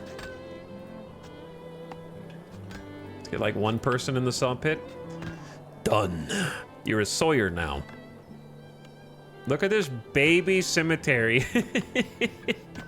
Our first, like, actual stone construction. That's not entirely true. I think the root cellar needed stone.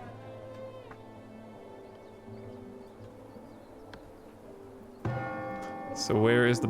Who's gonna gather the body? It's got room for 36 corpses in there.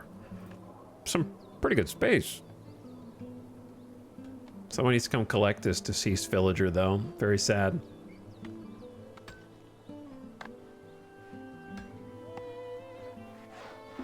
Oh yeah, we're cooking. Dunn has got the logs, cutting some wood planks. Our first ever wood plank production going in. We got it far away from the town because it just lowers desirability so much.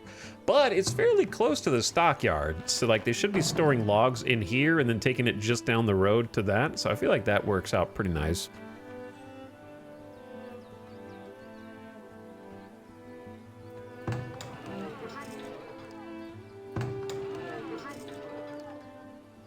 So if there's smoke coming out of a smokestack, that means there is an idle or visiting townsperson in there. Yo, can somebody come pick up Yes? this body, though? Does it have to be a special person?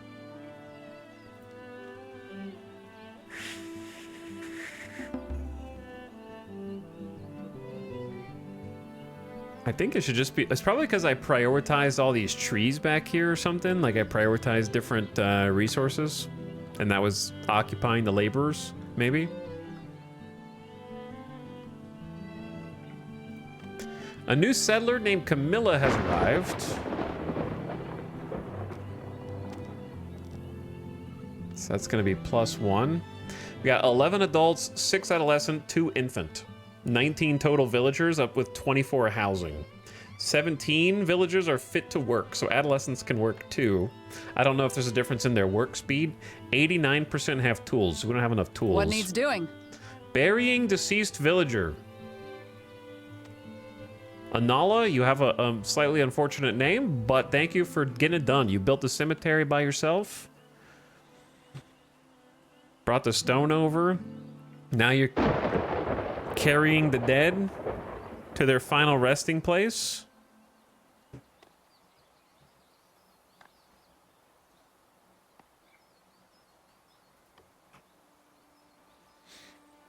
Those infants are freeloading bastards. Good evening, Italian chat. What's up, Tiberius? How's it going? But yeah, you could probably add... Oops, that's not what I wanted to do. Not enough room? Yeah, you can't fit in another... Can you cheese it, though? No, can't cheese it. We'll see how it goes. So we got suddenly 29 logs. So I am going to add a second sawyer in the saw pit. The new colonist Camilla can go cut some planks. Get a little help here.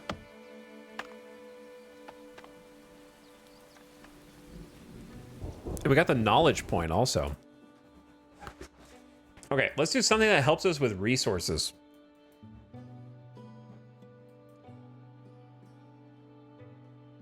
I'm thinking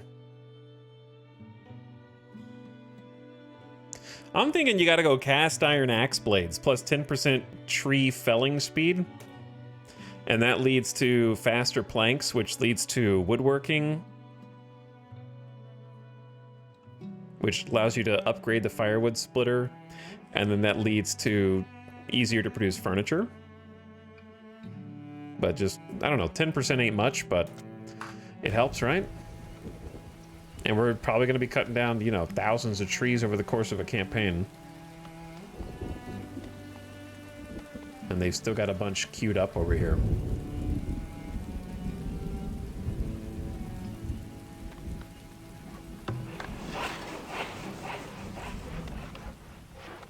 You're doing good work. All right, so we only got 4 planks so far. Carrying 3 logs, which we stockpiled here. Did they bury the person? Yep. Rest in peace. I assume you don't see gravestones until you probably get more people buried in there, but there is one person. One tragic death. That reminds me. I'm gonna forget to micromanage the forager shack. I think in the future you won't need to micromanage as much.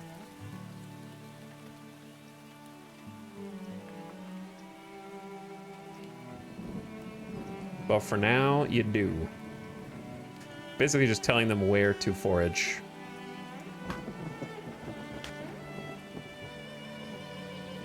Okay, it is mid-spring, moderate temp, moderate breeze. And we really need a market, which needs 50 planks and 15 stone.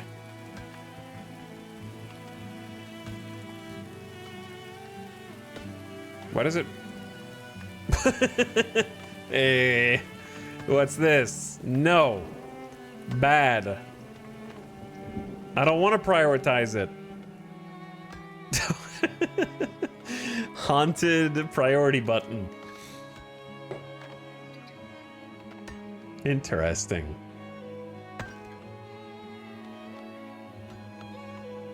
I mean, we have 34 logs. But it might be nice to get one that's got less in it. Like, that one's not prioritized. What? What needs doing? Yo, they're mourning. Hilda, the farmer, is actually at... Oh, there is a gravestone for them. It's just in the weeds.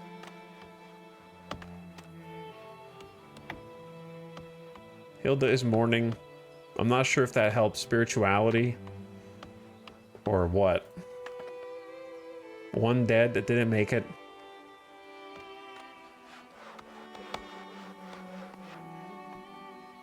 I could get more people.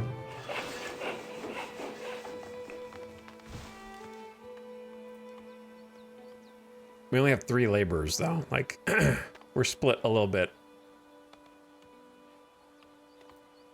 3 sawyers, maybe just until we get to 50 planks for the market. Because that seems to be where we are locked right now. And the laborers who are left, cutting this spruce that they felled. Can you rename villagers? Can I? Yes. Will I? No.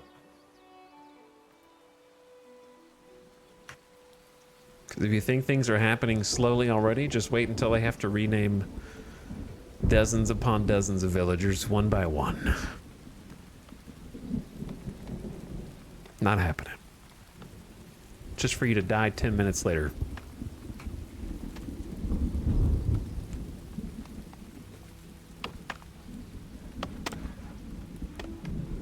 It's too much work. What is it? You can leave that to another streamer who cares more about his chat experience.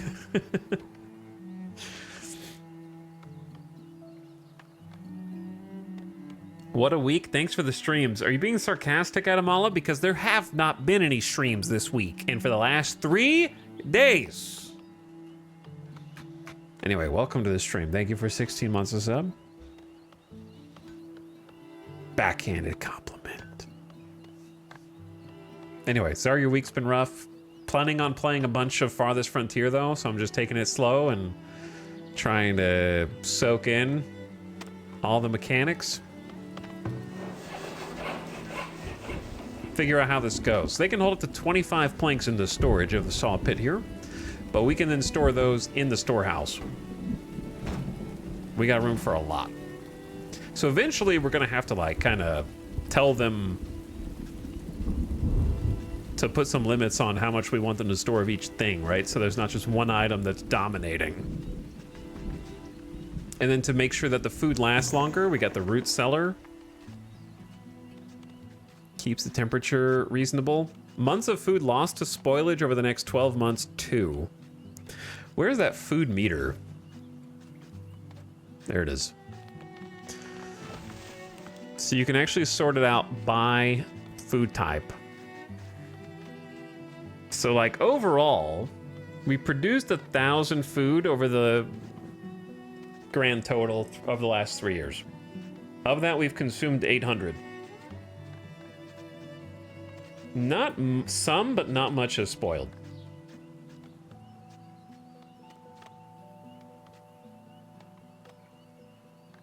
How are they? They're consuming more grain than they're producing? Maybe we brought it? Or maybe it was from the cart.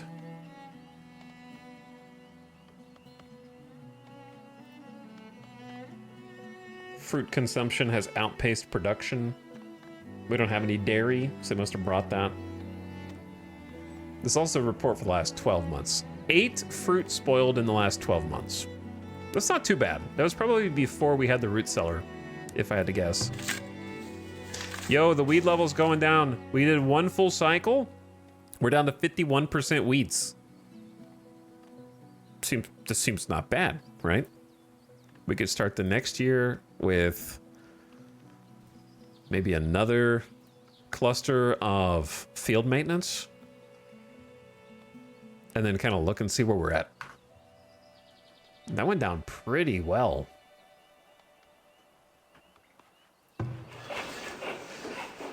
All right, I'm gonna need the Saw Pit gang to get this show on the road. But while you're doing that, we could be deciding where the market is gonna go. So the market has a service area around it of how many houses it will reach. Yes.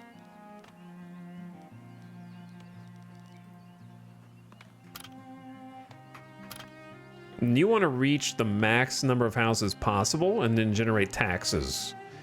And it increases the desirability of said houses. Now here's the thing, right? The deer are over there. So if we want the deer to stay there, then we don't want to move that way necessarily. I'm actually thinking that moving the Forger Shack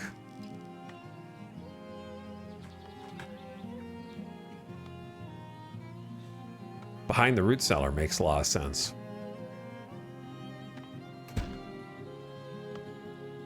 And then I don't want to clear the whole road, but maybe like part. I don't think you have a choice. You either clear the whole thing or you... There's not like individual pieces of it. Road is obstructed by road. There we go.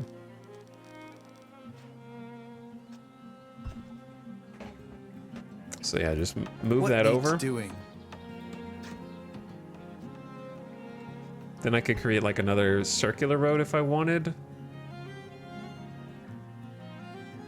But that would look dumb. Dude, I don't know. Town planning is hard. It's different than like a RimWorld where I kind of have already built, you know, 50, 100 colonies, kind of have a feel for how things should look. This is different. Because if I build a road coming out of there, then it's just really close to this road and it looks kind of dumb.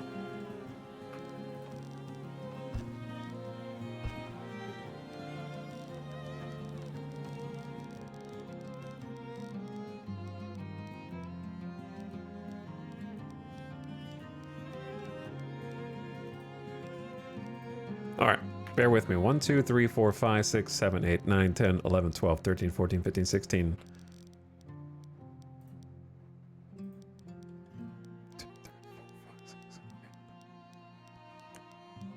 So I need to go out one more.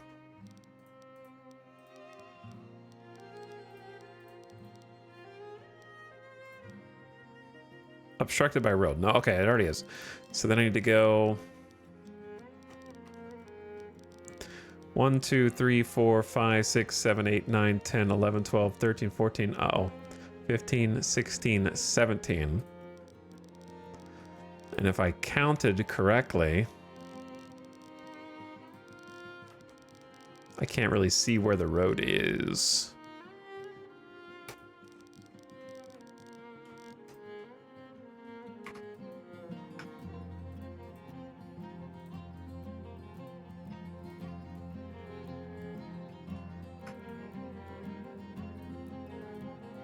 What am I doing?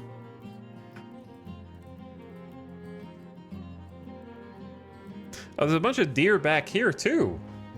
All right, so we're just not going to be able to have our cake and eat it too. There's deer here, deer here, deer here. So anywhere that we go, we're going to be chasing the deer away.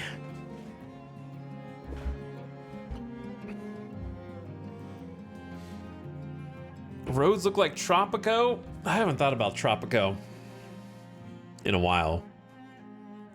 I guess, do we care if there's two roads like really close to each other in parallel for a little bit before it curves off and does its own thing? How long before I realize that I miscounted somewhere along the way? That's the real question. How long before he figures out that he has miscounted?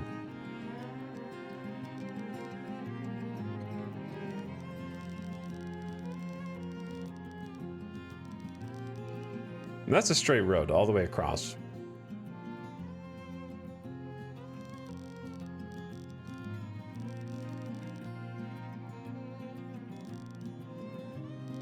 Might even be able to go, hang on, let me see. Dude, I just can't see amongst the trees here.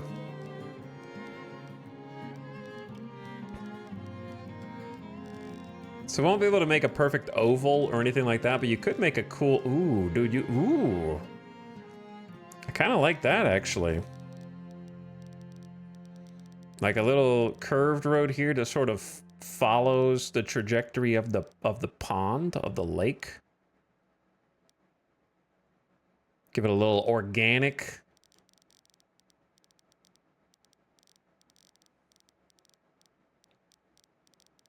All right, we'll come back to that. Now, that doesn't answer the question of where the market goes. No, it doesn't.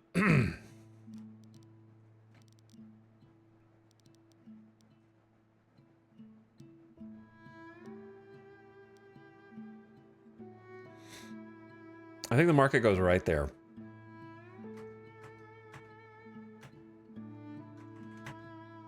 I think the market goes right there. And then you can squeeze in a couple more houses in front of it.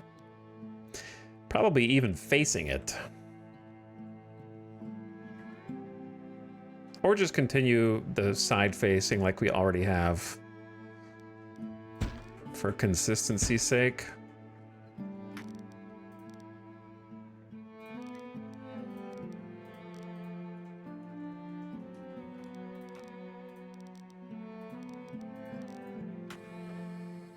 Something like that.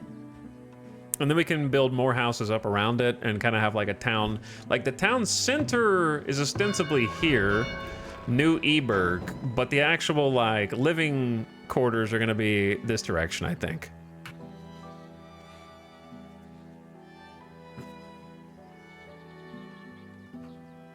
So we'll go with that.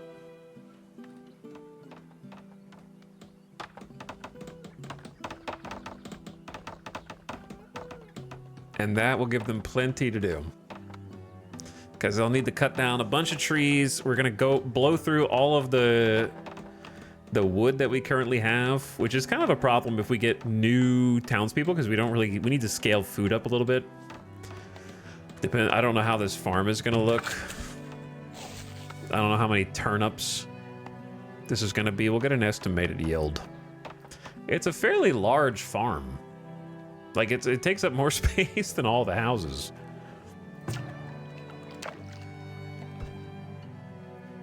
Though at the moment, I'm thinking more like build another fishing shack. Kind of go all in on the fishing and the smoking the fish.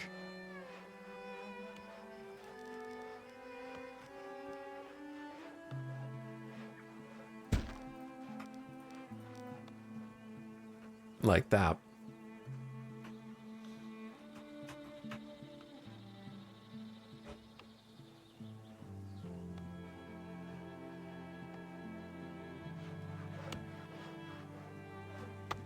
Can you eventually get everything you need with off-map trading? I just don't know how to answer that question. I am not qualified to be able to answer your question.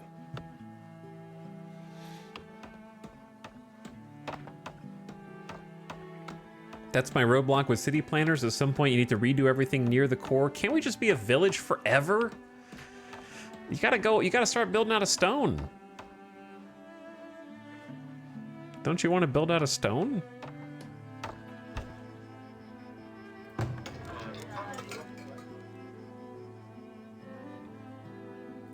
Giving them a little bit more space to stretch their legs and expand. We're back to being out of logs, not surprising. And we're down a forager. We don't need 4 builders right now. I'm gonna take off one of the Sawyers.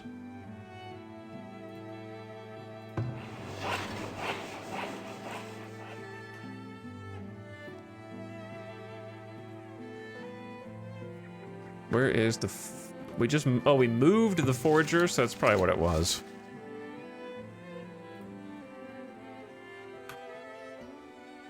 Okay, they're back to foraging. We're making a second fishery.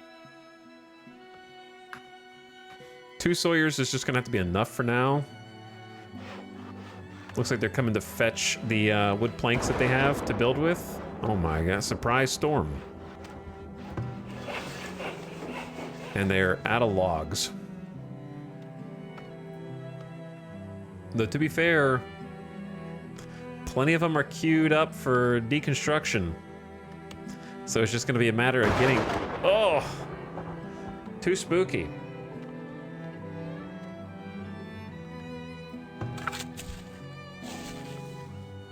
I also am hesitant to take people off of the farming because that's what's gonna take us through the future. But I could maybe take a cut, like 1 or 2 people off. Because I just need more laborers. I don't know if 4 farmers is enough, but they're gonna have to make it work. We have too many jobs to do.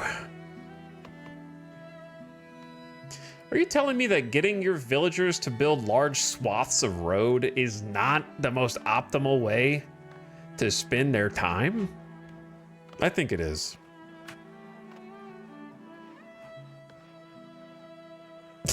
Just build a giant highway network.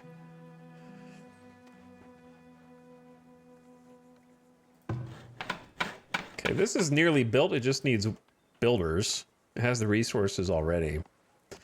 And then we can get more fish. Games like, you're out of logs, you're out of planks, and you're out of stone. I know, man. I got too much work to do. All right, we have 129 firewood. Holy. Okay, you're free. Go do something else. That's where all the logs went. What needs doing? You are now a laborer. Congrats on your promotion. I have a request for the... Oh, they've already done it. No. Let me follow the villagers without their menu being open, please. Need something? And then you can just get off of it with WASD. I want like a cinematic cam where you sort of just follow people around without them having the yellow highlight. So you can just like hang out and watch.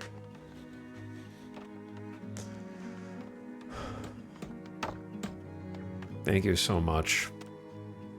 All right, fishery number 2, which we're running out of food. I think we need theater. You are now a fisherman. Stock your shelter. They need firewood and water to survive. And then we need to manually move the target work area over all the fishing blips. Second little fishing hut there.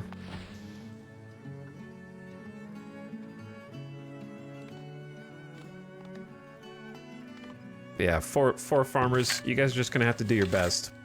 Yo, weed level's down to 27%. Okay, see, now we might want 6 workers to get the maximum amount of turnips. But then I'm down to 2 laborers. It's not good.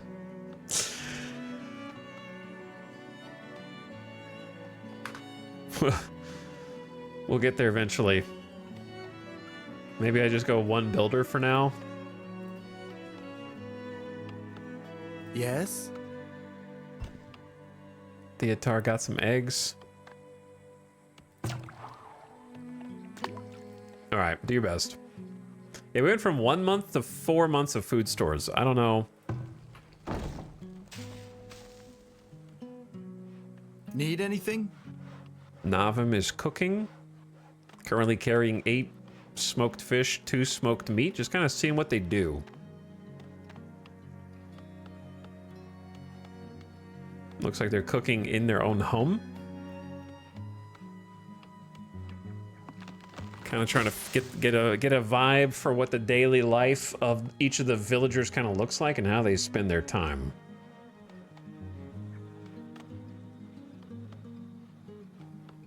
He's kind of going to everybody's house and cooking for them? I'm not really sure.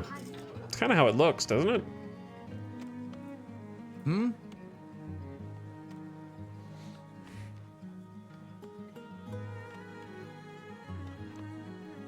Seems like he's kind of going around to each person's hut and hooking them up, helping them out. Okay then. But you can also just control them. Sorry to Yes. bother you, Navim. Didn't mean to.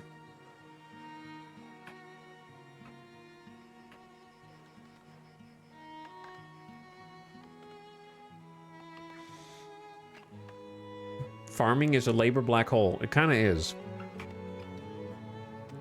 Can you press right bracket to hide the HUD while following a villager?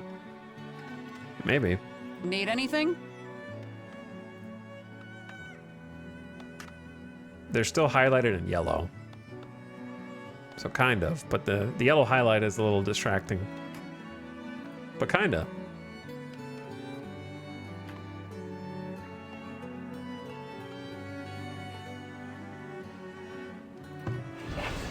Predators are attacking.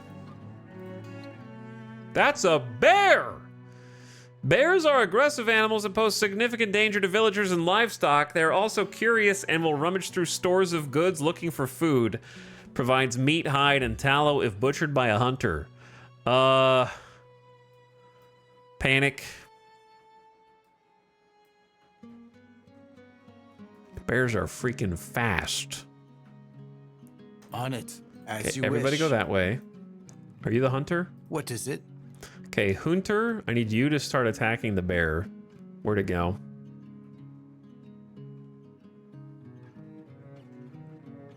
Will do. Oh, it's right there.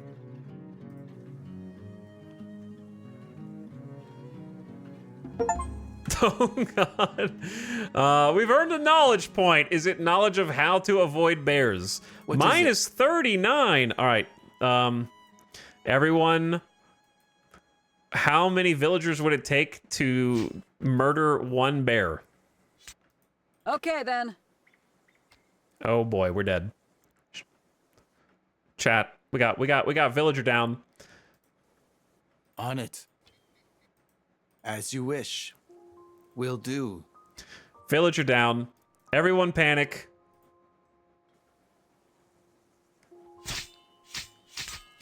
Hello there. Of course. Okay, we avenged them, but they are now dying slowly and will succumb to their wounds. Alara the laborer. Just rushing the bear. That's so funny, dude. Good kill. Good kill. Stab it to death. They're ready. Well, Alara, I regret to inform you, we do not have the technology to heal you. And that will indeed require many resources we do not yet possess.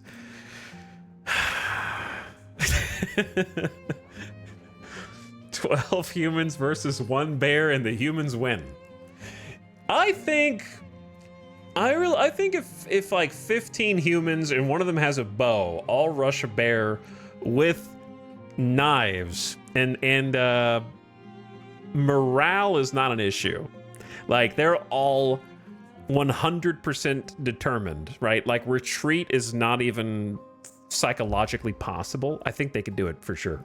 Like, 12 humans with knives could stab a bear to death. Now, I think more than one of them would be mortally wounded in that. For sure. But there's no way one bear takes down 15 humans with knives who all charge simultaneously from a circle. There's no way.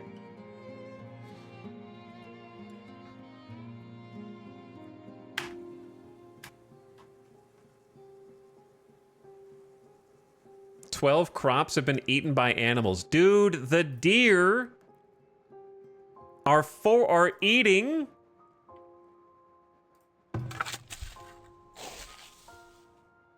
my turnips. The deer are eating my turnips. But they flee from humans, so when the farmers come back to the farm, the deer scatter. We're gonna have to build a fence, which is gonna be an entire undertaking. So anybody that just wrote build a fence, prepare to suffer the consequences, because I already know and I don't need you, okay? If you want to play, you can play on Thursday.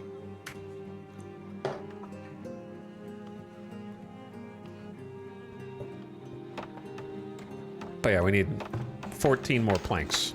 We're almost there. And you snooze the ad also.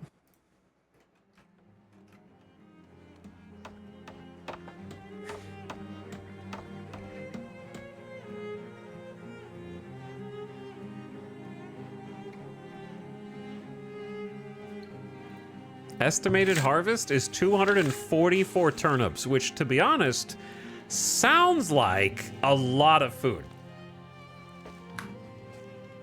Outer Worlds 2 is Thursday? Who? Who?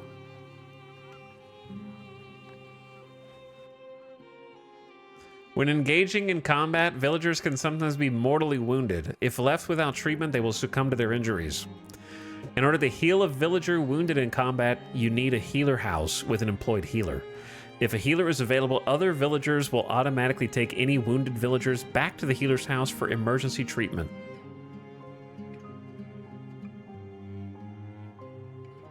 Put them in the wheelbarrow.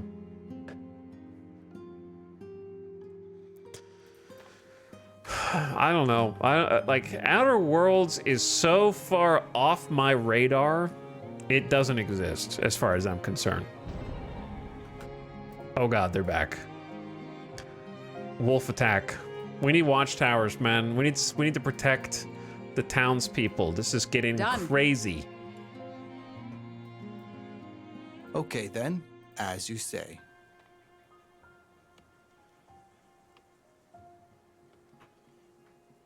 I'm getting better. I'm getting better at hand. Oh god. Okay. Need anything? You need to attack that guy. Work to be Good done. job. Good job. Good Okay, job. then. Everyone, rush that wolf.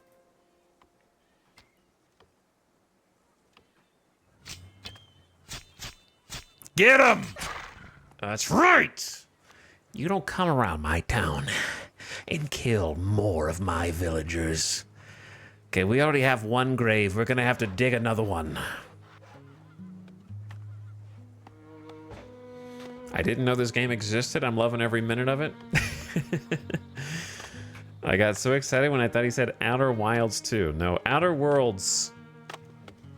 So if you like playing a sad memory of what it felt like to play a new Fallout game that wasn't made by Bethesda but was made by Obsidian, then maybe you'll find some joy there.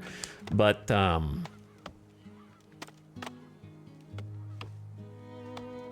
yeah, it doesn't exist to me. It's not a real game.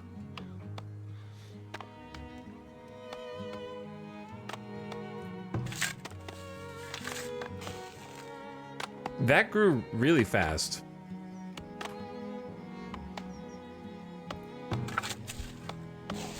It estimated 244, and how much do we actually have?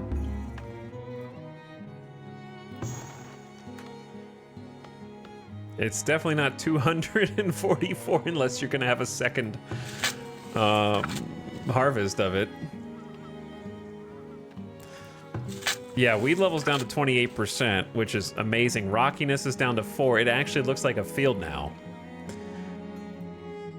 More people wish to join. I saw we had a new settler, and we also have a new babby. A bustling market would help generate gold. Yeah, I'm working on it. I am working on it right now. But we do need more stone.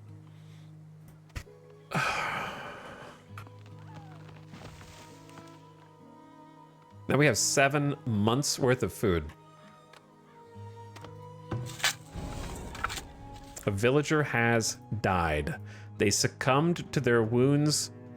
Rest in peace, Alara died to bear. Outer Worlds 2 is gonna be awesome. You're all just haters. I am a hater. I am a hater.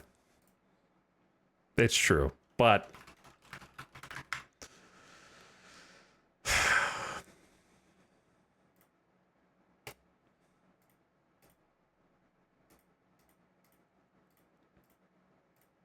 the problem with Outer Worlds 2 is, for me, everything. Like, there's...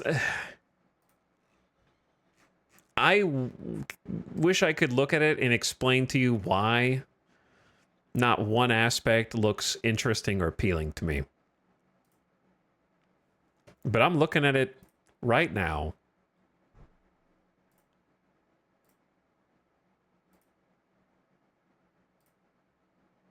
And this, the entire aesthetic, I don't like.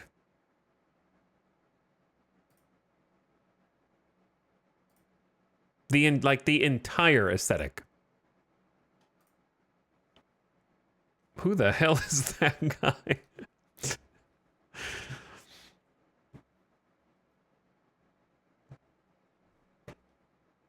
Why is there a sniper in full camo? Space Bioshock? That's the thing, right? It looks like, to me, it looks like not Bioshock in a weird way, though it's like anti-Bioshock. It's there, but it's almost like a mirror opposite.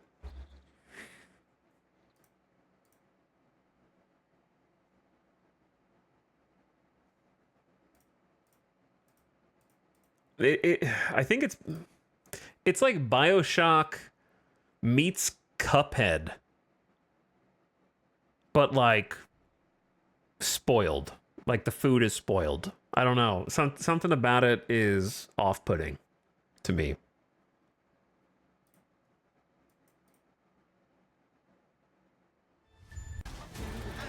I do not want a story trailer. Also, I know this is an insulting thing to say, but it's how I feel. The thing about Outer Worlds 2 that I find the most off-putting is it's going to be written by people who think they're way funnier than they are. And I'm just going to have to endure that unfunniness through the entire game.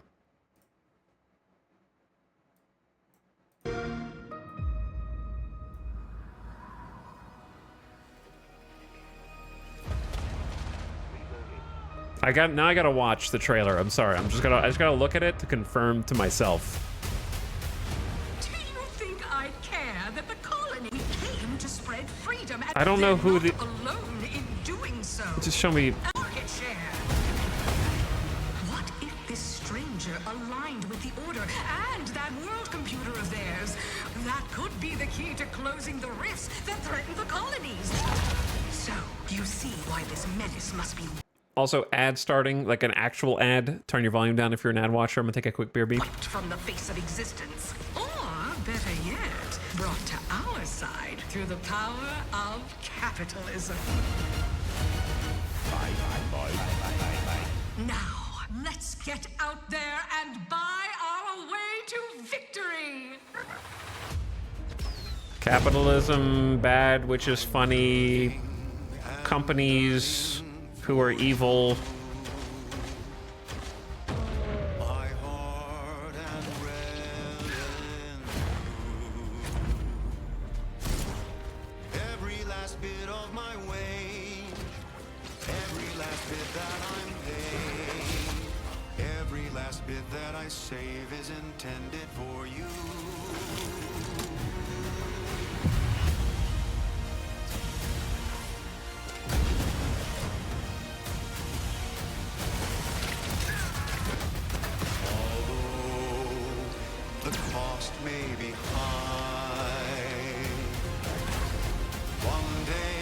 That was the only that part was funny.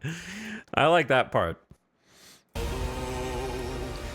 cost may be high. One day. Like, show gameplay instead of trying to make it cinematic, right? Like, when the part that was funny is the guy first person view holding the hammer and smashing him. Like, this faux third person cam stuff is like not funny. I just want to see the first person gameplay. That guy's puking.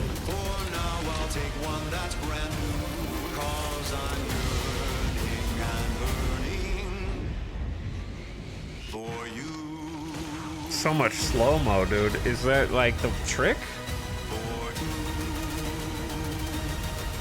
It's just all slow-mo. An adventure made for capitalism by capitalism.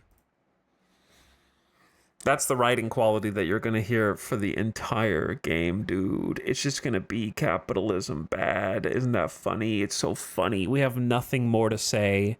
We have nothing to add to the conversation. We think CEOs are stupid, and that's funny. That's pretty much it.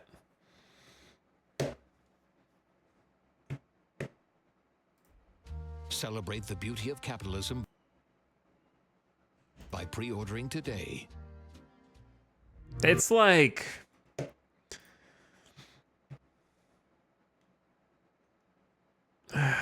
When was Deadpool? When did Deadpool 1 come out? Take a shot every time they say the word. It's like... I don't disagree with a lot of the thought process that goes on, but it's just pandering at a certain point, right? Like it's like that meme of Family Guy where I don't know if it was Lois or Stewie that goes on stage and says 9/11 and then everyone starts clapping in the audience. Like that's what it reminds me of. It's just this real low-hanging, low-effort fruit. Lois running for mayor. Yeah, it was Lois. I was right. Okay, the first time I should have got my first instinct. We're in on the joke. Yeah, that's the Deadpool sort of. We're self-aware, and just being self-aware is not enough anymore. You got to actually have something new or interesting to say. Chat is harsh. I was really looking forward to Outer Wilds 2, and now I feel bad. And you should feel bad. Okay? For supporting this slop.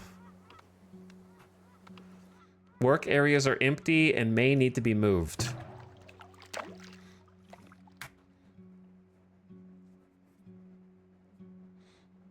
You saved another soul. At first, I thought we were talking about Outer Worlds 2. That is Outer Worlds 2.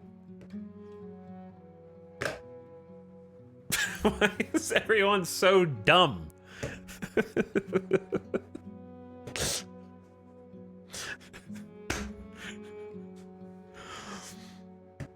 Okay.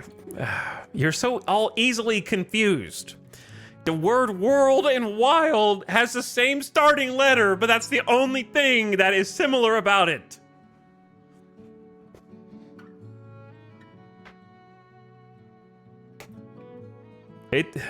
You guys can figure it out, all right? People, listen, if all of the idiots that buy the new Call of Duty every year can figure out the difference between Call of Duty Black Ops 1, 2, 3, 4, 7 and Call of Duty whatever, then you can figure out the difference between Outer Worlds and Outer Wilds. Okay, because when they go to the store, they don't buy Call of Duty Black Ops 1 when they're trying to buy 3. Like, it's got the literal same name and just a different number at the end, and they can figure it out.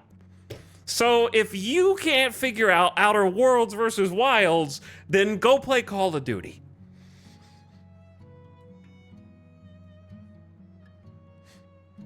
I saw some curator reviews on Steam for Outer Worlds 2. It's rough. Listen, I think it's going to be a terrible game. So that's just what I expect. I expect it to, like... I am offended that it's being made. I'm getting extremely invested now. Work areas are empty and need to be moved. Okay, can we just do this? What if you guys handle this and you handle that? How about that? Talks, do you like Grounded? Grounded 1 was okay. I didn't really play that much of it. And I skipped Grounded 2 because I don't think it justified its existence.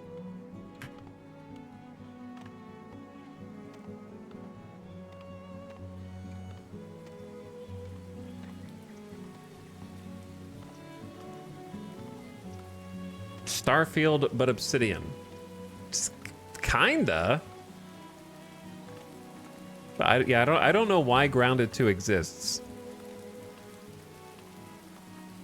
And I'm not sure why I can tell you why both Grounded 2 and Outer Worlds 2 exist, and it's called shareholders.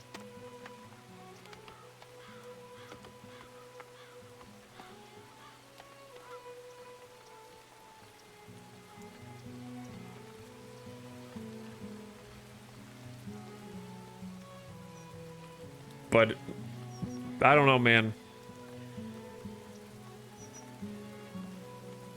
Fallout New Vegas was a long time ago.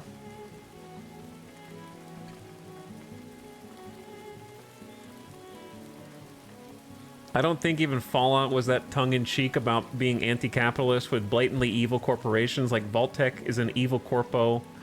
Well, I mean, listen, I know many writers who use subtlety, and they're all cowards.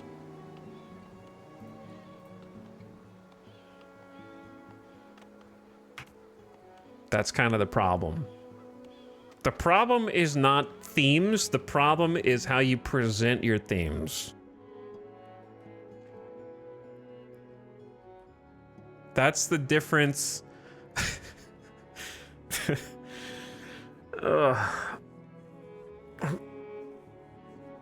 Dude, like, I'm going back and playing Final Fantasy X, right?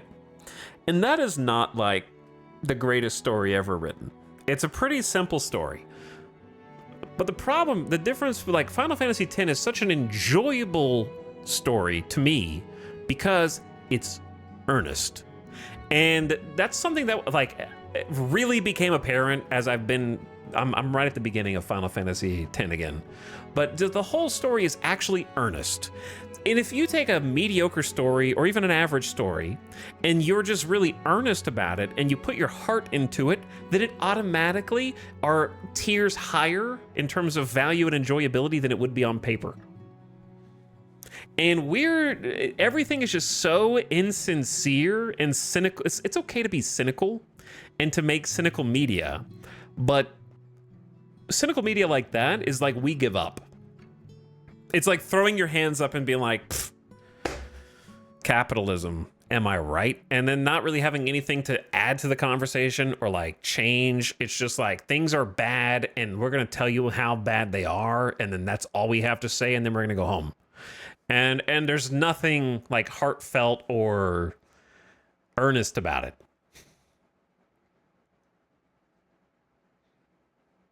The ending of the She-Hulk TV show, for some reason, sticks in my mind as the ultimate example of the problems with not taking yourself seriously.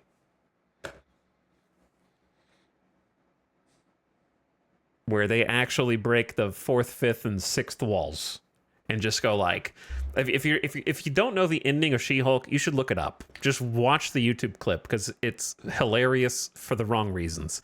It's just them like breaking into the writer's room and being like, man, the endings to Marvel shows suck, huh? Aren't we tired of this? And then their ending is like the same and also just as bad, so they don't fix anything. It's just them going like, man, this sucks. And then the credits roll, basically. Like, there's nothing else to it. It's like, yeah, it does suck. Like, I don't know. What do you want me to do with this?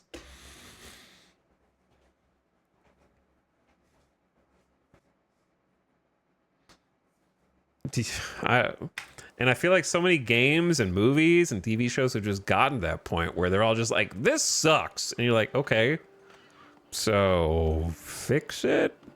Nah, I don't have anything else to say. I just wanted you to know that I think it sucks. But yeah, there doesn't even have to be like amazing plots on paper. If you just do something and like actually put your heart into it, that's what Final Fantasy X is to me. Like, I'm playing it now and it's such a breath of fresh air from just the complete cynicism of every piece of media that has nothing else to add other than we're hopeless to the conversation.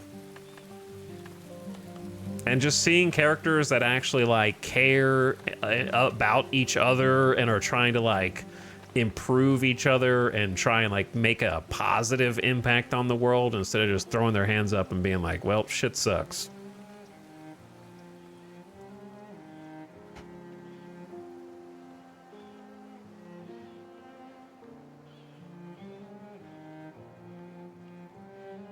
Blitzball, baby. Thanks, you thought I'd forgotten about the She-Hulk ending, and now I have to remember it. Like, I don't even think Deadpool 1 was as cynical as the things that are being made and sort of like as satire apparently now, and just left out to dry.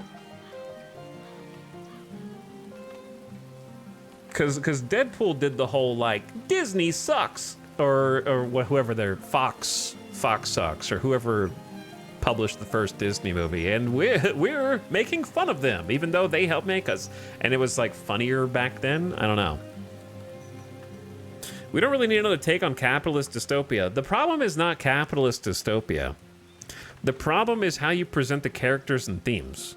It's not like, okay, if you're a food critic and you think the food is bad, that's okay. But you can't just write an article in the newspaper and go like, well, I went to Chili's. The food was bad. And that's it. The end, right? You got to like articulate your thoughts.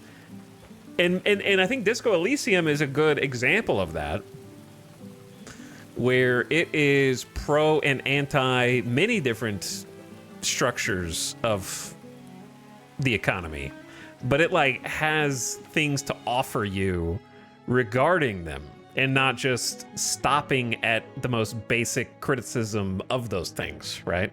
Like Disco Elysium, I think, is a great example of like a pretty dystopic world that it presents. Not necessarily exclusively capitalist dystopia, though that is certainly the focus, but it like has something to articulate. It has thoughts that it wants to express on those things that go beyond the surface level. The problem is that these things stop at surface level. So it's okay to present dystopias and to criticize like how things are.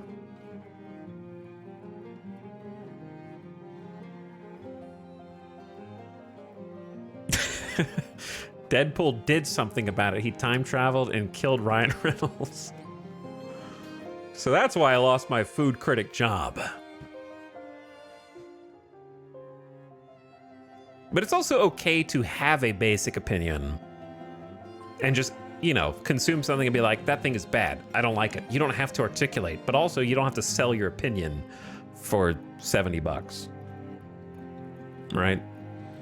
Which is kind of what a lot of these games and movies and stuff are doing. It's just like, look, this thing is bad. Now, can I have $70, please? The profession window is a use. Yeah, I've been using that already. Your village is low on laborers. I know, it's bad out there, dude. It's bad out there.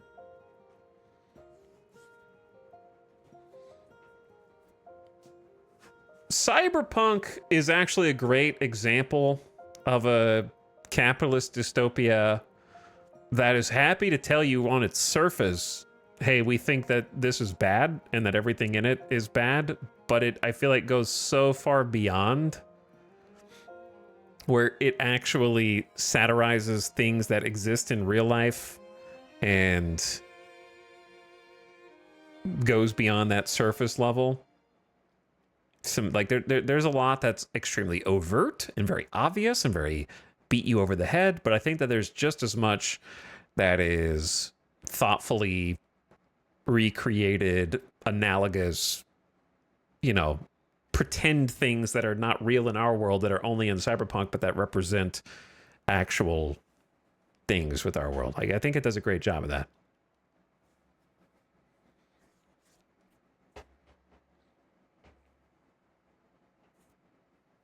Anyway, sorry, that really that really threw me over the edge there.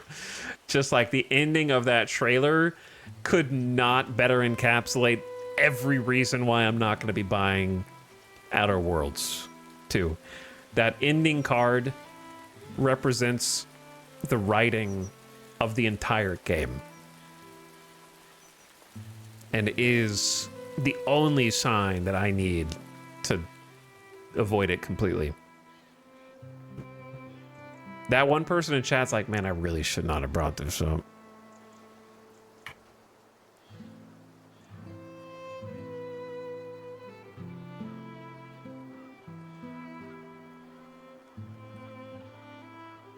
I like the tangent about Final Fantasy X. It really is an interesting dichotomy. Like, Final Fantasy is not I don't think it's a capitalist dystopia in Final Fantasy X, but it is a dystopia for a majority of the game.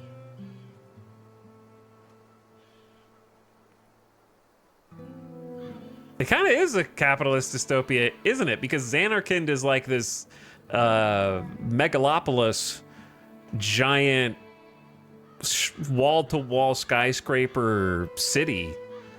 And then in the future, it's just like a ruined shell of its former... I don't know. There's something in there.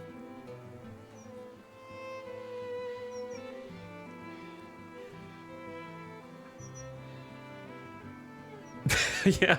Final Fantasy VII is the power plant literally draining the planet life force for money. That's true. That's true.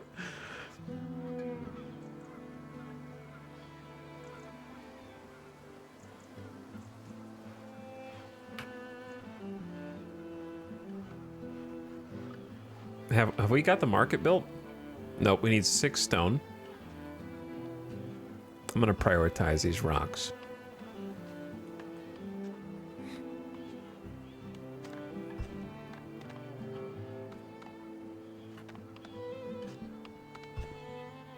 But it is funny.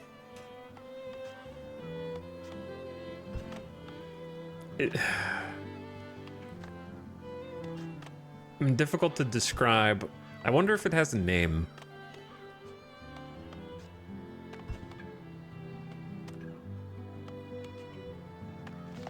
Like the...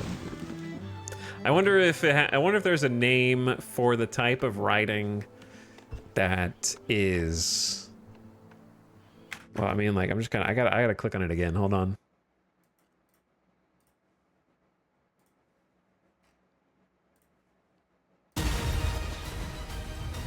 I just need to hear it again. An adventure made for capitalism by capitalism. Celebrate the beauty of capitalism by pre-ordering today.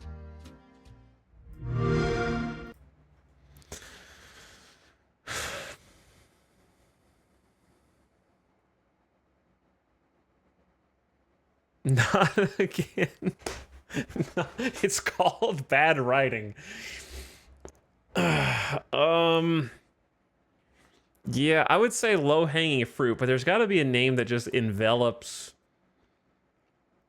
the surface level expectation of applause. Millennial writing, Zoomers in chat rebelling against their forefathers.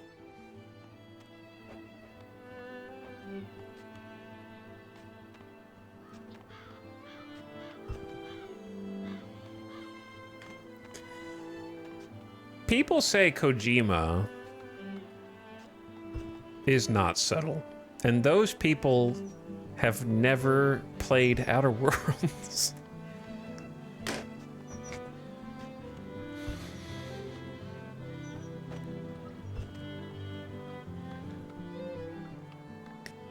You know, like... ironic writing, it's self-aware, so it doesn't have to put effort in.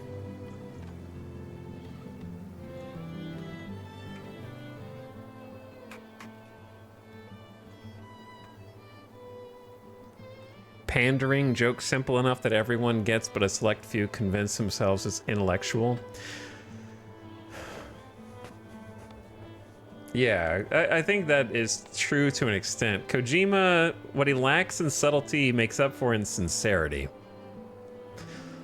But the other thing is, after we recently played Death Stranding 1 again, before playing 2. And in terms of writing, I think 1 blows 2 out of the water. But in 1, there are dozens, if not hundreds, of lines that can be taken as on the nose or unsubtle or in your face. But I think while we were playing, I sort of identified that for every line that is there, that is just like smack you in the face, slap you on the cheeks, there actually is a ton of writing, like literary symbolism and metaphor also. Like, it's not just surface level writing. That's there, and Kojima wields it like a brush in his toolbox, and he uses it all the time and slathers that paint over everything. It's true, but I think that there still is plenty of actual metaphor and symbolism in Death Stranding 1.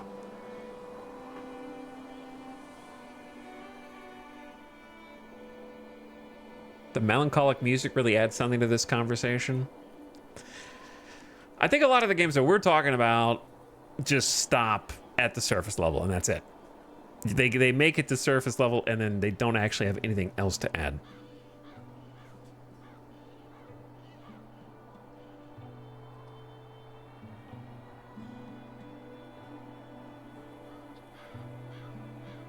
Big Bang Theory writing.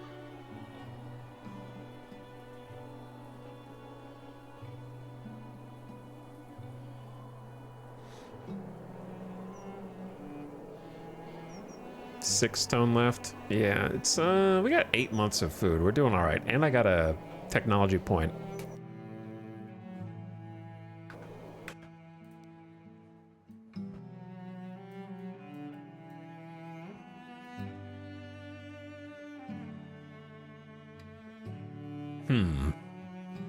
Maybe the farmer work speed. If we're building the market, then maybe we go taxation and just start getting more money.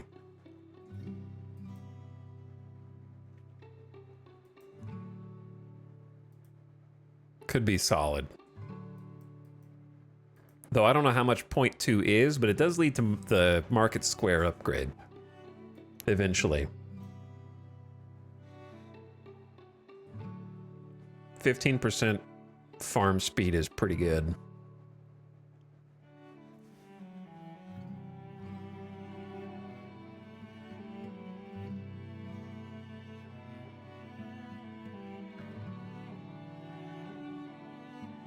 It's like when the fawn shows up and just goes, hey. That's how we're, olds in chat, confirmed.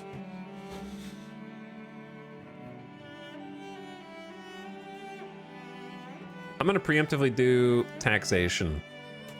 Lock it in.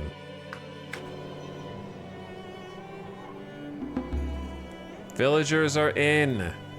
2 new settlers have arrived due to your growing prosperity. And a new babby named Sargon has been born. We are at 23. Can't wait till we have a food shortage. Inevitably. As your settlement grows, you'll need more builders. Builders are automatically grabbed from the labor pool. You can set the max allowed. Wait, there's maintenance? Builders may not be able to keep up with maintenance, and then buildings may start to become condemned and cease to function. Yo, they have to do maintenance. I didn't realize that. That is interesting. Let's do 3 builders then. It is deadly cold temp, so they're pretty much just staying inside for now.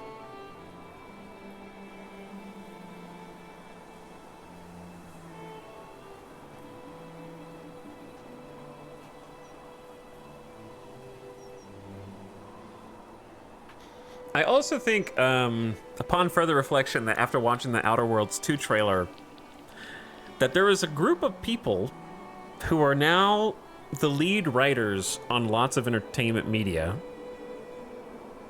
who, like, really, really locked in on what they think is absurdist humor. And, you know, it's kind of like, this is a gun that turns people into melted lava. That's very funny. This is a gun that shrinks people, and then you're a giant guy. And it's sort of, there's like, watching the studio on Apple, which has a lot of humor that is inspired by classic humor, setup and payoff, and having like punchlines to things instead of just doing random things for wackiness sake, has been very refreshing as well. Highly recommend watching the studio. It's been really good. Nice short episodes too. Like 30-minute episodes. Terminal case of Randy Pitchford brain? Maybe.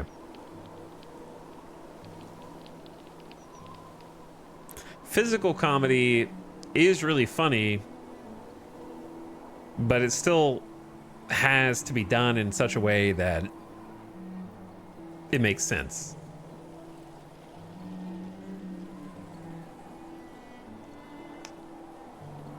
The golden age of video game writing is over? I don't think that's true. I didn't play Expedition 33, but people seem to like the story. I actually did watch an entire like little documentary on Buster Keaton recently. That was pretty cool. It's funny that the Buster Keaton jokes are still funny. Like, I watched it and saw some clips that I hadn't seen before, and it still made me laugh. Like 100 years plus later. It's a very timeless form of humor. A lot of written humor that's just like an actual joke is sort of has an expiration date. But I think physical comedy transcends the time barrier if it's done well.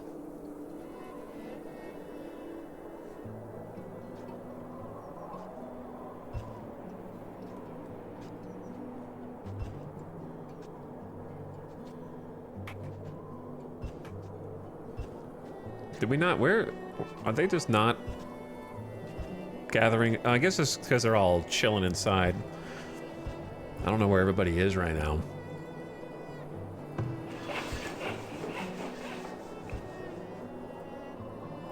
Need to cut some more trees. They're still cute. And there's still piles of wood over here that they can grab.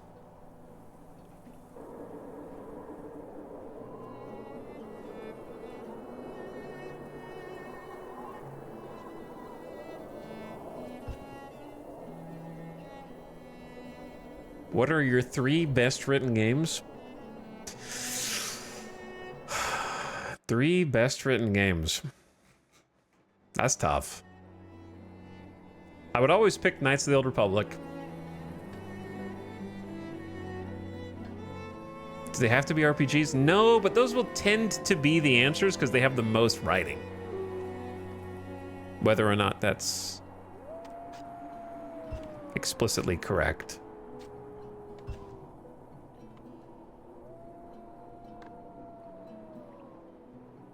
Disco Elysium. I'd put Disco Elysium in there easy.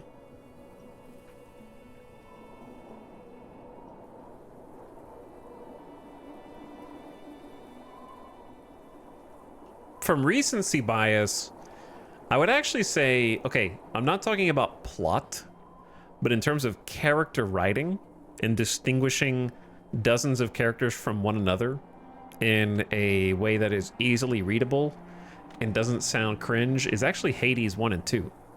So, like, not talking about the plot, just the character, like writing for 24 characters per game and having them all be like easily distinguished characters. I think that they are written well dialogue-wise to a point that is honed to perfection.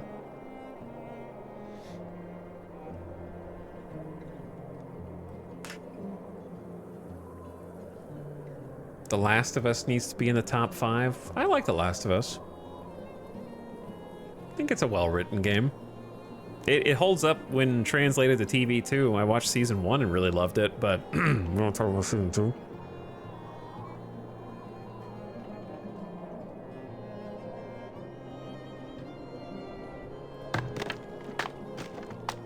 I say we allow firewood production.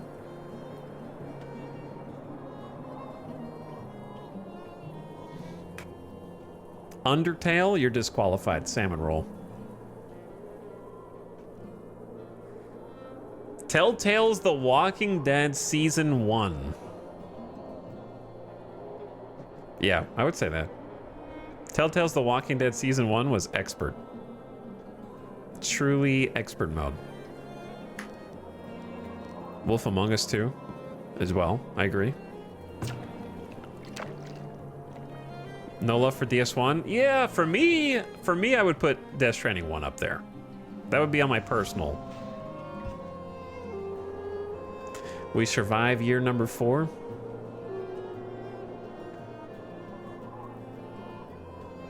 How do we still need 2 stone? Can you guys just Hello. go mine this?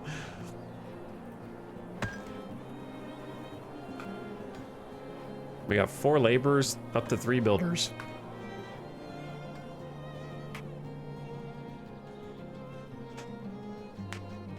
Tox, are you interested in Paradox adding the Far East to CK3? I will check it out, but I'll be surprised if that goes beyond one stream. Would Helldivers be a contender? I haven't played Helldivers, so I don't know. Somehow I never played it. For me, it'd be Final Fantasy IX, Mass Effect 2, and GTA 4. I think those are solid. I haven't played Final Fantasy IX, but Mass Effect 2 and GTA 4 are well written. And I also think well written can be independent of whether or not you like the plot. And I think it's hard to separate that for a lot of people. Like, for example, I think No Country for Old Men is well written, but I hate the plot. Like, I don't enjoy watching it. There's a difference.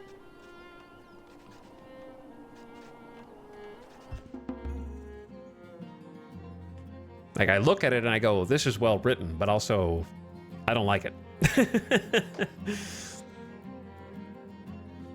Luxury taxes.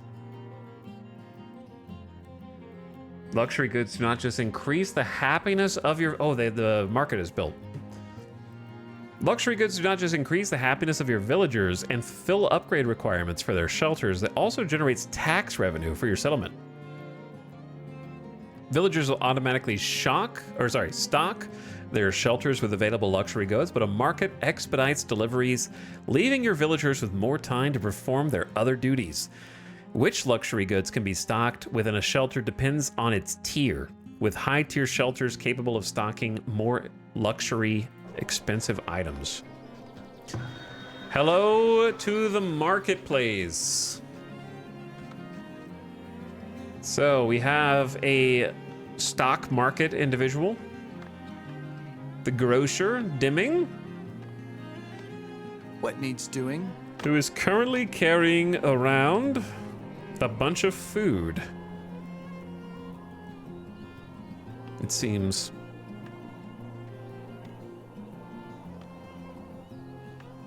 So we're bouncing on through here.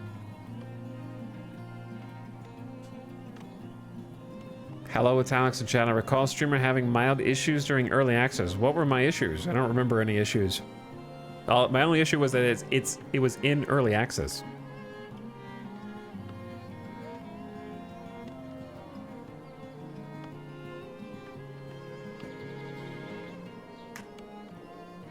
I do not recall. So check this out. Monthly income, 6 gold. We are finally able to tax. Need 300 gold to upgrade the market eventually. We need to get some more houses in here too. But we have room for 32 people. So I say we just leave it as is for a little bit, maybe.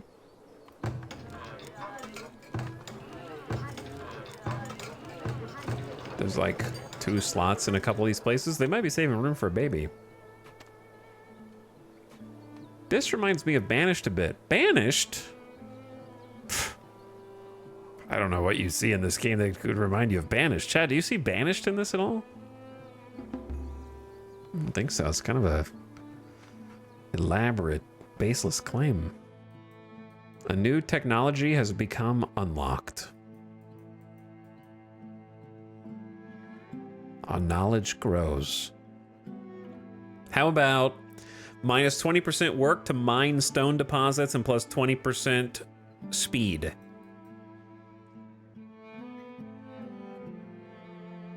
Or farm work speed. I'm going stone mining. We are generating the knowledge. Okay, so now that we have a market, I think we should focus on getting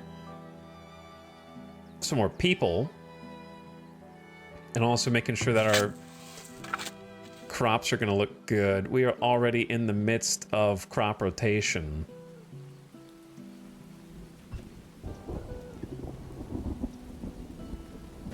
At the moment, they're just working the field to get the weed level down. So maybe we don't need this second one. And we could... I don't know what to grow. So beans are very heat tolerant. 6 out of 10 yield. 6 out of 10 drought tolerance. Really resilient to rockiness. 2 out of 10 weed suppression. Grow time is 3.5 pips, which I don't know what that means. 1% fertility impact. 5 out of 10 dependence. So that is just beans, and then these are peas.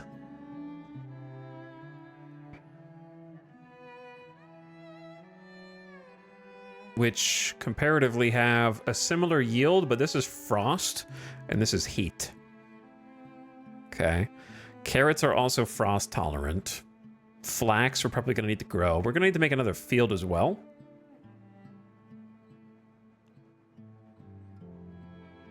Cabbage.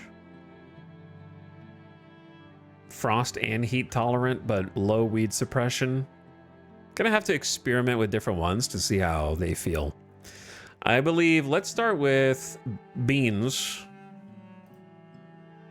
Okay, yep, that's fine, just move. Beans. And then not enough room for peas. Do any of these fit? No, nothing else fits at the end of the year. It's all in on beans, I guess.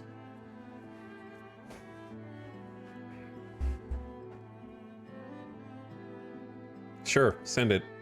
So we're gonna finish this tending maintenance and then go in on beans.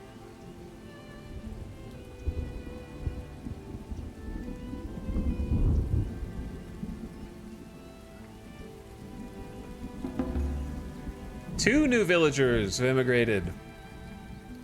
And another baby named Madi is born. Okay, so now we're getting a little full. But we want to make sure that our food keeps up with demand.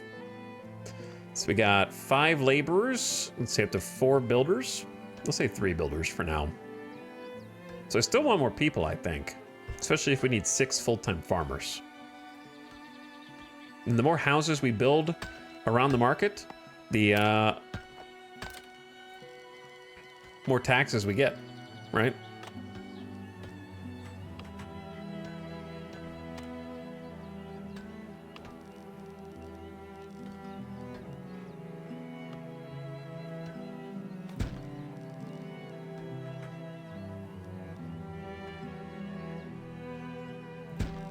So I'll build like 2 more. We need to cut some trees.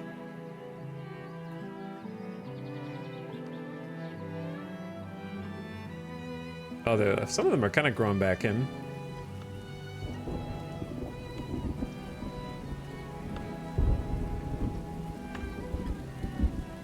They've already got these selected, so I think the laborers will get to it in time. They're just busy.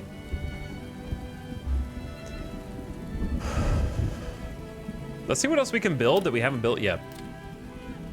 There's still a shrine, which takes 100 gold. That's going to be a while. There is another storage type. They do not identify the difference between a storage depot and a storehouse. Though I think it goes logically that a storage depot is sort of an in-between, and the storehouse is the main one because it's more expensive, but the tooltip does not explain that at all. The storage depot is smaller. The storehouse is Omega.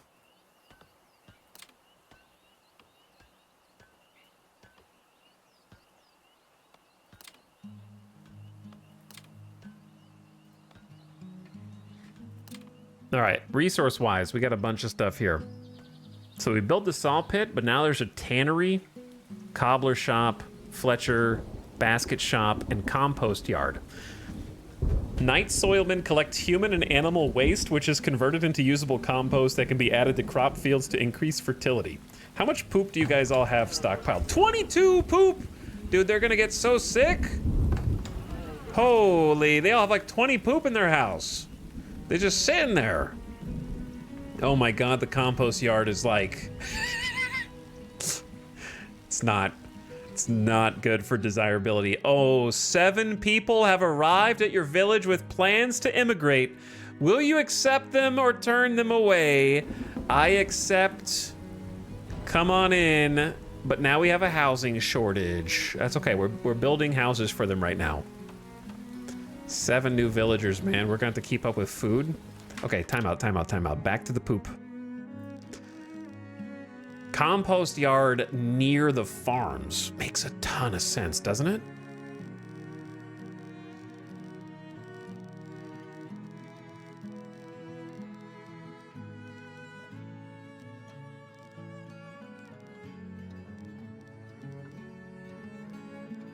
We can always move it later. Compost yard right there by the farms. Far removed from everyone else. Needs 15 logs, 15 planks, 30 work.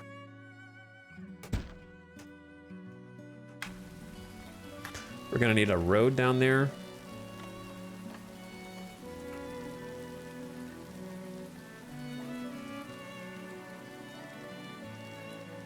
That connects up to it.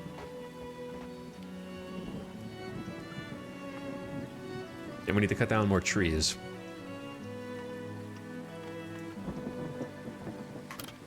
Okay, while they're doing that, see how the market is working.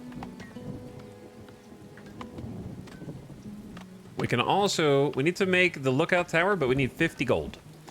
So we're making 6 gold a month right now. So we're saving up to make our first watchtower so we don't get killed by raiders.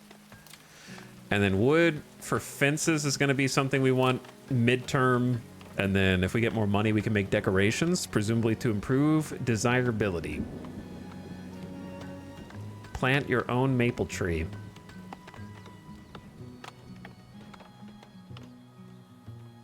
Where is the gold mined? The gold is mined right here, actually. However, that is not a tier 1 building. Gold mine is a tier 2 building. And it has to be researched. And to get to tier 2, We need, actually we have the requirements. We just need 60 planks and 30 stone. So we can actually tier up. But I don't think we're ready to tier up. Kind of busy doing all this.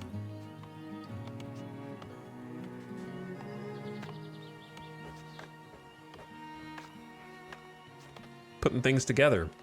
So the new people that just showed up, they've got their little house over here. And their upgrade requirements are 30% desirability. They need herbs, 2 food types, and a tier 2 town center. And a well.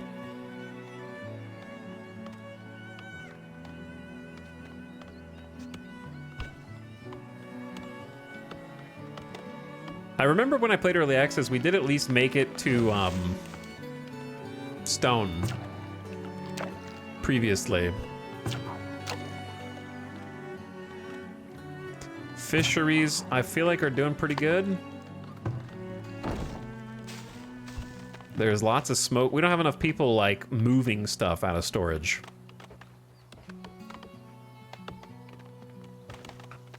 However, we have 11 laborers now. So that should change. We can also make more of them farmers. However, this has a max of 6. So never mind. If we got the rest of the farms built, then we could have more farmers. But right now, maybe just having a bunch of laborers is good to catch up on everything. And we can have some of them harvesting this 25 stone that stays prioritized for some reason. Yeah, getting all those people in here is going to go crazy. The question is, are they going to eat us out of house and home? Looks like production is staying ahead. We got 2 fisheries, a forager shack. There might be another region that has a bunch of stuff over here. I see some eggs. Maybe we go up here.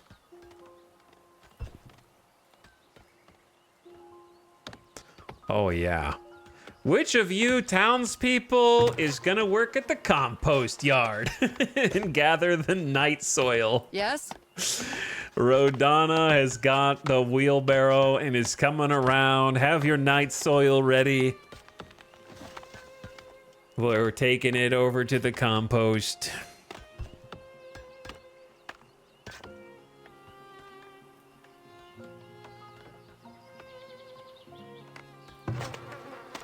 So we got 3 piles that can be full. And you can set it to auto compost.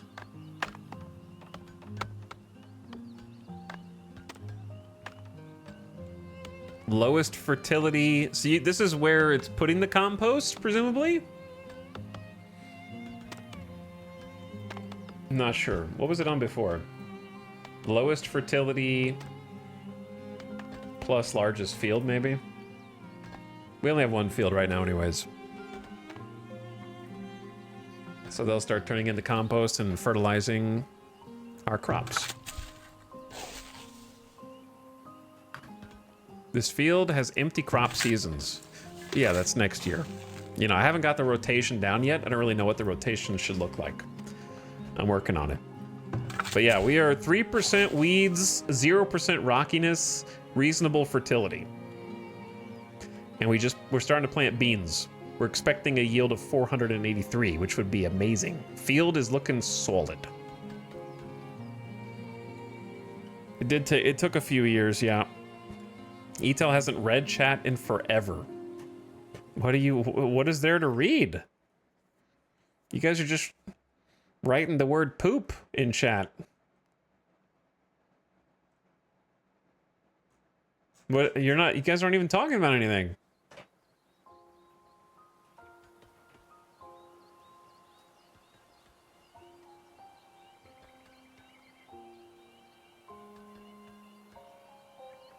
Please acknowledge our poops. Someone's going to. They're bringing them in. Filling up the compost pile. The winds have died down and a period of sweltering heat has set in that could last for weeks. Ensure your town has adequate water, as they will need to draw more water from wells. Crops could be damaged. Well, good thing I chose the one that has 10 out of 10 heat tolerance to grow during the summer. So I thought ahead.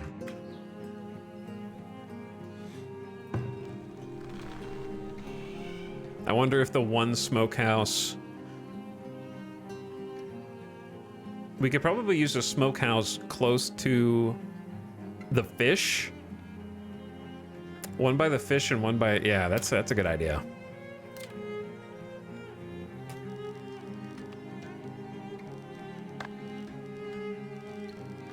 Smokehouse by the compost. It probably doesn't matter in the game, but seems questionable here. So I'm just gonna build it right next to the fisheries. I wish I could put it in between, but there's no middle, sadly. Is there a decoration we could put in between them that justifies leaving a space? I'm gonna hope that there is.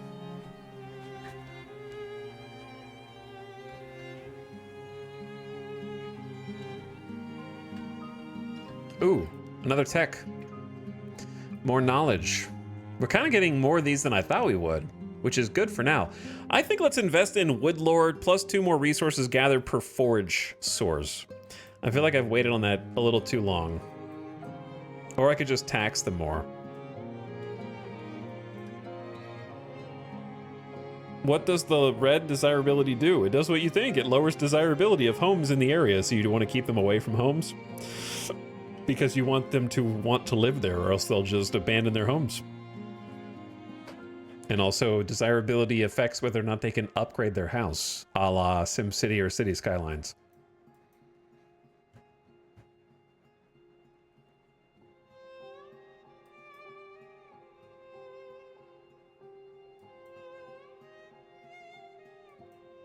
Yeah, I think farmer work speed is good, but I'm gonna go either taxation. Now let's go plus 2 resources per forage source, so I get more stuff from foraging. Speaking of, we should maybe build another one. We got one over here.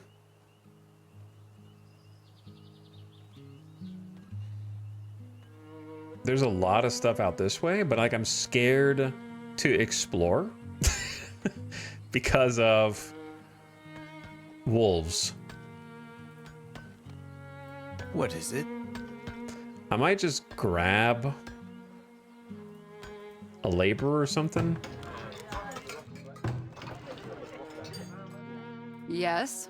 Okay, laborer. We're gonna go explore laborer, because there's like a bunch of stuff over here. On it. It's gonna take her a while to walk there, but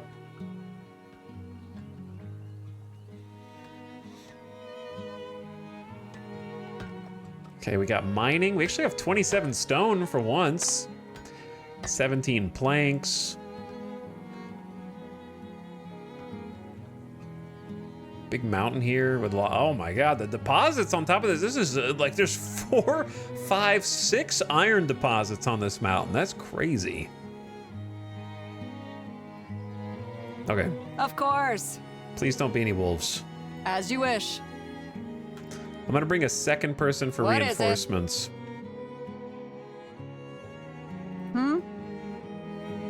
I need another laborer. Actually, where's the hunter? Hunter? Hmm? Okay, you come with me. On it. As you wish. Okay then. There's treasure here, dude. What is it? What do you do with this? The remains of a settlement that failed to thrive on the frontier. It can be salvaged for valuable resources. Oh, cool. All right, so you don't need to do that Okay right now. then. Okay then. Okay. There any wolves over here? Of course. As you say. Done.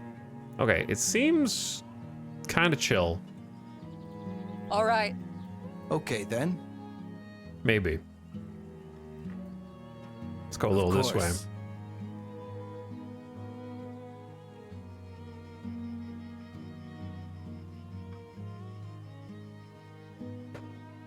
Some willow, some Done. clay, lots of herbs. Will do. Some greens. Okay, As you say. you guys can go home.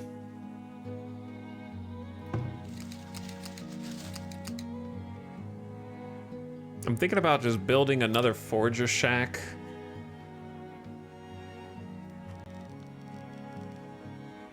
Kind of like over here by all these crops.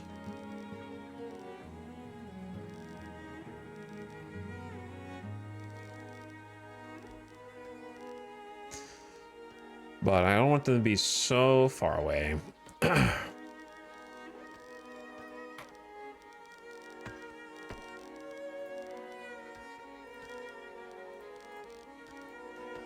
ahead and get the roads put up.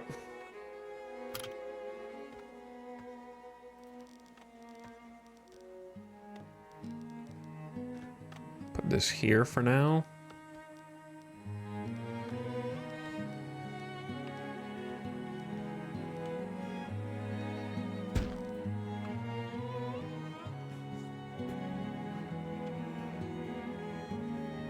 Something need doing?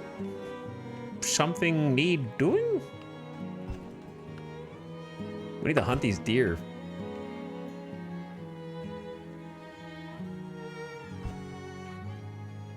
Okay, where are we at?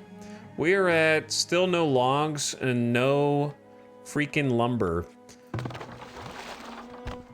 We can always either build a new well somewhere if the water levels go down. Oh, what's this? Your people explored a salvage site and procured some valuable goods. Holy, 154 gold, 32 stone, 10 pottery, 9 shoes, 3 clothes, a bow, 17 nuts, 3 hide coats, 24 preserves, 5 crude weapons, and 7 tools. Wow. And they actually have like the items on the ground that they have to come gather. That's cool. Who did they raid? They didn't raid anybody. We found the... You weren't paying attention. We found a cart on the ground that was a former settlement attempt that failed, and those were the remains that they left behind. So if we could just gather up all of that gold, then we can make ourselves a lookout tower. So we gotta wait for them to bring it back. I could go ahead and queue it up now, actually. Chat, if you were a lookout tower,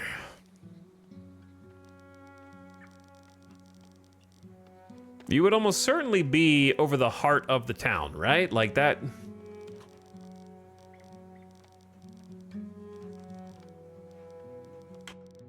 Or like 4 corners of it. We're gonna need more than one, but for now we just have one. And it can be moved. Wow, they get like, if they're higher up, look at the plus to accuracies, like plus 16 accuracies and such. Elevation is huge.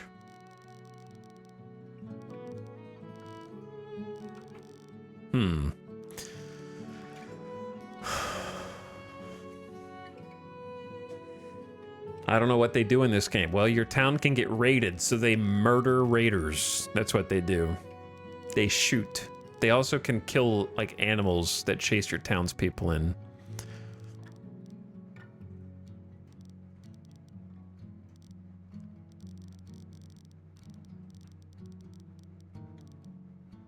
Okay, for the first one...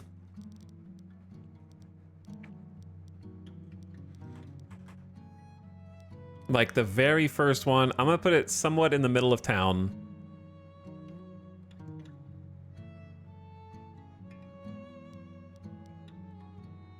where it kind of covers a little bit of the market and the like HQ.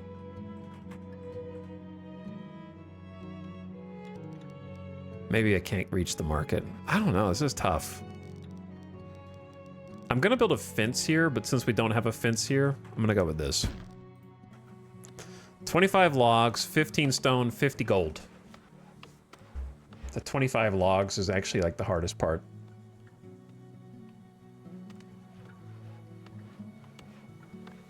Is there a topology overlay?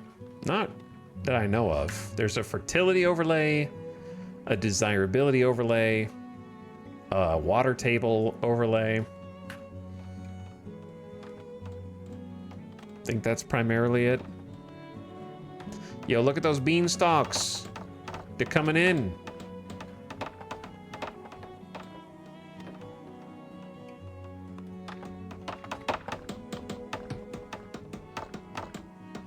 Doing the legwork to put up the watchtower.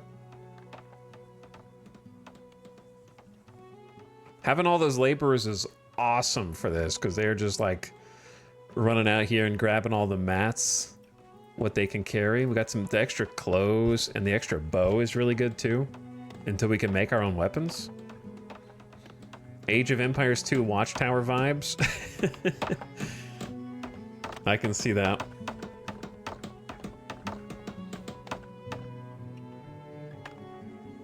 So they did all of like the foundational prep, and now they just need the resources.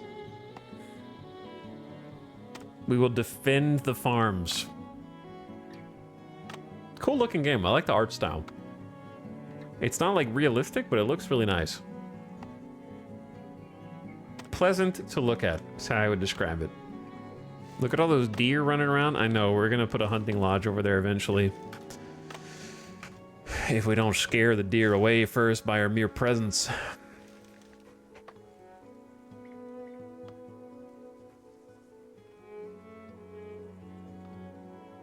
Which one of you grabbed the gold?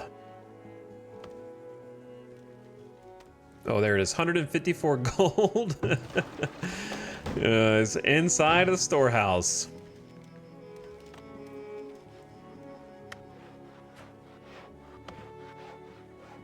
So they should be able to just take that right over.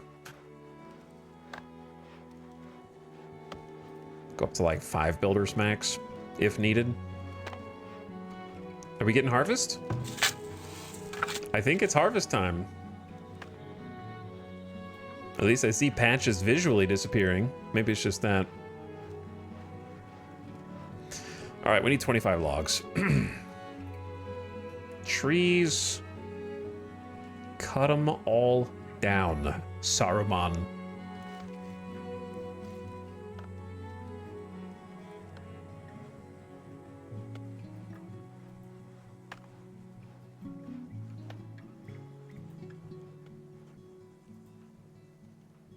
They are getting a little more sparse. Okay, that should keep them busy for a little bit.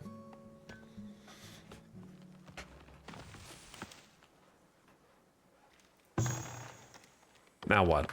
I think I want to check on how the smokehouse is. Did we build the other smokehouse? No, we need 3 more logs. Maybe 1 smokehouse is enough.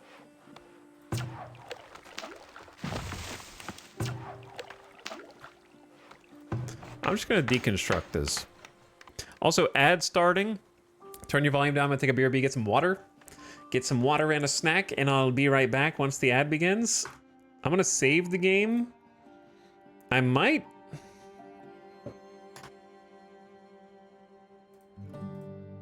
New Eberg. Early game.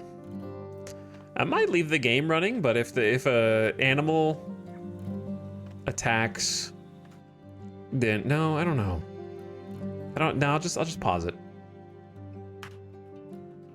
If a bear attacks us, then everyone will die.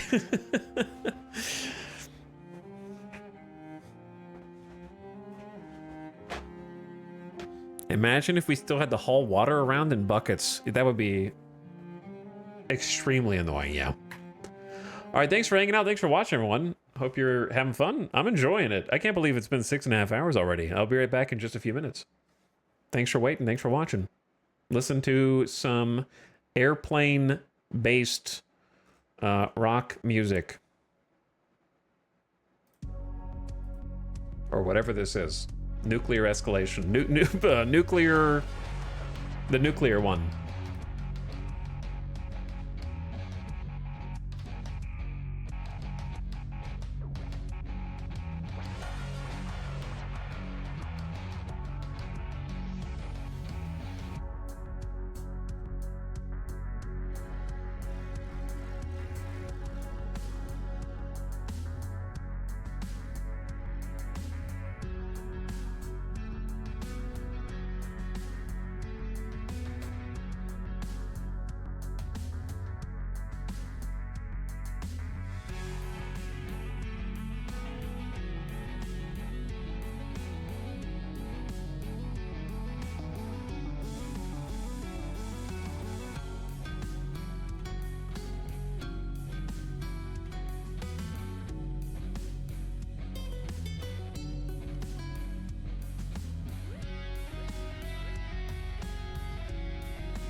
Hello. We're back. What's up, gamers? Perfect timing.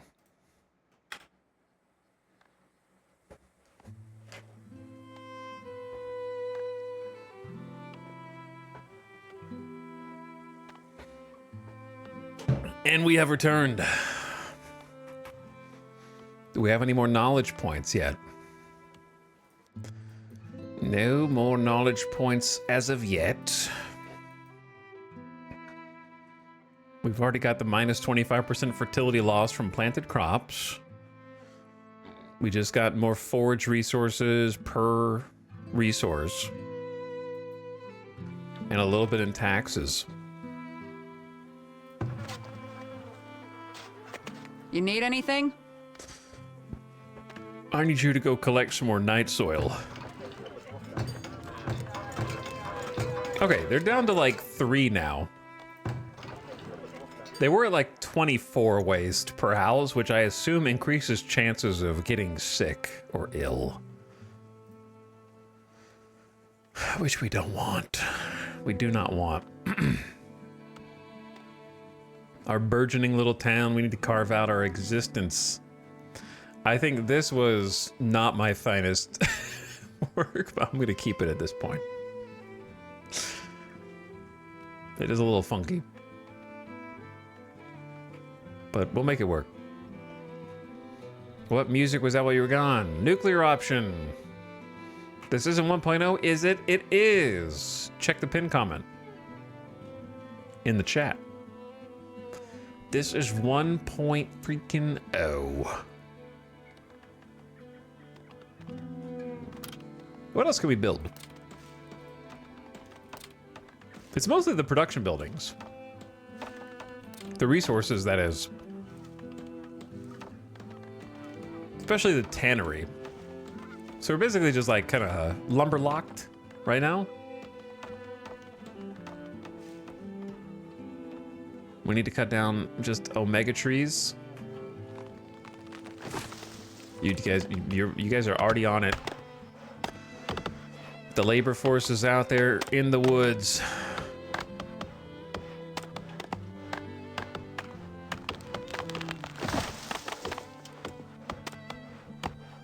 They got 11 laborers, man.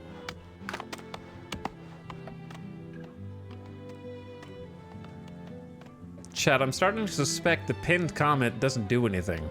What do you think? Ooh, the new forager shack is up. Okay. So I wanted to forage everything that is kind of in this sphere, but I'm worried. I'm worried about wolves. I'm willing to take that risk. I don't think that's inside the circle.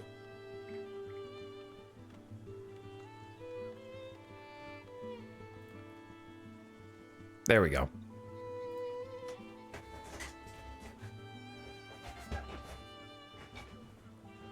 It would if I could read.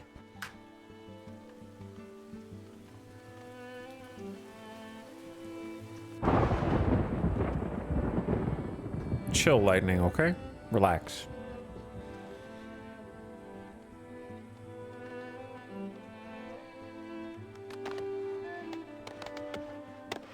They work through the storms, man.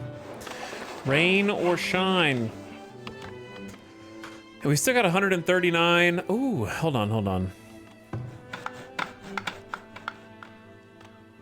gonna prioritize this building so it gets the wood first.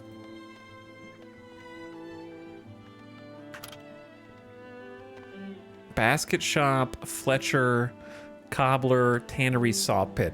So what I want is the work camp. Continuously harvest wood and stone. Laborers assigned will deposit materials where a wagon can collect it and haul it to town efficiently. That's pretty sick. Clay pit, iron mine, gold mine, coal mine, sand pit. We got an apiary, potter building, a weaver, candle shop, soap shop, charcoal kiln, armory, blacksmith forge, a foundry, and a paper mill. That's all tier 2. And then tier 3 has 7 more buildings, and then tier 4 has 5 more buildings, and that's just under resources. 3 new villagers are born. Triplets? Oh god, we're gonna need some new houses. We're at 37 out of 40 capacity. But I don't have enough lumber for that. Let's get the watchtower in first. And then I'll feel a little safer. We haven't gotten raided yet. We're in year 4. Poof. So someone actually has to be a guard. You can actually have 2 people. It's gonna cost me 5 gold monthly. Oh god. We're only making 8 monthly, so we're not getting much of a profit here. So they should be able to get just basic bow. At the ready. Look at you.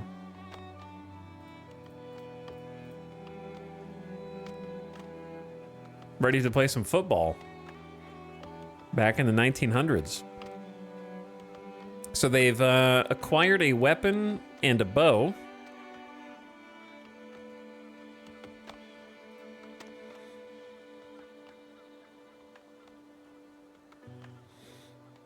And then I don't know if I should get a second person or not. I guess maybe. Better safe than sorry because we have the 2 weapons. Why have a watchtower if you're not going to let anyone watch? Right? They get an increased attack range, increased range damage, and durability when you upgrade them. At least we have a little bit of protection. That's the main thing. Now, about those extra houses.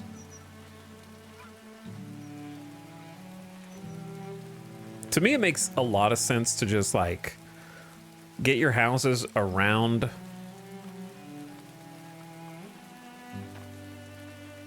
the way that we did this road is going to be a problem, I guess.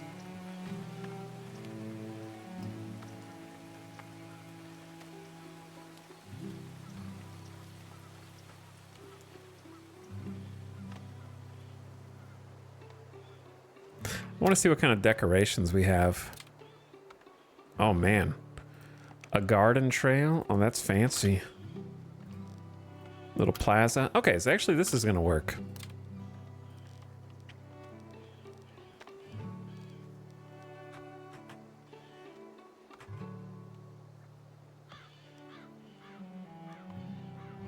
We go like...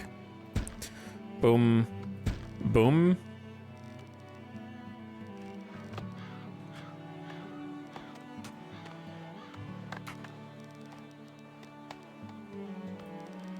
And then just get a road kind of going down here.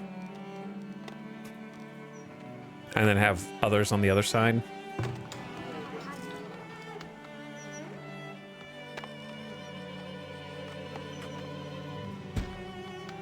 Kind of flip that house around to face the same direction.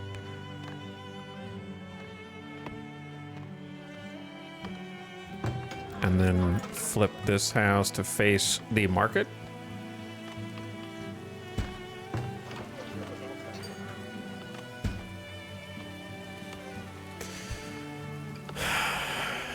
What's the end game? Castletown? Kinda.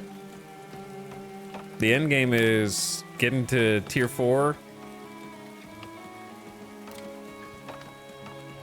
Iron fences. Fortified walls, gates, cavalry stable. Got a freaking housing shortage. Deep mines for the resources.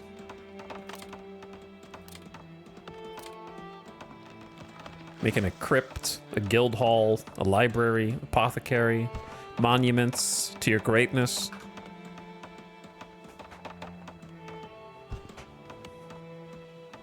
All right, housing crisis should go down as they finish rotating the houses. I like that you can pick up and move stuff for just work, not resources, just work. it makes it a little less punishing to experiment with stuff. Temporarily kicking people out of their homes. But they'll be fine. How did the harvest go?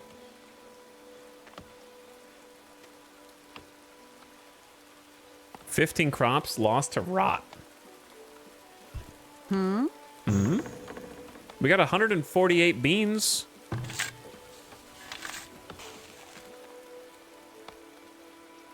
So I feel like that worked out pretty good. Bro.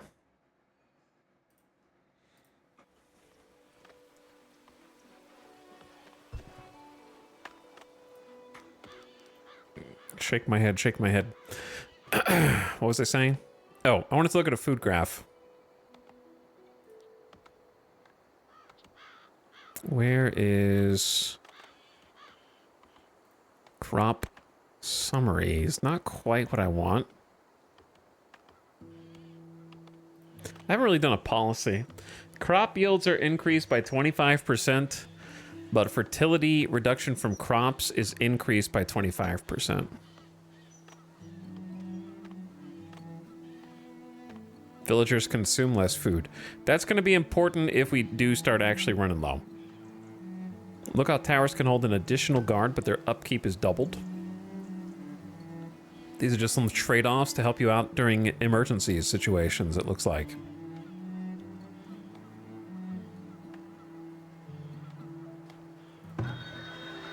Market itself has 189 beans, so we have... Yeah, we got over 300 beans. I think the only other information I would want to see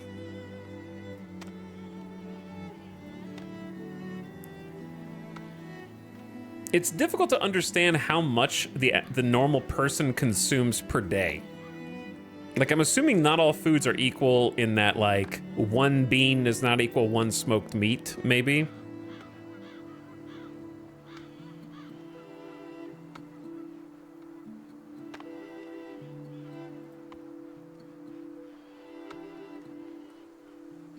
And I'm looking at like 62 greens consumed. Well, there's beans right there. 13 beans consumed, 454 produced. So it's going to be... I'm curious to know, like, how many beans do they want? Or even how long does what they stockpile in their house last for, right? Because this house has like 2 vegetables, 2 eggs, 7 smoked meat, 4 fish, 3 greens, 3 preserves, 3 beans, 2 herbs. Like, how long does that actually last before they need to resupply?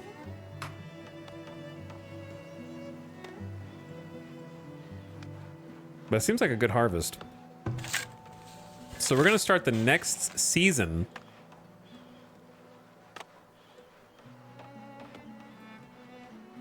Perhaps a short pea harvest, because that is 0 of 10 weed suppression, but there's not really any weeds there. And it's frost resistant, because that's January. Just in case there's some kind of cold snap or something, right? Actually, carrots might be better. What if we do carrots first? They don't have good... They have bad weed suppression, huge frost tolerance, a little heat tolerance, lowers fertility, and is 7 out of 10 dependent on fertility.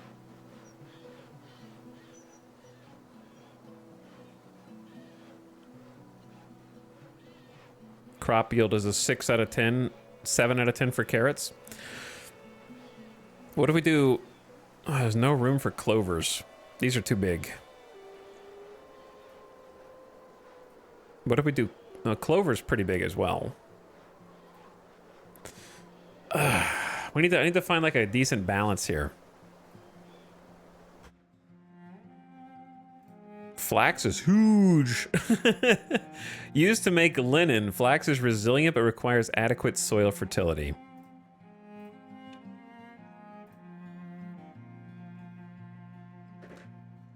Cabbage is also huge. Maybe like...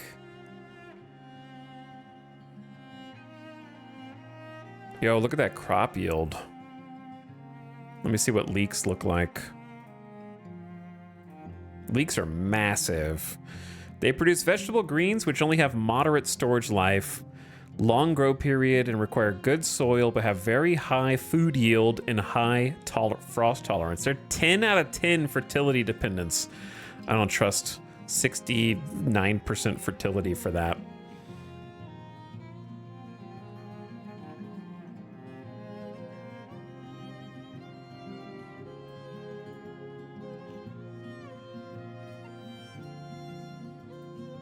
So soil mix for carrots is kind of bad. That doesn't mean that it won't grow, though. I think it's just a bonus right now. I mean, maybe it doesn't grow if it's like fully in the red. So not turnips. We grew a few turnips, but it didn't really take. Peas, yeah, peas are like the perfect soil mixture. Beans are in the green. Carrots, not so much. Flax, bad.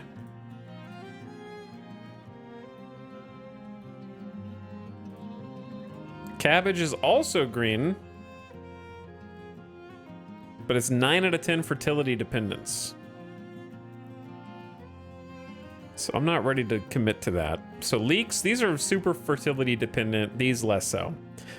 So we could do peas, then something heat resist. So we could do beans again. Okay, what if we do peas then beans, and then in the next season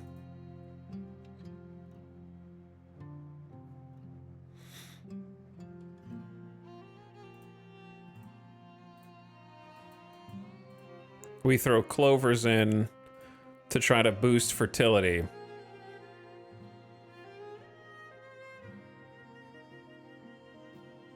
And then I'll check on the weeds to see how the weeds are by that point, because these have like 0 weed suppression, 2 weed suppression, so weeds may grow next year. We'll see. Try out some different mix.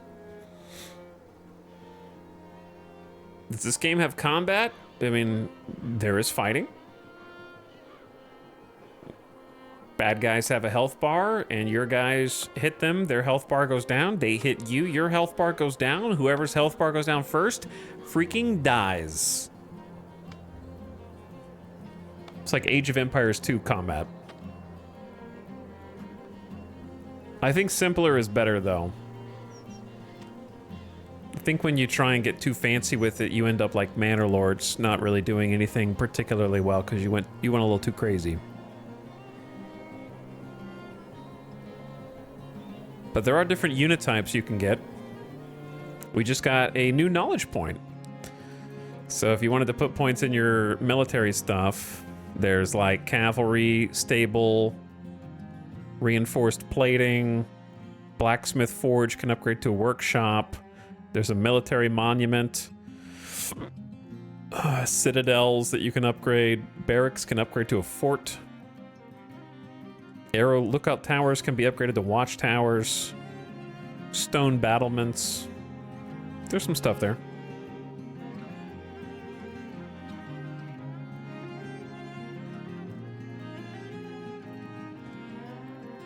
Okay, what do we want to upgrade next? I think let's get the tax man. Both points in taxation for more taxes generated from homes that are near.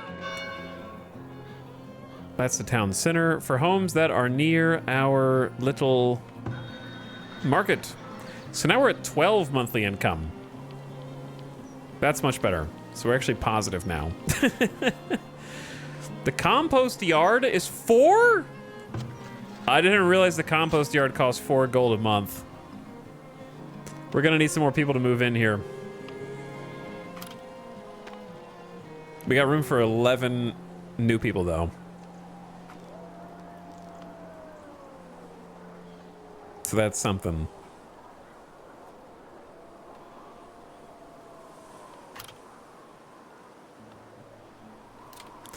They always need to cut down trees. We have extreme cold temps. Winter is here. It's early winter, and the temperature has taken a big downturn. So most people are probably going to be taking shelter so they don't Need die something? from the elements. We have 100 firewood stockpiled, which I feel like is pretty solid. So I'm going to, like, toggle building production off for a little bit, since there's 64 in storage there. And then we still have 10 laborers.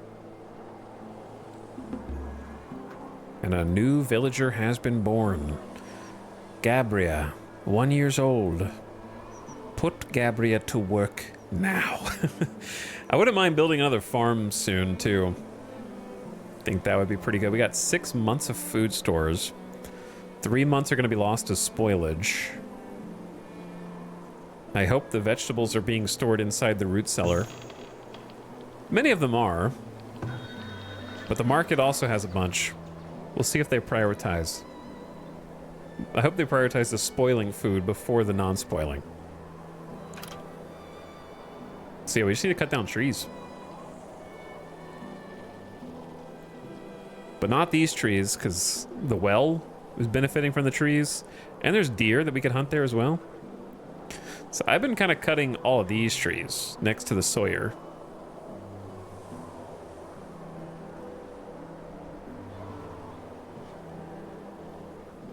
And then we'll eventually be able to replant them. But I say for now, just cut all those down.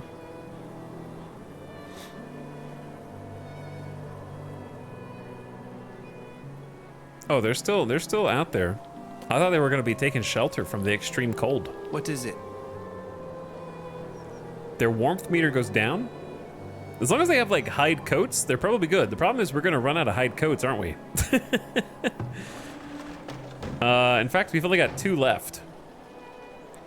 And we have 44 pelts in the storage, which I like that the storage actually does get some visual of what it's storing. Look at the gold, man. Think about how trustworthy all of our villagers are. They just leave, like, Fort Knox is just sitting out here. We trust them. But they actually start putting the things that they're storing, like, out there visually. I think it's a really nice touch. I don't know how good of a job it's doing at preserving these things if they're just succumbing to the elements, but eventually we can upgrade this building. So many. We need bricks. Oh, we're gonna have brick makers. Classic. So I think I know what our next thing should be then, yeah? The tannery. Cure animal hides acquired from hunting or slaughtering cattle and turn them into coats to help villagers work outside and survive longer in cold weather, as well as some protection from animal attacks. Not much, I can tell you. This is going to have a big, stinky impact on local population centers. So we want this to be removed from said population centers if possible.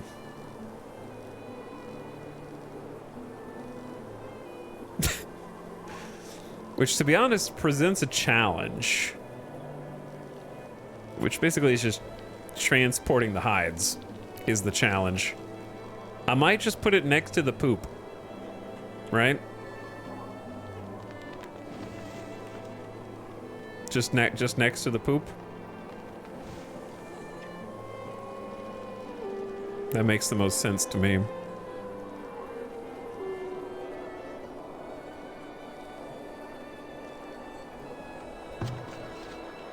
Just to be difficult, I'm gonna relocate this building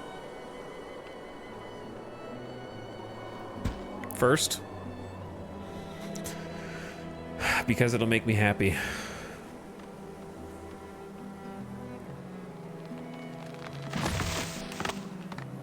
Look at those laborers go, man.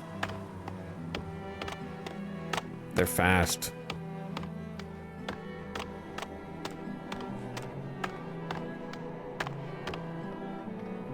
They are quick.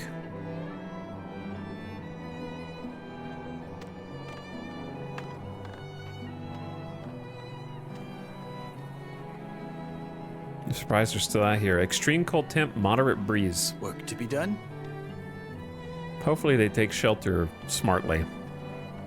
I like the idea they're just carrying some beans around with them in their pocket. Pocket beans. You never know.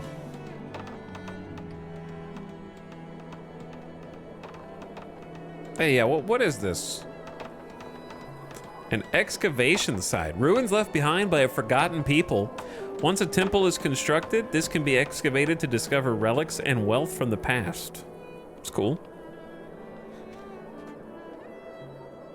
Some secret treasure.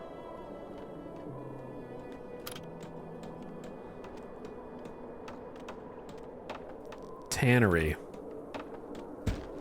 Right there. Right next to the compost. Tannery is a famously stinky building that no one historically ever wants to be around. And to have to work there is to smell bad at all hours of the day. But yeah, I like that you can just move the buildings around. So compost yard, shift it over to make room for the tannery. 25 logs and 5 stone required. We've actually got 57 stone right now. It's nice. Look at all these stumps.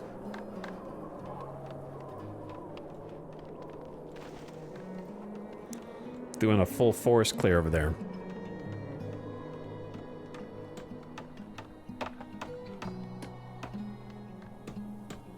I like just watching the little ants roaming around. Is this still run 2? This is still the second run. I've been going on like 1 speed the entire game. Some people probably like that, and some people probably can't stand it. But I'm just chilling because guess what? It's helping me live longer because I can follow what's going on, such as, oh, I'm running out of hides. I mean, coats. We only got 1 bow, 7 shoes. The 5 crude weapons will help us in the event of losing all of our regular weapons. We still got a good amount of gold. And now we're making 7 gold per month. So the taxes have gone up. Lovely. And we're almost through the harshest of winter.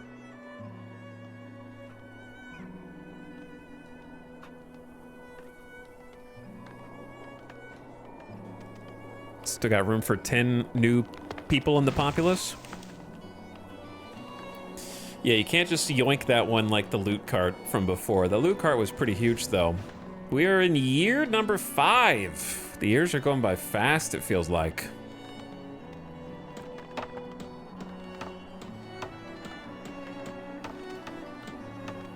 Creating some new jobs for the townsfolk.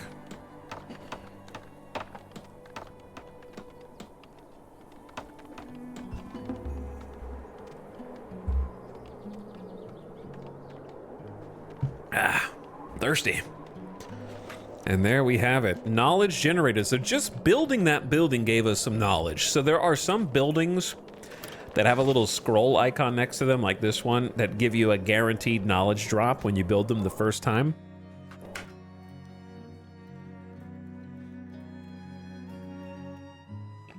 And this is one of them. I feel like you can't go wrong with 15% faster farming.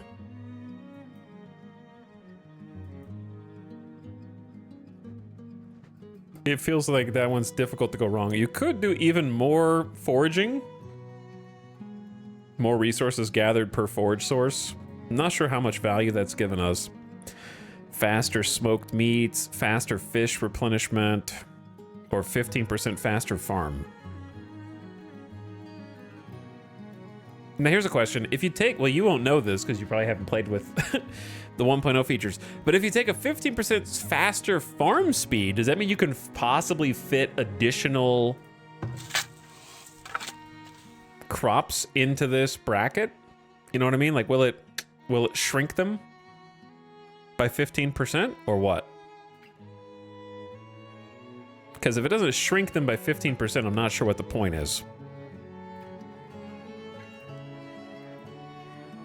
But I guess I'll find out for science. So let's figure it out. So let's do, for reference, year 2 is like almost halfway in the final grow period bar. And the top one has almost 2 full bars. And the third one has a little more than 2 full bars.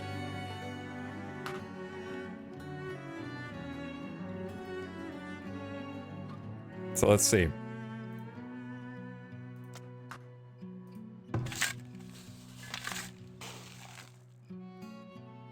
Didn't change.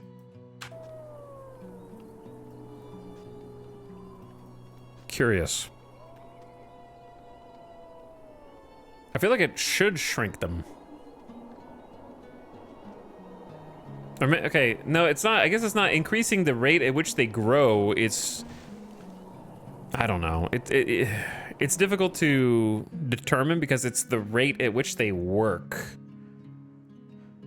which is a little nebulous.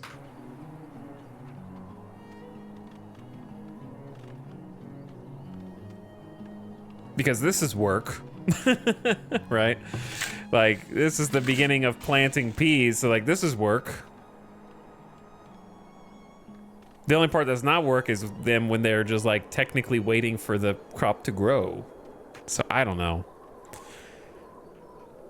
I like the tech tree, but I think a couple of them need to be a little more tangible. Or like maybe just communicate what they do so it feels a little more tangible. Because like for me, we just did a couple of years of harvest, but now that I've got 15%, I'm not gonna notice what that 15% does. I just trust that it's there doing something. So making that a little more immediately gratifying / understandable would make it feel a little better.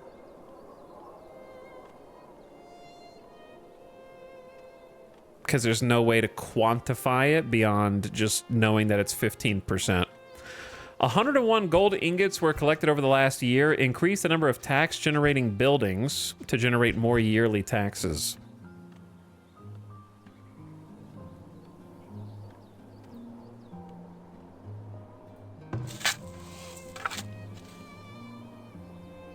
Now our estimated yield is 415 over 366, which I don't know what that means either. Fertility 70%, negative factors, -22. Weed level 4%, that's a positive factor. Rocks are 0, that's a positive factor. Soil bonus 0, that's a positive factor. Average yield is 366, but with our positive factors, we're getting more than that. Which I don't think has anything to do with 15% faster work.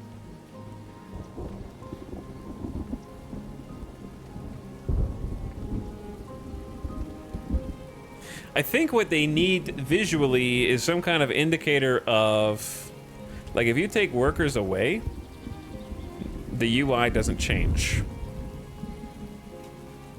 So it's easy to be like, well, you could use fewer workers to do the same amount of work, but how can you tell? How can you tell? Because they'll give you the same estimate no matter how many workers you have assigned, and so then it's just hoping for the best. It's not tangible. That's what it means to be tangible. That you can, like, feel it. And understand it intuitively. Who's back here? Oh, there's 2 people tanning hides. I feel so bad for both of you.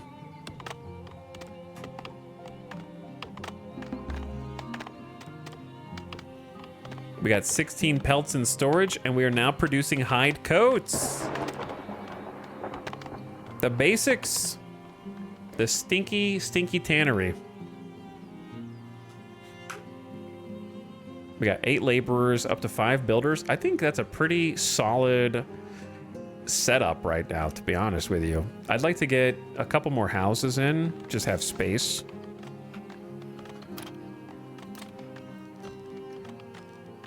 Put them on the other side of the road from these guys. It's not really any room here unless we scooch everything over by one. Or I could just leave that space open and put some decorations there in the future, which I think is a better idea. Just go boom, boom. Throw 2 of those down. And I hear the woodcutters. Yeah, we got 75 wood planks stored up. Which means we can spend them all on a new Eberg town center upgrade. 30 stone and 60 planks. We have 8 shelters, a market, and 30 plus population. They're 98% happy, and they're ready to upgrade. So let's do it.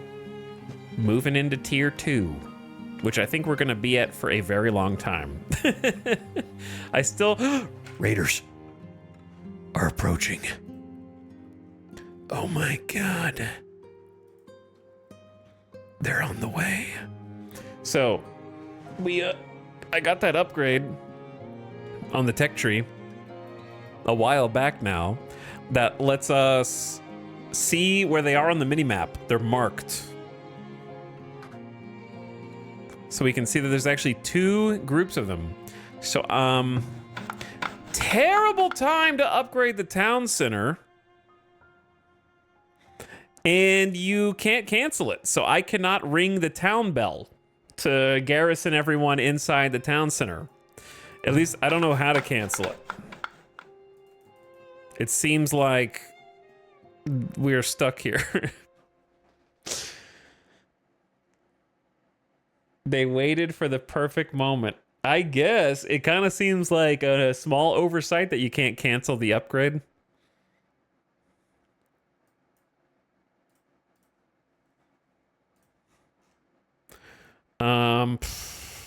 What do I do?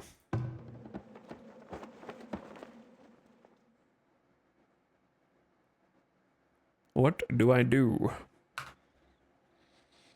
I guess I could just try to mouse over everybody and hope that I find them and bring them toward the center of town. I don't know. What are the odds that they do that the exact Wait! Hold on.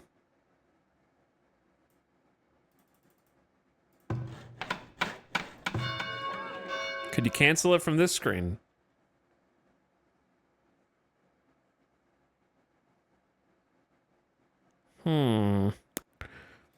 I need to click that bell. I really don't want to lose to Raiders here. Just because of this. We have 39 people that need to be... someone's gonna die, dude. Right?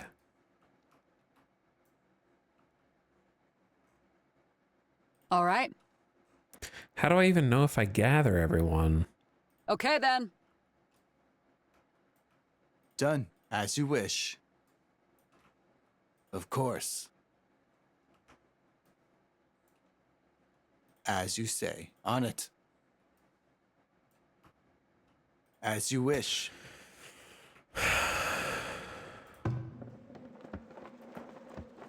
You're one of the guards? It will be done. Where's the other guard? Your command. Oh, you guys are both there. At once. Right away. Do I still hear chopping? Are they... Bro, we need the garrison, man.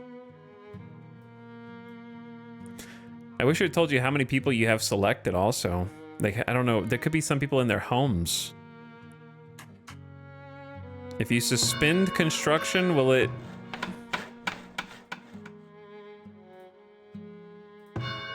No.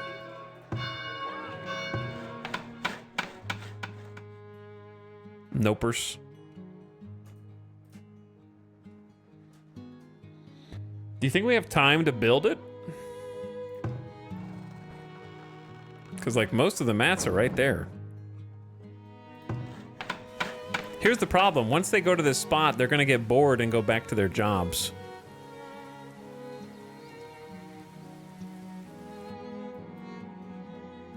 Of course. And I'm going to have to babysit them. On it. On it.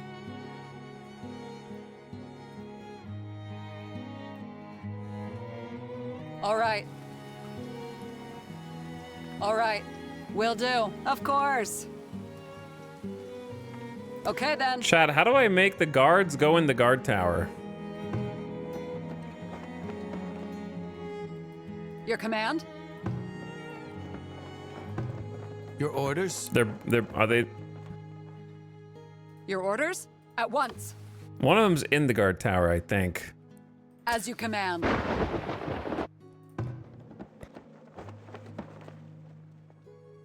Prioritize it. What does that even mean? They're either they're either guards or they aren't. Do they have no ammo for their ranged weapons? What? Didn't we have like a bunch of arrows? Wait a second. Have the hunters used all the arrows? Or something like that? Do they really not have arrows? The storage is empty.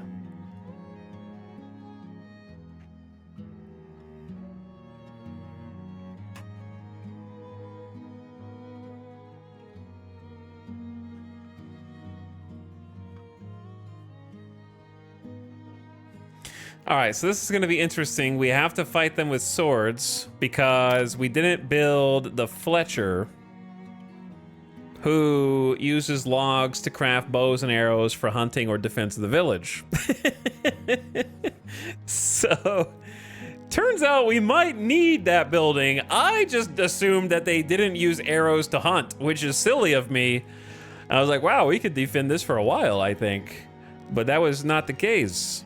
The Fletcher luckily does not have an adverse effect on the desirability of homes. So we can build this close by and it's not a big deal. I'm gonna put it like right in this little nook next to the stockpile.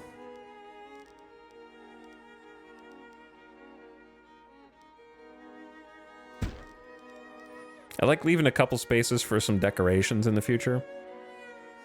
Is that why there's so many deer? Maybe.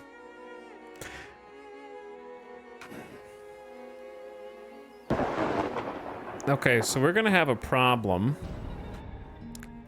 Meanwhile, the animals are eating my damn crops.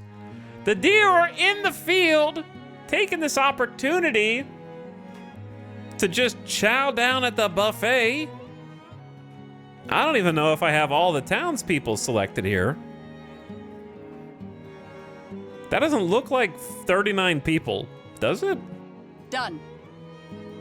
Will do. As you 1, wish. 2, 3, 4, Will 5, do. 6, As 7, you 8, wish. 9, 10, Of 11, 12, 13, 14, course. 15, 16, Okay, 17, 18, 19, 20, then. 21, 22, Will 23, do. 24, 25, Done. 26, 27, All right. we have 28. There's 11 missing people. Of course. I had to keep right clicking to see the yellow.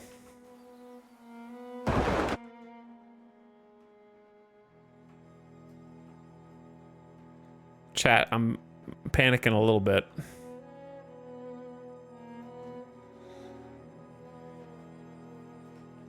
I'm panicking a little bit. We're just gonna have to rush them with all of our villagers. 22 peas have been eaten by animals. As you wish. And our 2 guards don't have any arrows. Oh my god.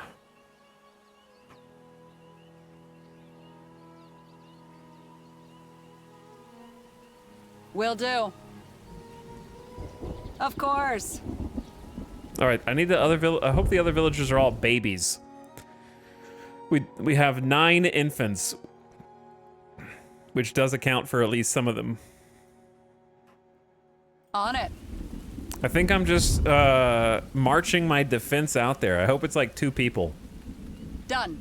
You know what I'm saying? I hope it's like 2 of them. Will do. Okay, then. Is there a way to like rotate their As you wish. formations and such?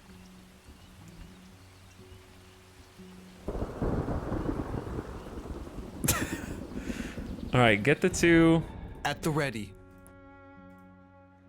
A party of 9 raiders are attacking.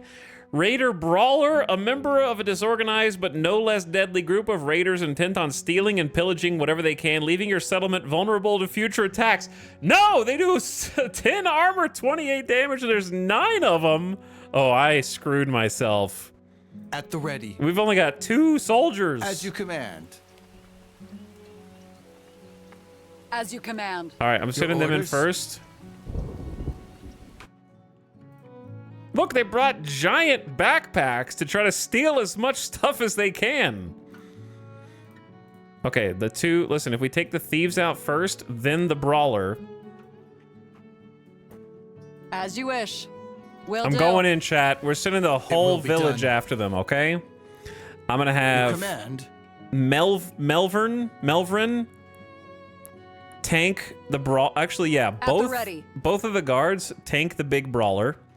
Then we're gonna have this bottom side of the squad just dogpile the thief, and then all of you go get the other thief. Yes.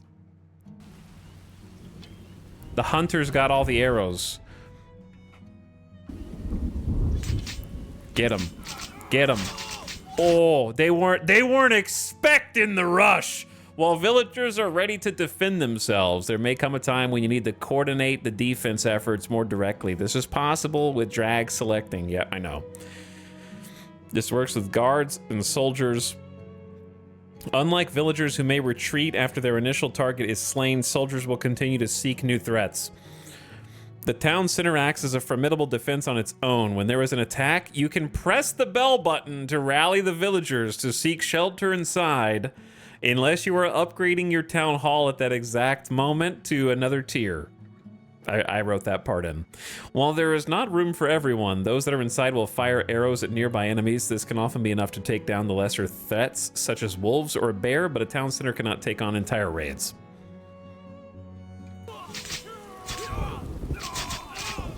Okay, excellent job. Excellent job, gamers. Now here's the thing. Rotate. We have to rotate because the other dudes are gonna try and like sneak into our Okay town then. center while it's undefended.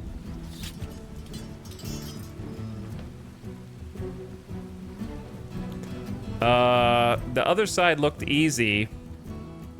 I can't click on them. There's a bunch of brawlers. Meanwhile, the deer are just sitting there, bro, eating. They ate 182 peas. We will never financially recover from the great deer drought of year 5, mid-spring.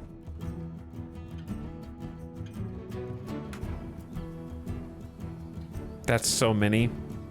Look at them. We're being overrun.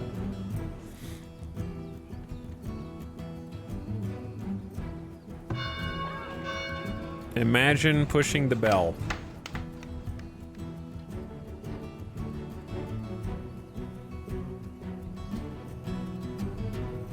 We gotta build a fence. Yo, I think this is gonna go a little worse for us. That's a lot of brawlers.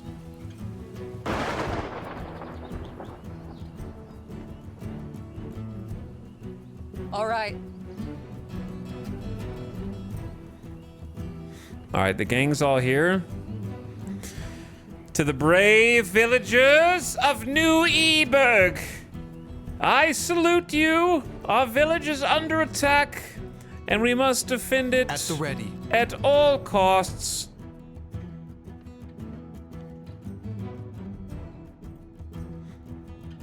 Your orders? We will overwhelm them with sheer numbers.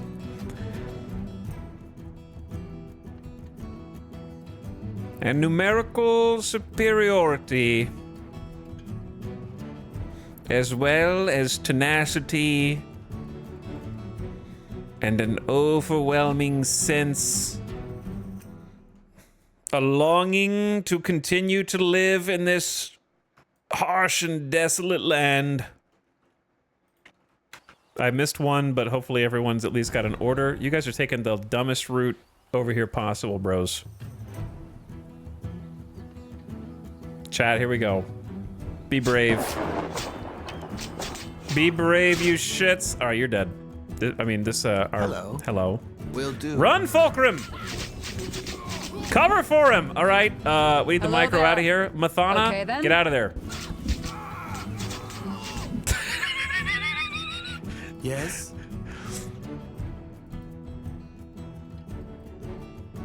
It's a little As you cluster say. back here. Bro, there's a lot of bad things going on in this cluster. Okay, then. What needs doing? I don't think this is going well.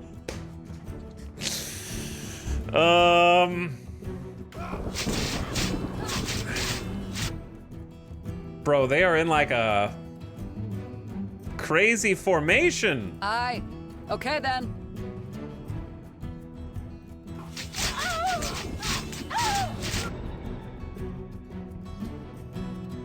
Not good.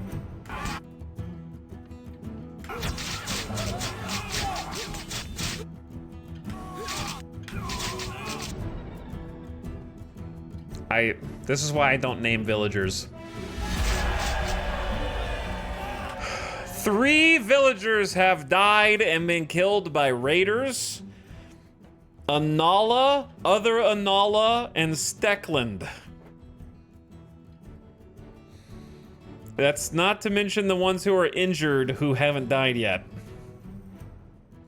Raid size was 9. We killed 8. Where's the 9th one? 3 villagers killed, 0 destroyed, none items pillaged. Train guards and build towers to help fend them off. Yeah, but you need freaking bows and arrows. 359 Ps have been lost to animals, brother.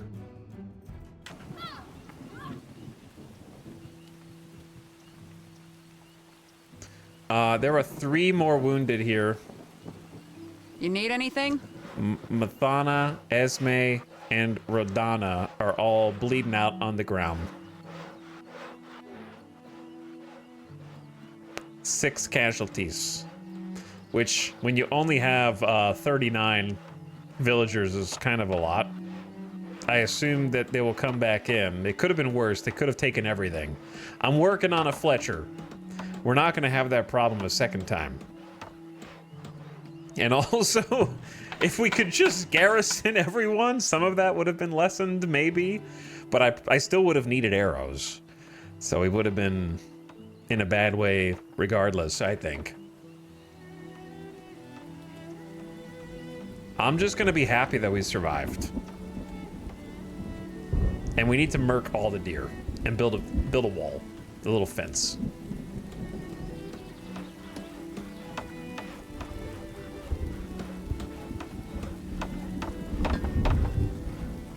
The Fletcher. Hallelujah. Okay, so with the power of logs, we can make arrows and we can make bows. I feel like the ratio should easily be 2 groups of arrows for every 1 bow, at least. Like 36 arrows per bow or something. How has there been an hour, chat? Ad starting soon? Like, I could have snoozed it, but I got so invested in the raid that I got distracted. And if some people died and need to have their profession redone. I think it'll do it automatically if you just do... How do I make it just choose?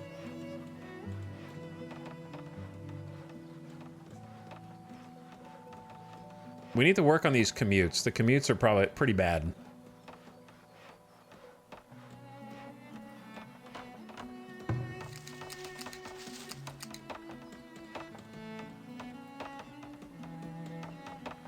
All right, ad just started. Does it not autofill? I would assume it does.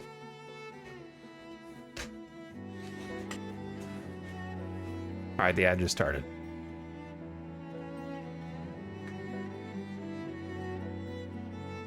Chat is asking many things. What did I come back to? A freaking raid.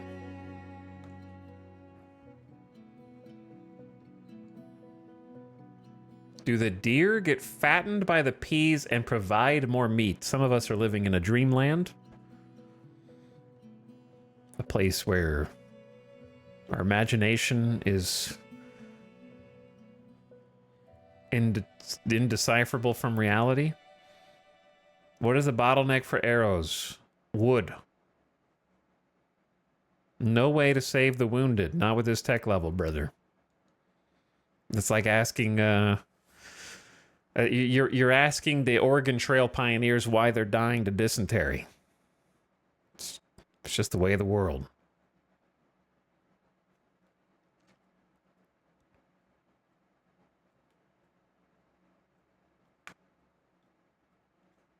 It'll be okay.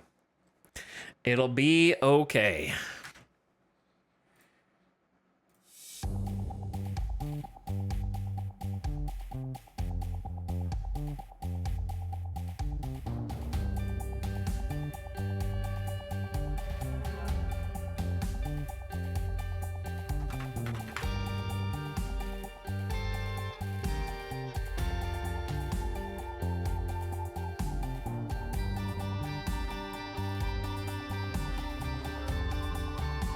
Are there any game players of Jurassic World Evolution 3?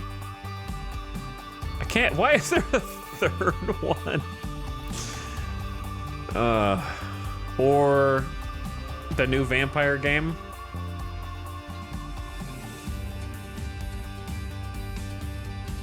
Out of curiosity.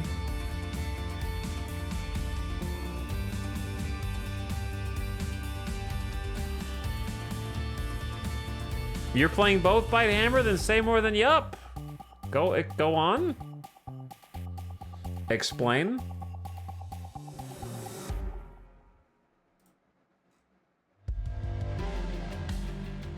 Curl Cats, I don't know what that is. Wait, is that the vampire game?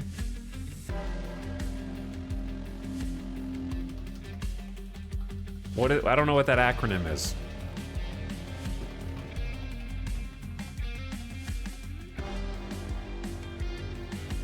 Vampire the Masquerade Bloodlines 2. What a terrible acronym. Welcome back from the ad.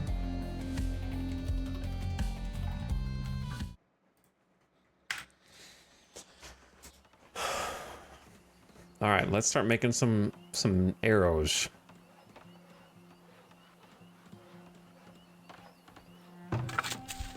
We can still plant the beans. We can still plant the beans. We're gonna make it.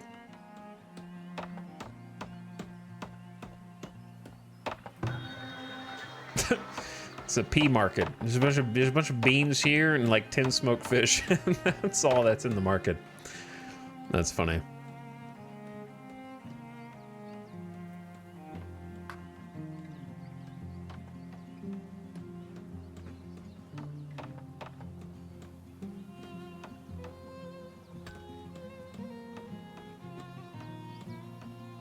I can't afford VTMB2 yet. Playing the OG. It's worse than it should be, but better than I expected.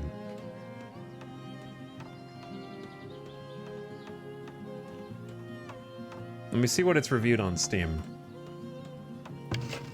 Work to be done? Is the Fletcher inside? Yeah, Fletcher's in there. So we just need logs. Which I say just as if it's easy.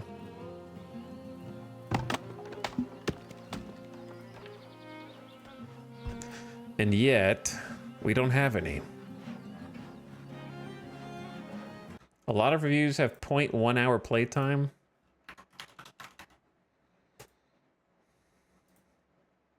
Well, I mean, the game just came out. We have 8.4 hours.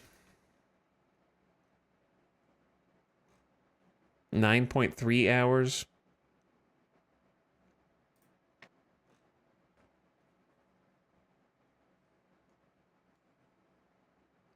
Side quests are possibly the worst I've seen in any game ever, says Unhappy Clown.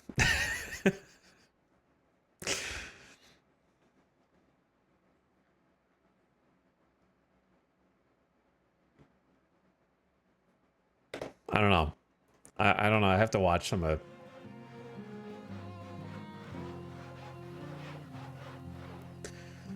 Good night, sweet villagers who gave their lives for the cause.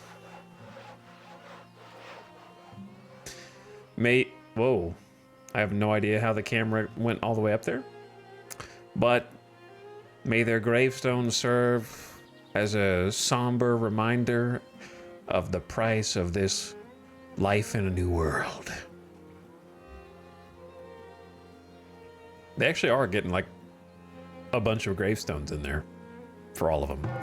7 dead. 7 dead. Oh my god, we made arrows. We freaking made arrows. We only have 3 laborers, because guess what? They all died. This building does not have access to a clean water source. Well then what is this? You can't walk down the street to go to the well? Eh?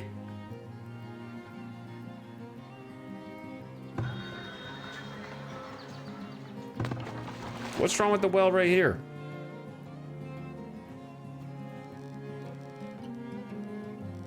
All right, we're gonna relocate the well, and we're gonna put it near the market.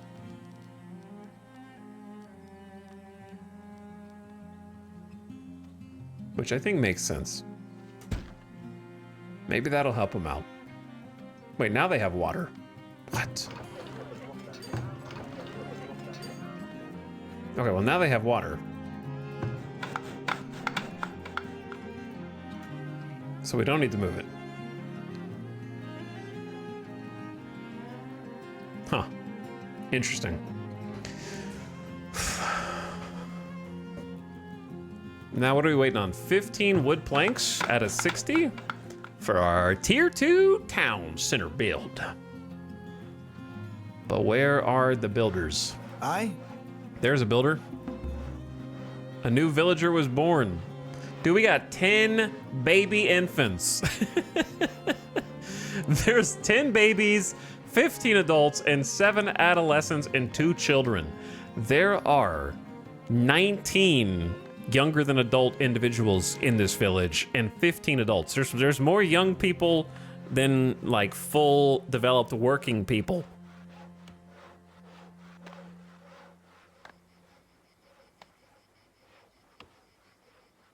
Your village is low on laborers. Listen, give that baby a hammer and tell him to get to work. The raid didn't break us, but it definitely set us back a little bit, which is good because it's an actual threat that we need to start thinking about, right? Like it made me realize, oh, I'm not making arrows and there's more we can do here.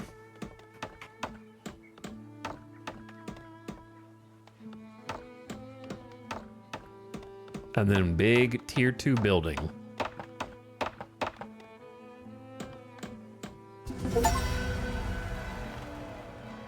Knowledge has been generated. Now that looks a little more fortified. This looks respectable. Yeah, the deer kind of dunked on me too.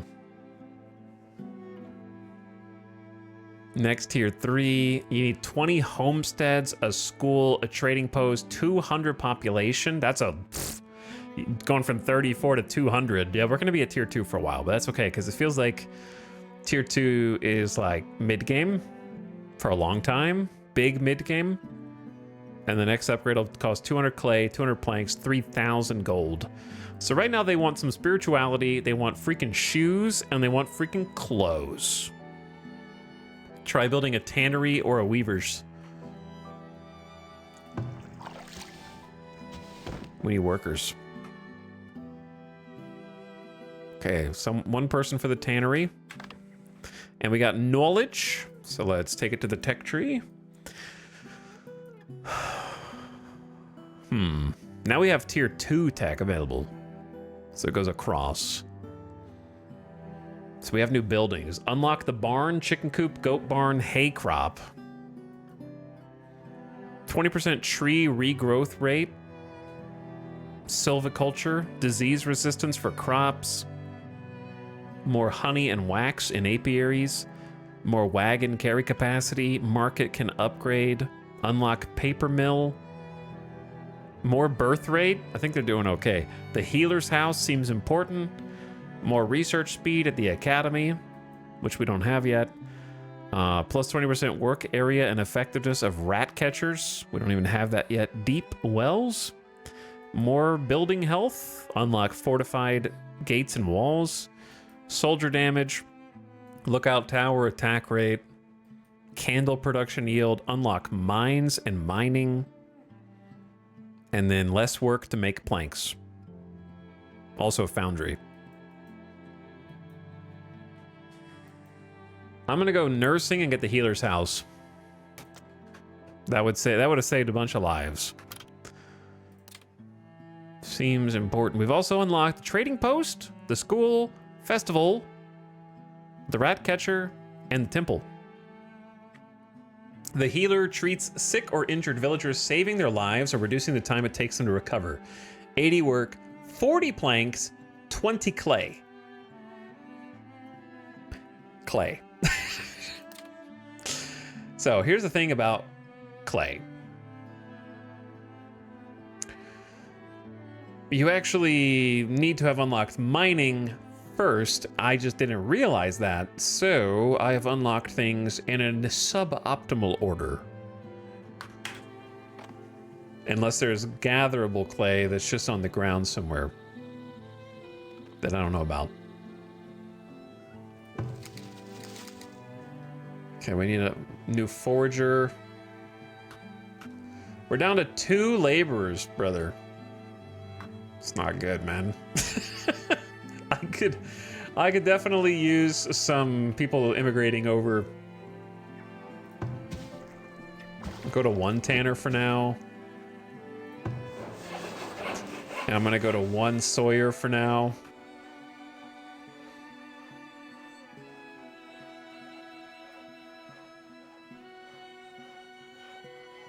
Five farmers for now. Since we got that 15% work on the farmers, I'm just gonna hope that that makes a difference and that'll free some laborers up.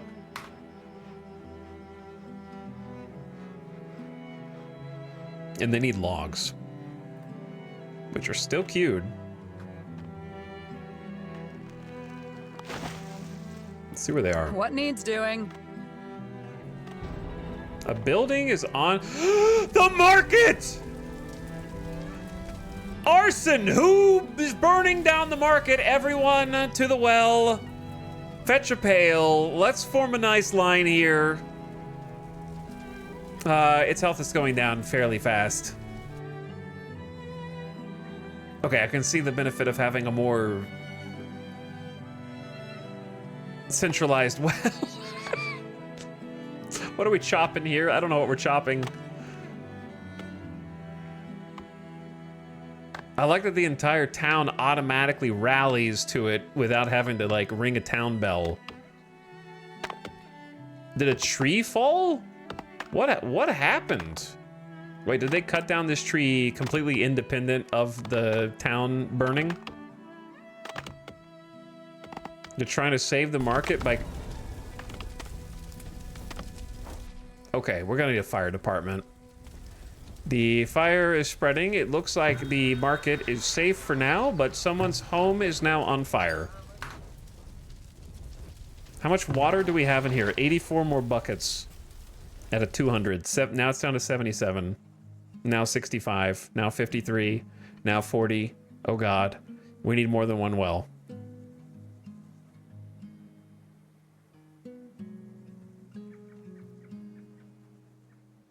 Good job with the buckets so far. Let's keep it from spreading. Stop eating the beans! I am gonna make a hunter over here and we're going to eliminate these deer. Okay, we have saved this house and the market. The fire has been put out. The deer are sneaking some beans while I'm not looking. We need to... Dude, I love all the, like, myriad disasters that are happening in the background. They try to keep me on my toes here. Where the villager is now stricken with dysentery, an intestinal infection that can cause vomiting. They need clean water. They have it. We only have 27 left, though, so I probably should make another well.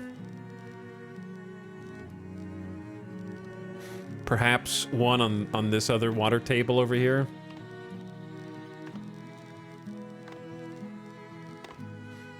Would be a reasonable idea.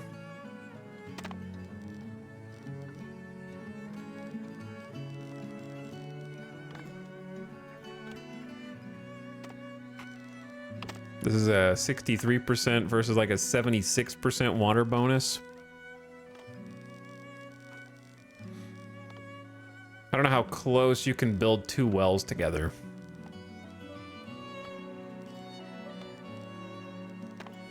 But I'm gonna go one here. Let's do more than one.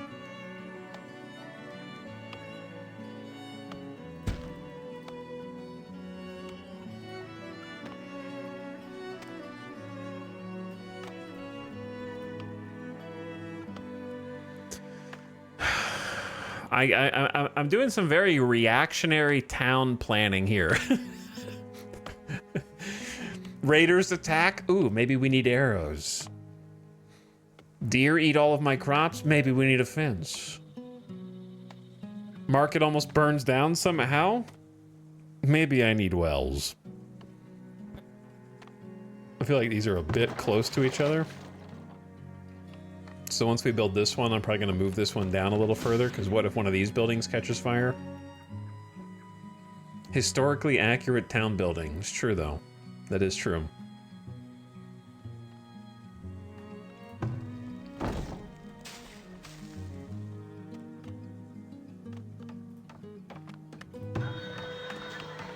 We could put a second person on market duty, but then we need more laborers. Dude, I really just need an influx of either villagers or babies growing up. We have 10 infants. If someone dies, I better build a graveyard. It's true, though. All right, another well. 89% total bonus. The bonus changes seasonally and also replenishes more if it rains.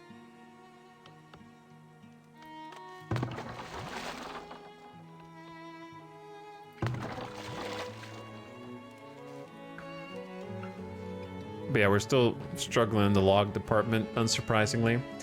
All right, let's go 2 times speed for once.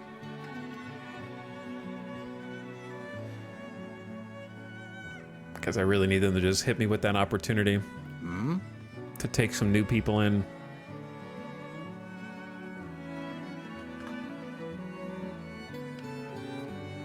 I think our town is okay. I don't like the way it looks yet, but it's not the game's fault. It's more of a planning, a planning and zoning issue.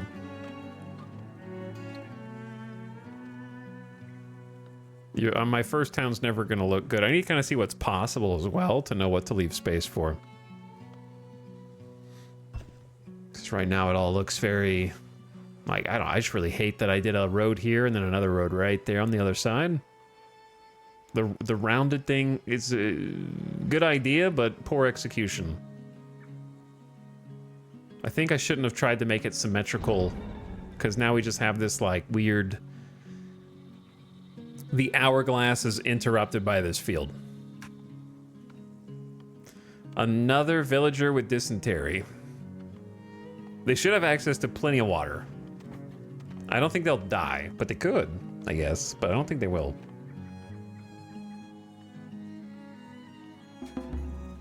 A villager has been cured and overcome dysentery. Luana the child. Oh, they're 1 year old with dysentery.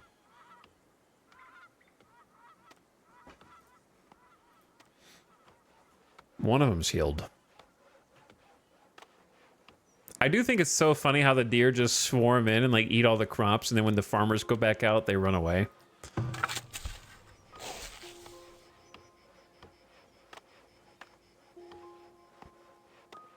Fertility is up to 70%, weeds at 6%.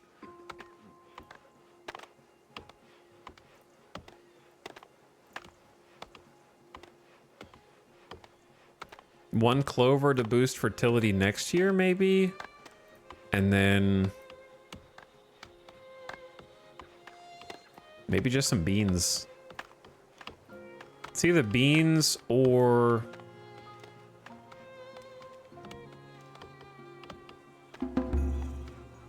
If we thought we had enough food, we could just try like a full clover rotation. What is going on? 2 new villagers born? 2 more babies? This is a baby boom. Red alert, we have 12 infants. I don't know how we're taking care of this many infants, dude. 2 villagers immigrated, attracted by the growing prosperity of your town. I'm sure you have surplus food and housing available to get more. I mean, that's better than nothing. I'll take it. And a knowledge has been generated. So we need mines. Unlock mining. That's essential. And we need to start getting some clay. So, clay. There's clay right there.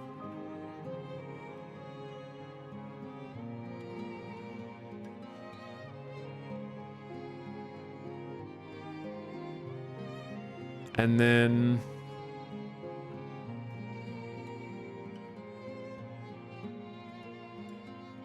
I don't know where the other one. I thought I saw 2 or 3 different clay deposits. There's quite a lot going on down here.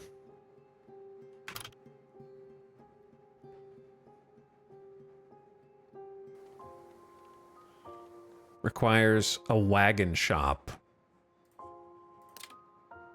What does it look like I'm doing? I haven't even looked at all the new buildings. A workshop where transport wagons are manufactured. Wagons can be used by villagers to efficiently transport goods from mines, pits, and work camps to town storage. Costs 30 planks, 5 stone, 15 logs. Requires planks to produce carts. We'll get there.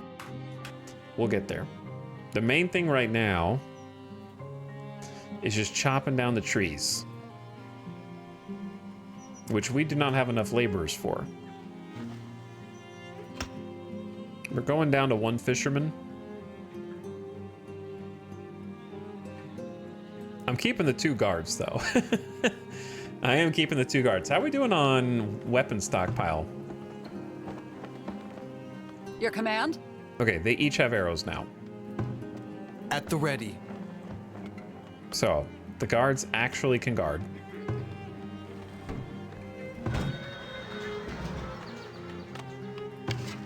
We have apparently made 54 arrows in the last year.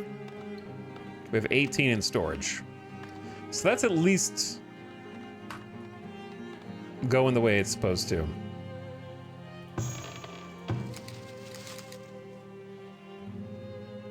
Okay, we're gonna shift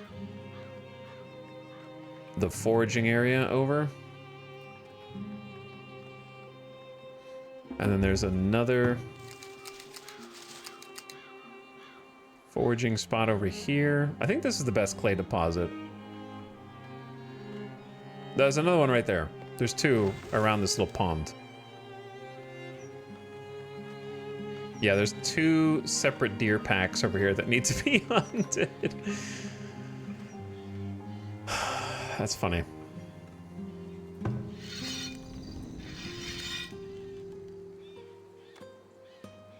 I'll definitely want another one. How we doing on the tannery? We got 5 hide coats in storage. We've made 5 in the last year. It needs water plus pelts.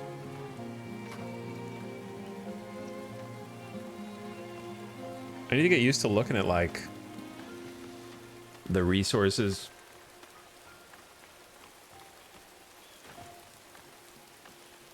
Oh, that's kind of cool. You can click on any item and it tells you the monthly change. So you can see what things... I think it would be cool if those arrows were somehow woven into the icons. Maybe a little chevron at the top of the thing. That's like up, green if it's trending up, red down if it's trending down or something like that. Rather than clicking on every single object to see its plus or minus. I mean, it might make it look even busier. Stonks. Yeah, supply and demand numbers are good too.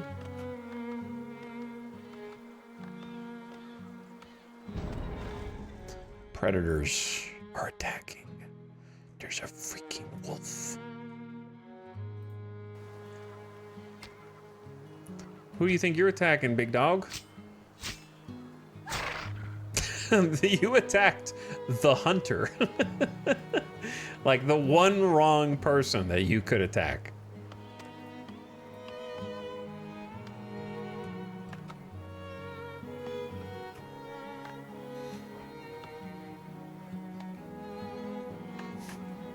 Worst possible choice. Okay, I'm starting to get brain starting to get overloaded, and we haven't even gotten to the real supply chains yet. What do we need to do? What's the top of the priority? We actually have 28 logs now. 31 logs.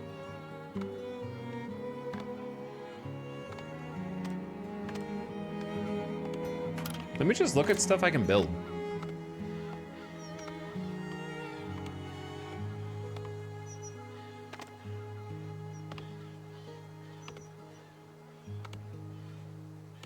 Trading post, buy and sell with merchants. The school for basic education, which boosts work rate for villagers. Needs clay. The festival pole that can provide entertainment. They are happier. The rat catcher can keep rodents under control, especially needed around buildings that store grain and other food items. The temple, a place for worship. And the academy. Man, the temple's 1,200 gold. Firewood for winter? Yeah, I need firewood, but that's not really what I'm talking about. We can just turn that on whenever. I'm thinking more like buildings.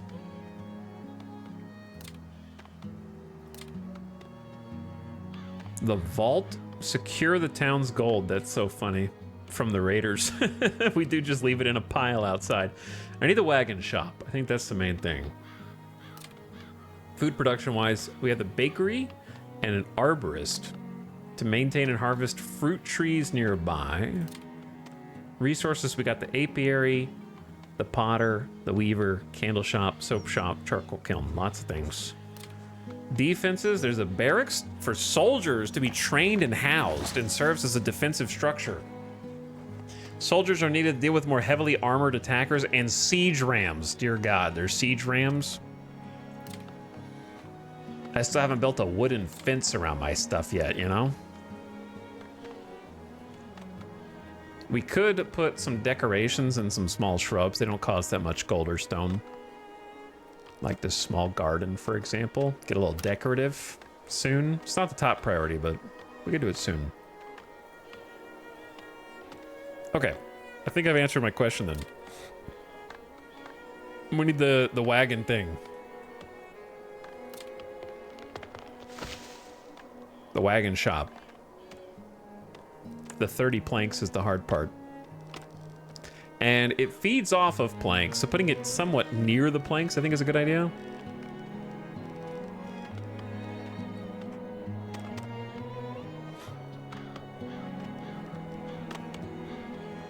Honestly, this is not bad, just across from the firewood.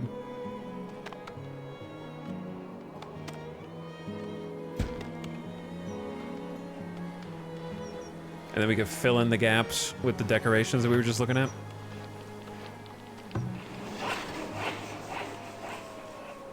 Put a second sawyer. And we got 2 people splitting firewood. And then we only have 1 laborer left.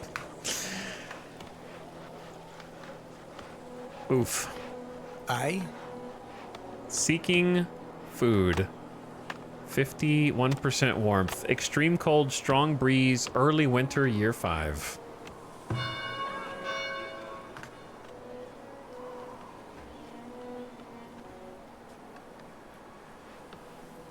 We're getting there.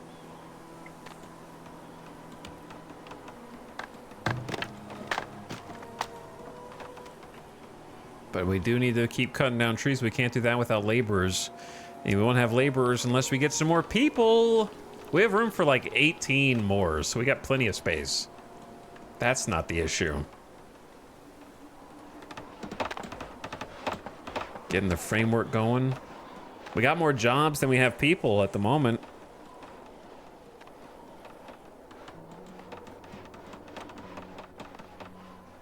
So we'll just try and sustain. Hey, there you go. Another villager was born. 12 infants. 3 children, 7 adolescents, 19 adults. And then 2 new Need settlers something? have arrived. Hello, Mina. We desperately need your help.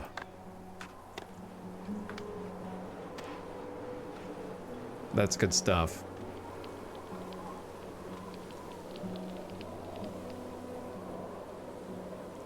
Then we need to cut down more trees. Like, I guess I'll cut these down, but I don't think they're done growing yet.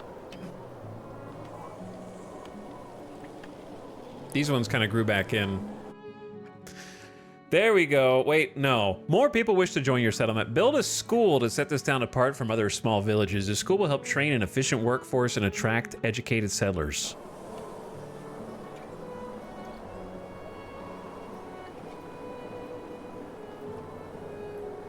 All right, let's cut all that down. Build a school. It's that easy, huh? Doesn't look that easy. 150 gold, 30 clay. The clay is the big hang up right now. So it seems like the bottleneck is be able to build wagons. And if you can build wagons, then you can build a mine. If you build a mine and have wagons, then you can mine. And then if you can do that, you can build a healer. So then it kind of unfurls a little bit. But right now it's too cold. It is deadly cold outside. So this is the firewood check. They are running back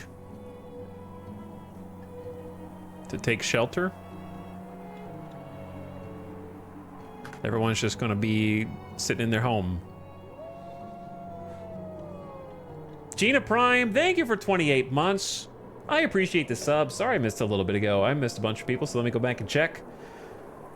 But first, welcome, Gina. Thank you, Lonely Swineherd Pumping It, who clicked the bell for 34 months. Thanks again, Lonely Swineherd. Muteberry sub like 2 hours ago.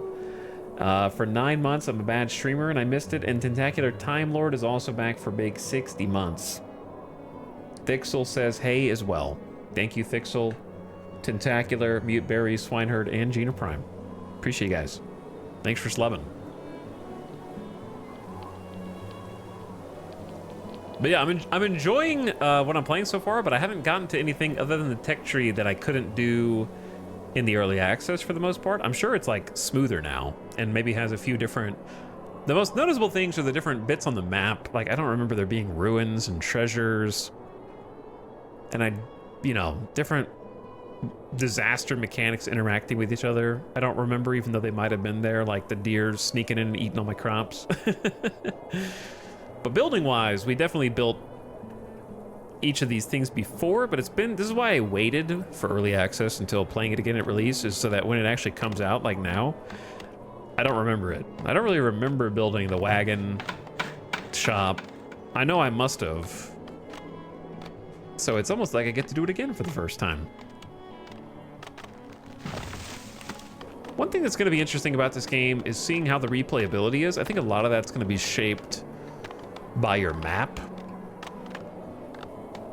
And almost becoming like a challenge depending on how crazy the map is that you're playing on. Because we're playing on the lakes, which are like, not the easiest, but maybe like the second easiest. Then there's like a middle of the road one, then there's a hard one, and then there's like an extremely hard, desolate, barren place where you'll fight and scrounge for every resource. So it might be fun to play some different map styles. And the inherent challenge of moving the resources around or not having access to 100% of the resources in a given village, or maybe having to go further abroad to find them, or maybe trade for them, adds replayability via challenge. I'm sure that my colony is eventually going to get killed either by escalating difficulty from raiders or by some unforeseen disease that I can't treat, which I would welcome, because starting over is kind of fun in its own way. I think seeing how the map resources generate is one of the most fun aspects, and being like, it's very board gamey, and like, okay, there's coal here, iron here, clay over here. Can we make this work? Do we have enough food? Do we have enough variety? Do we have enough herbs? It's fun to see how it rolls. but we survived another winter. Not too bad. We're gonna take the woodcutter down a notch. We got 6 laborers, most of which are cutting trees. I'm gonna add a... Oh, we already have 2 sawyers. We just need builders.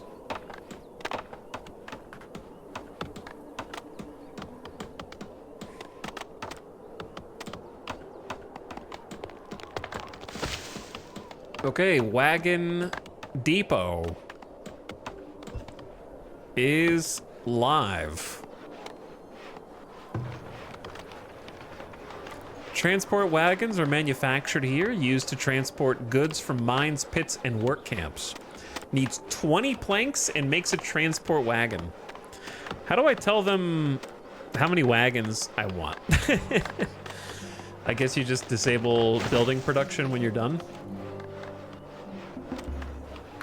The yearly taxes have been collected. You got 142 gold ingots this year. Starting to accumulate a little bit. But now that we built the wagon shop, obviously we need a wagon, but that notwithstanding, we have the capacity to make all the mining in work camp.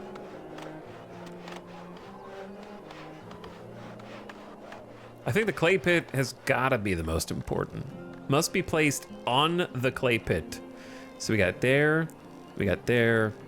It glows yellow where the clay is. After settling into the map, would you change your start location? No, I don't think so. I kind of like where it's at. I might have built the town center a little further to the side. Up in here, maybe. But I think it's a good spot. It's got some fertile land for some fields. Variety of resources, good amount of food. We're away from the wolf dens. That kind of thing. Okay, clay. Let's imagine the road kind of extends out. Hello? Your villagers have succumbed to the bitter cold due to lack of shelter or sufficient warmth. Have they? Ensure that your settlement has enough firewood so that homes are stocked in winter. Villagers that have to travel long distances for their jobs, such as mines or work camps, or to acquire resources to stock their shelters can perish from extended exposure to the elements. Strategically constructing temporary shelters and markets can alleviate this. Have they? Your villagers are dying. Are they? Who? Show me the dying villagers. It's like early spring right now, man. Is it you? Need something? It must have been Mina. A villager died! What? At the doorstep of their home? Jastar, the laborer, died at the doorstep of their home somehow. It's crazy out there, bro. People dying to the elements. This home's not even that far away from anything.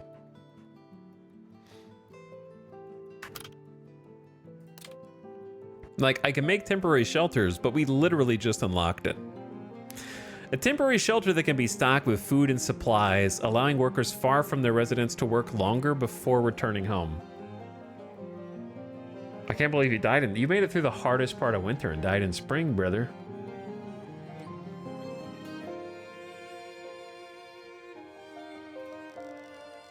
One would assume that this is a good spot for a temporary shelter. Next to the Sawyer.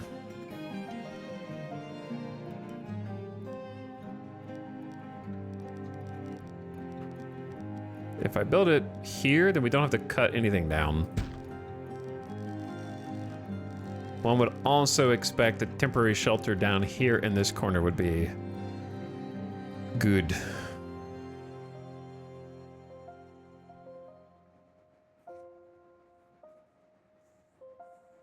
Did it say why he died? What are you talking about? It says it right there. One villager died from exposure due to lack of firewood in their shelter. Which is a little crazy because we have 115 firewood. So they must have died while transferring the firewood to and fro. Or we just don't have enough people distributing it. But the firewood is like over here, so a temporary shelter near that helps.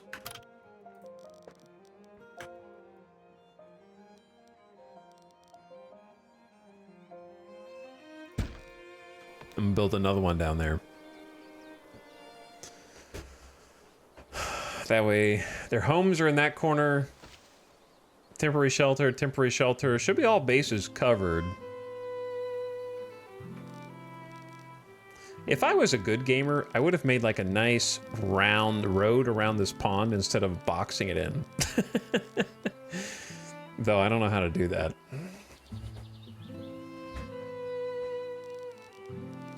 Nice big circle.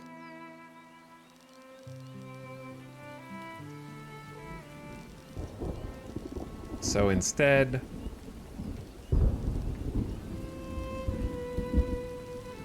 part of me does want to like build a new colony that's not quite as boxy. But then that's just kind of how you do it.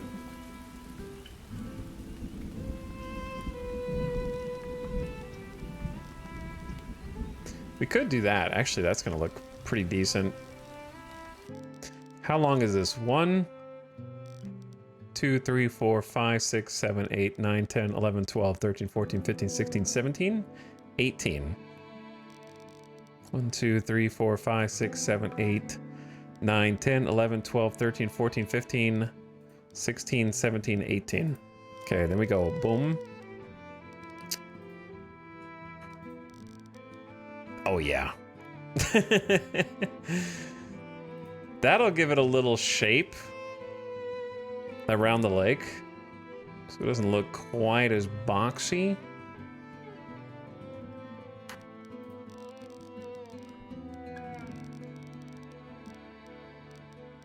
Over maximum size road. Your mom's over maximum size.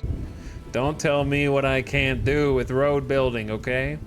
I wish there was a mechanic if you're building a long, large road, that it would automatically break it up into smaller component roads. It's just trying to keep it as one gigantic road. It'd be nice if it just broke it up into smaller pieces for you so that you could plan a long road and it just automatically divvies it up, right?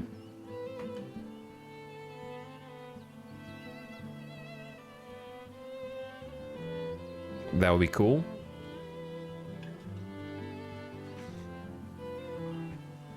But building, I don't know. I don't know if a road here makes sense. So we could put some maybe buildings on the other side of it that kind of face in.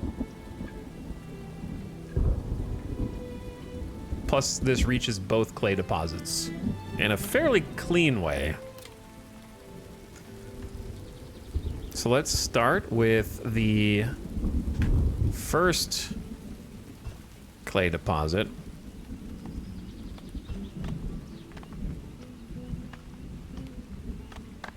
Something like this.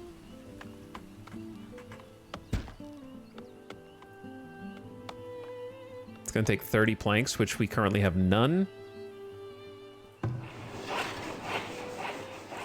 Though we could have more. We only have 3 laborers, though. And 4 builders. So I can't really assign too many more. I saw some new people come in. We got 43 out of 56, 12 infants, 4 children, 8 adolescents, and 19 adults. Only 56% of them have tools. Oh, God. We're gonna run out of tools, aren't we? How do you make tools? I bet you have to unlock. Yeah, turn iron into tools and weapons, the blacksmith forge. Via the tech tree, requires iron and coal. We just unlocked the ability to mine said resources.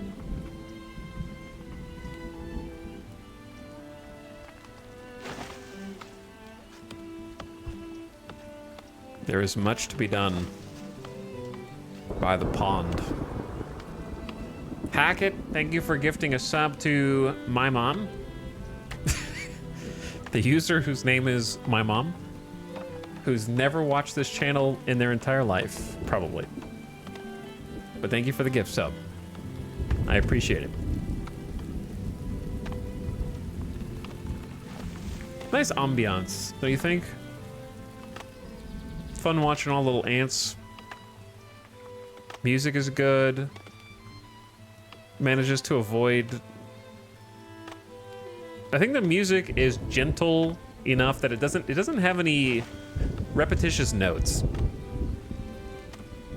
As in, there isn't a melody that gets annoying. Like, I hear the music, it's pleasant, but I can't tell when it loops, which is a good thing. Well, the song just ended, so I guess it would loop now. But you get the idea. It doesn't have those, like... Not saying it's not memorable, but it doesn't have those memorable motifs that get repetitive when you hear the same song 20 times in a row. I wonder how long the soundtrack is, actually.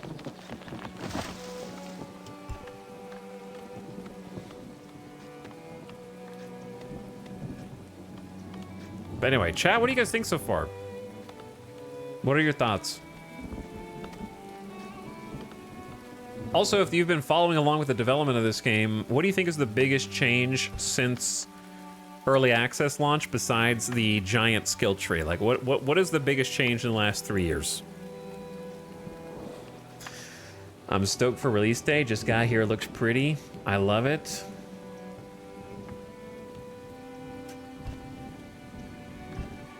It's chill to watch. I think it's gonna make for some fun just seeing like how the city or town develops over time if you can survive long enough. As you expand and kind of tame the wilderness little by little.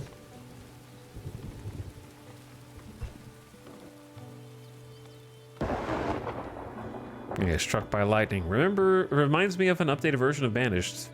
In a lot of ways, yeah. Hadn't heard of it before, but the last few hours it got me excited for Thursday. If you can wait that long, you know, you might just have to get it early. Because I mean, look, I want you all to look at the screen right now, okay? Look at the screen right now. Why did we make Penis and Ball Town? Okay, no, that's not what I was gonna say. Look at the town right now. Look at it. Okay, now look at the screenshots on their Steam page of an actual city. Now imagine getting from where we are in our save to that, for example. This is kind of where we are. I didn't realize it goes that far. It does indeed.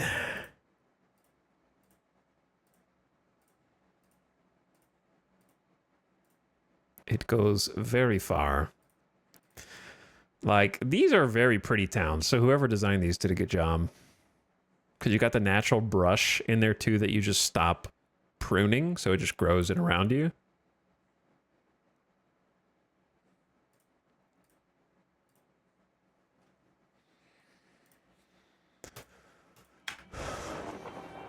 There's like this little cross section of roads like isn't gonna work, brother. It's not gonna work.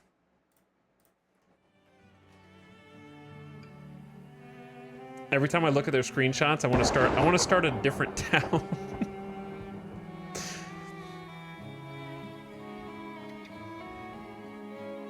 Currently rural dump? Excuse me. How dare you call this place a dump?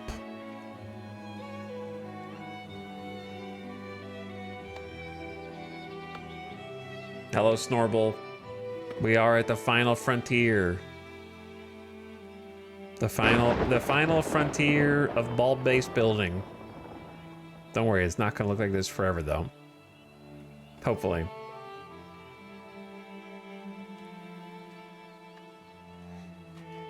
This game does give me a profound sense of wanting to start over. Even when there's no reason to. I'm gonna try and stick with it. Temporary shelter is built. Storage is empty, so they're gonna need some firewood and maybe some food to be hauled here. But it can allow workers a safe place to take shelter and refuge. And then we got another one that's going in here. And then we're at 0 planks, presumably because they're taking them all for the wagons.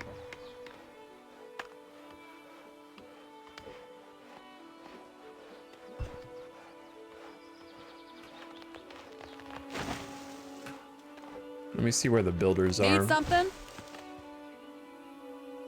Builders just hauling 2 planks in a basket and calling it work from across the world.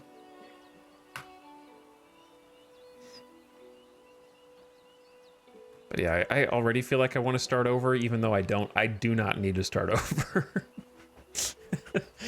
Not even a little bit, dude.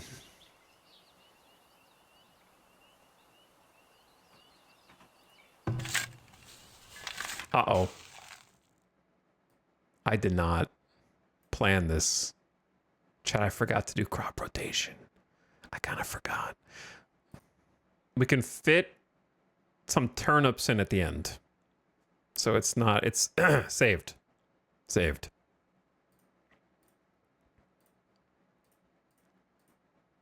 Oh, dude, I don't have to click on all of them to see how big their box is. This is how big their box is. It's a 1-to-1. What the box size you see on the right is the box size it takes up on the years tracker. So turnip might actually be the only thing I can fit there.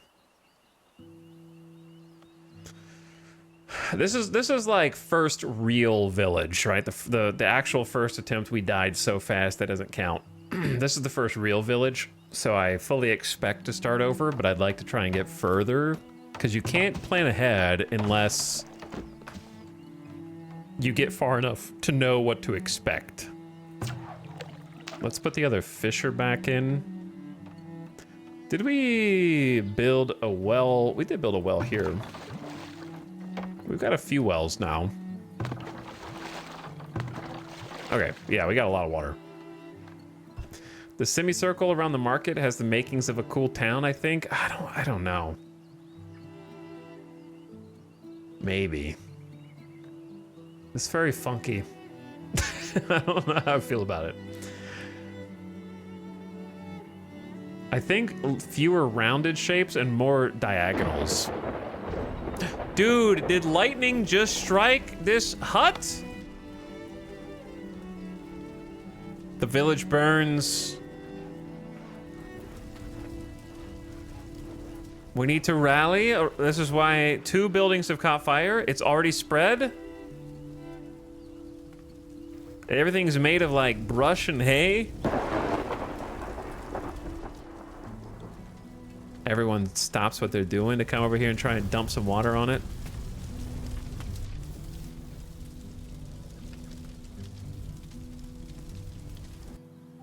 The game heard him wanting to start over, so it's just gonna burn it all down. Nah, they'll be able to take care of it. We have plenty of well access here.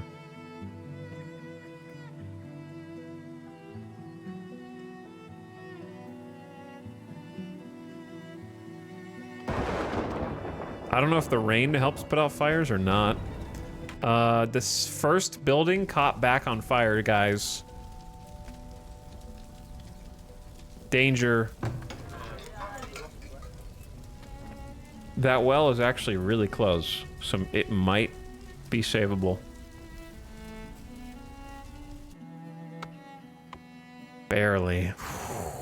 Do builders have to come repair?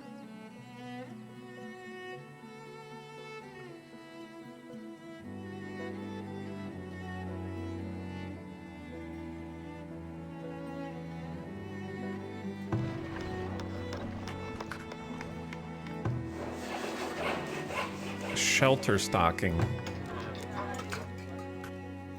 We need so many people. We only have 19 adults, 8 adolescents. There's 16 either child or infant villagers, and we got room for another 13. And only 3 months of food in the food stores. Uh-oh. Dude. That's not that many months. We were like 7 before, and now we're at 3? Farthest Frontier Law? I mean, to be fair, when I looked for this game on my Steam list, I did type in fart, and it was the first thing that came up, so...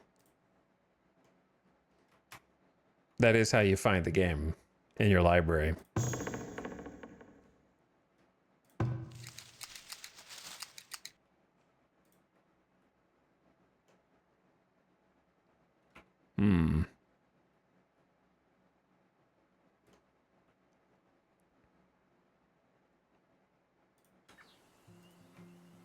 Dude, I already want to start my entire village over. I don't know why.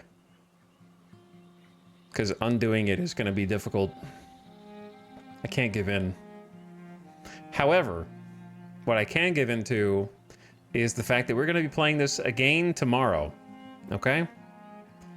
And I'm thinking that this is a good kind of break point. New Eberg Tier 2. I think this is a good break point. Come back and jump back in tomorrow for another full day. Hopefully we'll have accomplished more by the end of tomorrow, but there's a non-zero chance that we literally just start the entire save over. I am never gonna make it to the mid-game. I can't, dude, I gotta just push through and like try and make this into a real town. Can't start over unless I lose. Like we're just about to start getting clay.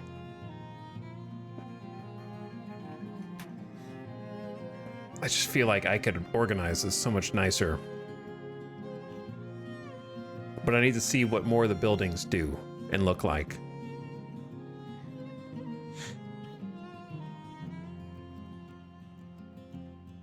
Dude, I don't know. I don't know. We'll decide tomorrow. We'll decide tomorrow. Think of those that died to get you here. I just want to do a little more planning. Cool game. Been enjoying it. Looking forward to playing it some more tomorrow. I'll catch you guys early again for another one. But we're gonna be doing Farthest Frontier for the foreseeable future, I think. Certainly the rest of the week, I would assume, unless something else comes out. Oh God. One would think. But I hope you had fun. Thanks for spending your evening here with me. And come back for some more Farthest Frontier tomorrow. Appreciate you guys chilling. I'm gonna send you on a nice end-of-stream raid. After I turn the music down. Let's go say what's up to your boy Simcopter Uno. Who is playing some Megabonk. Love some Megabonk, love some Sim. I'm sure he'll be happy to see you guys too. So go check him out, give him some love, toss a follow while you're there. Maybe hit the follow button here on the way out. Come back tomorrow. Timeline-wise, I would say by 3 p.m. Pacific tomorrow. Trying to get those earlier starts in to make sure we got enough time to spend for some good Farthest Frontier action.